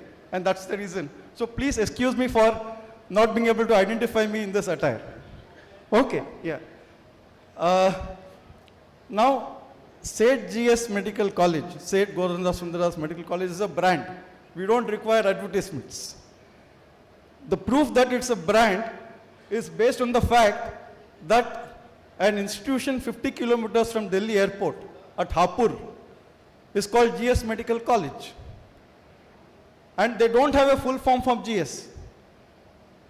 Okay, even on the website, they're just 5 years old. And the first dean was from Maharashtra, so very much aware of GS Medical College. Okay, but I don't know what the GS stands for. So beware of fake GSs.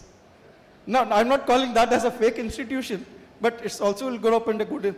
And of course, all of you are familiar with KM Hospital in Pune, and there's one at Lahore also, King Edward Memorial, named after. But ours is a twin institution, Seth GS Medical College and KM Hospital is the complete reference to our institution.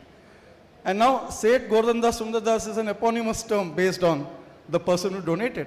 But SGS, we can play on with these words in multiple ways, 3 letters. Okay, I just wrote down in the book, Shatak, growing, strong, multidisciplinary complex, SGSMC.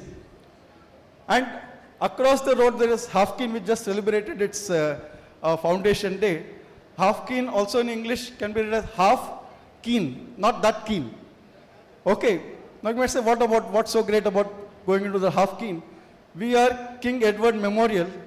Let me make it keen every moment. Not a single moment goes by where you're not keen.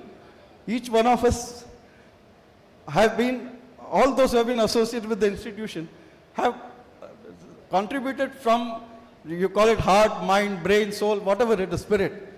We are with and the proof of the fact is that the teamwork which has worked out into this, as the dean pointed out, that the teamwork is responsible. Team is as seen as an acronym, TEAM, is together, everyone achieves miracle. So that's what you're witnessing, a miracle here. And as I just, of course, SGS, other full form, It's like several great souls medical college. There have been many people who have gone across, and we may not be in a position to remember every person. But then I'll just go down decade-wise. First decade, 25 to 34. We had Dr. P.K. Sen from 33 batch, and Dr. Antia, who went on to JJ Hospital, and Dr. Dwarkanath Kotnis, who's a movie who had gone to China. He's also from the 31 batch. These are at least stalwarts from the first decade. And of course, every GS site is a stalwart. There's no second word about it. And limits of KEM is not just this boundaries fencing here. Every district of India and every continent has a GOSUMEC there. And that's a branch of KEM, in fact. If a GS site is somewhere, it's not a physical location of GS, but then that person is spreading the information, the knowledge learned from here. Okay, so that was first decade. Second decade, we had from the 35 to 44, we had stalwarts like Adia Gandhi, Adia from surgery, then Dr. A.F. Golwala, textbook of medicine. Then we had, in that particular decade, Dr. V.N. Purandare and Dr. N.D. Motasha. I'm just recalling some names, top on the list. There are many more. Okay, and then the era from 45 to 54, the third decade. It will be great to know that while we are celebrating 100, Raj Kapoor also celebrating 100 on the filmy side, but one of our GOSUMECs, 1945 batch, Dr. G.G. Parikh, he completed his 100th birthday on 30th December 2024 and is very much there right now. Okay, so we have a GOSUMEC who is a centenarian, celebrating centenary here. Okay, from the 45 batch, Dr. Maskati, B.T. Maskati, Quresh Maskati's father. Okay, from that batch, it was the 45. And then 46, Dr. R.S. Satoskar, pharmacology textbook. And then 47, Dr. M.R. Chowdhury, actively even communicating on WhatsApp groups. He has set up well wishes for the institution. Okay, and 48, you have Dr. Farooq Udwadia, himself on stage this morning. 49, Dr. S.D. Bhandarkar, somebody just recalled. Dr. Ravi Ramakanthan recalled from 49. 50, Dr. G.B. Parulkar. 51, Dr. Temtem Udwadia. 52, of course, there are stalwarts, but now alma mater is mother. If Dean is a mother, as on date here, okay, Dean's mother, Yashoda Dalal, is from 52 batch, from our place. So the higher, and 53 batch, Dr. Dev Pardhanani. 54 batch, Dr. M.L. Kothari. So that is the next third decade. There, the fourth decade, 55 to 64. 55, Dr. V.N. Acharya. 57, Dr. Ashwin, who had come this morning as a chairperson. Okay. Then 59, Dr. R.D. Bapat. And 60, the radiology ex-head, Dr. Malini Nerurkar, if Dr. Ravi might recall. Nadkani, her father was from 1935 batch. Okay, so there are a lot of parents, meaning 2 generations, 3 generations in KEM itself. Okay, 50, that is 6, I came down to 60. 61, in US, Dr. Couple, 59 and 61 batch, Dr. Avinash Patwardhan and Nilima Patwardhan, 59 and 61 batch, very active. They have linked in fact, the next speaker, Apeksha Tripathi, is linked with them, and they have, Apeksha will comment about that component, okay. 62, Dr. Sunil Dalvi, very active in the WhatsApp group. 63, many stalwarts, okay. And to name one, Dr. Lopa Mehta from anatomy. Okay, 64, Dr. Sharadini Dhanukar, or from 64, and the 60, that is the fourth decade. Fifth decade, Dr. Milind Kirtane from 65. Dr. Nilima Shirsagar from 66. They are right in the audience here right now. 67, Dr. Lakshmi Vasudevan, I had come in the morning, and there are many batchmates of us who had come here. 68, I met quite a number of them today here. Okay, and Dr. Orthopedics, Dr. Ashish, I'm forgetting his surname. Anyways, 68, 69, we have Dr. Agashe from there. And 70 onwards, people are very active. Dr. Medekar was here in 70. Dr. M.B. Agarwal from 70. 71 is very much here, seated here. Dr. Ravi Ramakanthan. 72, Dr. Ram Prabhu, and I'm just taking a few names, that's all. There are stalwarts in it. 73, Anil Tendulkar is from Ravi's batch. He was to join and possibly drink, and his wife, his Bharti, is from 73. 74, Dr. Avinash Super is seated here. Okay, and there are many, Quresh Maskati had come this morning, Rupin Shah, who gave the talk this morning. Okay, and 75, a lot of stalwarts, Pankaj Joshi was to come in, anyways, he's not here now. So that is the first 50 years when I was not here in this place. Okay, and now from 76, I joined in here, and now I became a teacher later here from 85. So till 2017, I was a teacher here. So I have all the batches there, quite a number of them, I'm still keeping in touch with them. So 50 before, 50 after, time is up. It's telling me there. Anyways, I think this much, but the next speaker has to come in to talk. Thank you very much for patiently listening to what I'm speaking. Okay. Thank you, Dr. Natarajan. Very kind of, I thank the Dean for giving me a chance to speak here. Okay, and there are many other programs in line. So I think some further things on WhatsApp. Okay. Thank you, Dr. Natarajan, for proving not only that you're great with words, but you're great with the people and the time zones. Thank you so much. I now have the pleasure of introducing Dr. Apeksha Tripathi. She's not with us today, she's from the US, and she's the one who is taking forward our exchange program with the UMass. She has been a 1991 batch. Good evening, everyone. And she's all with the University of Massachusetts. So it is such a wonderful feeling to be in the campus of your alma mater. And it's a double joy for me. As you can see in the picture, I'm in front of my current institution as well. I'm Apeksha Tripathi from the batch of 1991. I'm in family medicine as clinician and in academics as assistant professor. I'm in University of Massachusetts Medical School. There's a saying in United States, once a Marine Corps, always a Marine Corps. And same applies to us. Once a GSite, always a GSite. Lifelong, we carry those sweet, beautiful memories of our MBBS days. Be it sitting in MLT or Katta, Sari Day, library, and what have you. But today, of all the memories, I want to reminisce my mentorship that I received.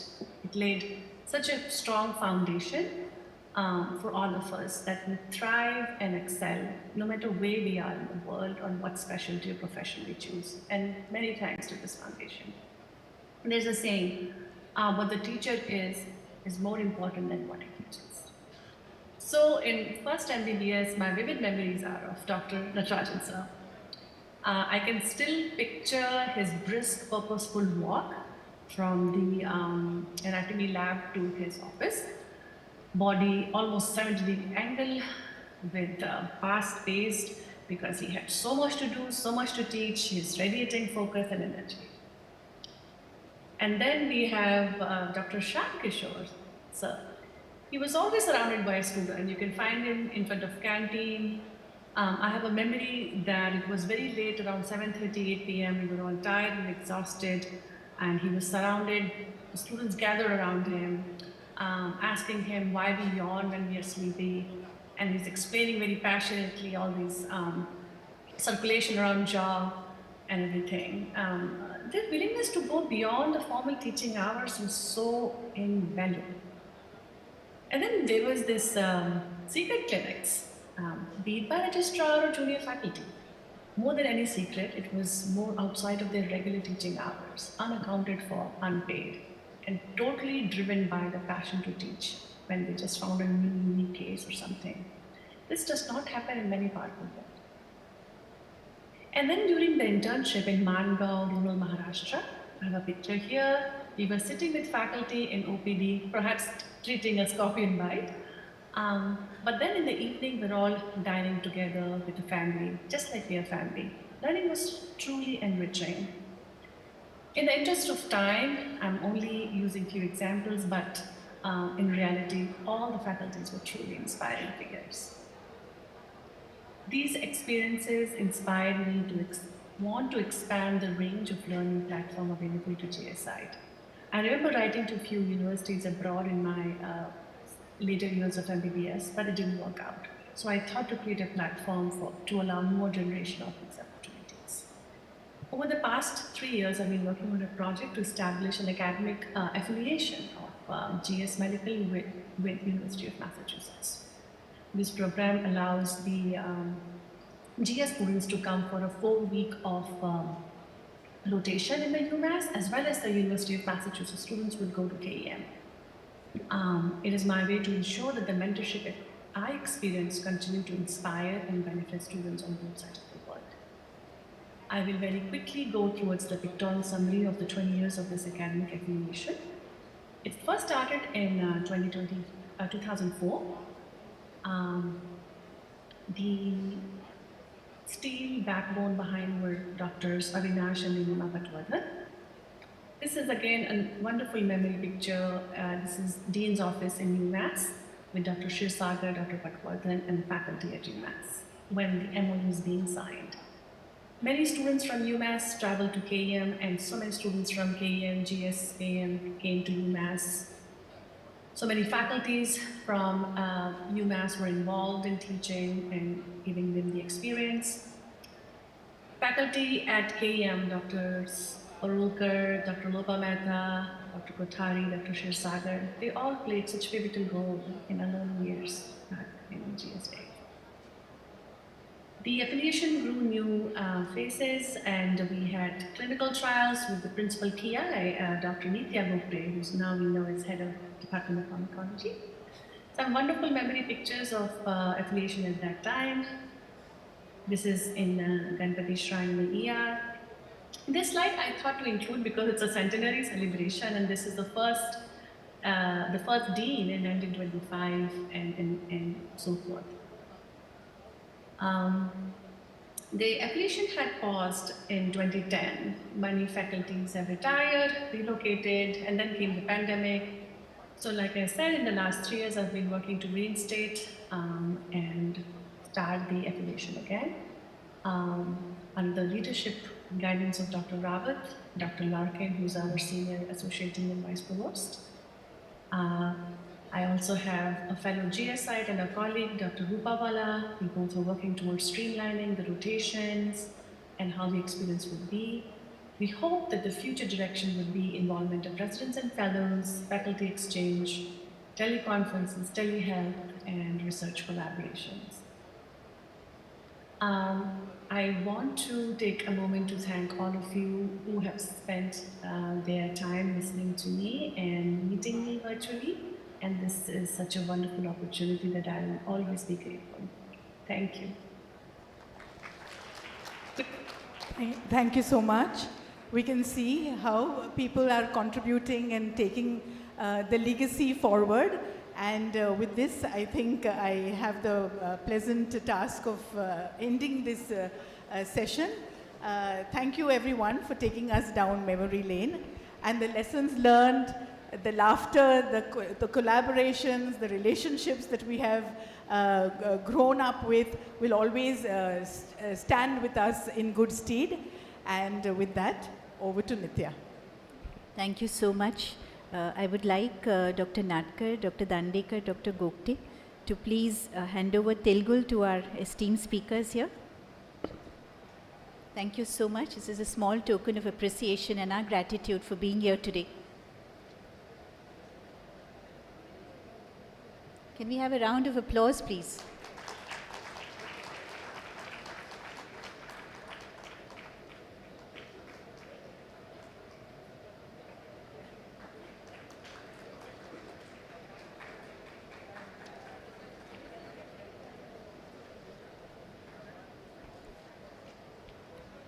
We also have the plaques to honor our speakers.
Thank you so much, everyone.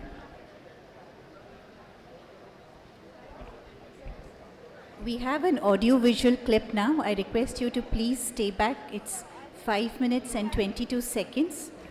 This audio-visual is dedicated to the nameless and faceless foot soldier of the St. GS Medical College in KM Hospital, and also honors all the people who put together the 50th and the 75th celebrations of these institutes, from which a lot of the material is taken.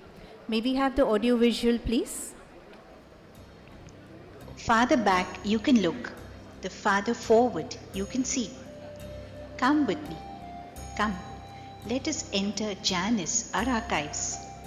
Janus is the Greek god of beginnings, endings, doorways and transitions.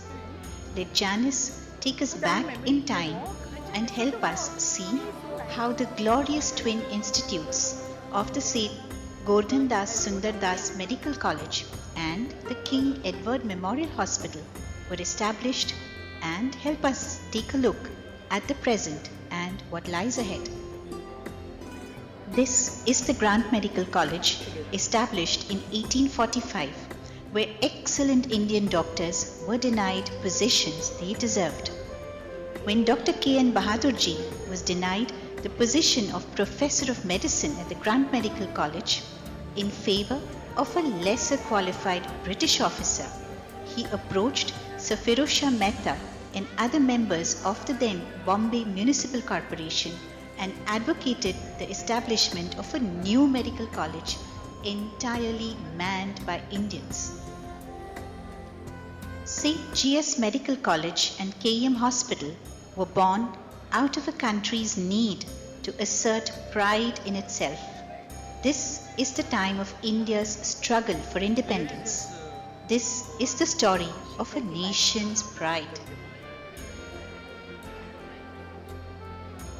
In 1909, the BMC decided that it was time to put into place provisions for a fully equipped hospital to meet the growing needs of the north of the island and dedicated to the memory of the recently deceased King Edward VII. An initial sum of 5.5 lakhs was raised by Bombay Presidency King Edward Memorial Association. The government of Bombay donated 50,000 square yards of land at the Government House Parel, which had once served as the governor's official residence. When Seth GORDHANDAS SUNDERDAS, a wealthy cloth merchant, passed away, Sir Firozshah Mehta, Justice Narayan Chandavarkar and Sir Chimanlal Setalvad helped to settle the distribution of his property. The grateful heirs offered a token of 12 lakhs and then increased it to 14.5 lakhs as an endowment for a medical college named after him. The BMC, in an amendment, said that the staff should be entirely Indian. This was opposed by the then British Commissioner, Mr. Arbuthnot, who said that the salaries were so low that no self-respecting English doctor would even opt for a position here. Architect was George Whitted. He was the one who had designed the Gateway of India, the GPO, and the Prince of Wales Museum, and was appointed to plan the new hospital. He even planned a separate men's and women's entrance and exit, keeping in mind the cultural sensitivities that existed at that time and a grand registration area. The St. GS Medical College opened its doors to 46 students, 6 of whom were women, on the 1st of June 1925. Dr. Jivraj Mehta was the first dean. The hospital, with 125 beds, started admitting patients on the 15th of January 1926. Today, it has grown into a giant with 2250 beds and approximately 200 admissions daily. There is a complex network of people who ensure the smooth functioning of these institutes, which cater largely to the underprivileged sections of society. This has been possible due to the many deans and directors who have headed these institutes. The glory of an institution rests on its traditions. Good traditions are difficult to establish and harder still to sustain. The enthusiasm for the new has never been at the expense of the trustworthy old. As we march into the 100th year, we pause, we reflect, we move through Janus's doorways and step into the future with hope in our hearts and a song on our lips. A glorious paradox of an institute is that as the alumni grow old, the alma mater grows forever young. At the end of the day, it's not who we were, but whether we made a difference. Farther back you can look. Thank you, ma'am. Thank you, Nitya, ma'am. So after that beautiful videographical representation of the history of KEM, let us now take a walk through our alma mater and admire all things old and new. Our volunteers are waiting excitedly outside to take you on this short adventure.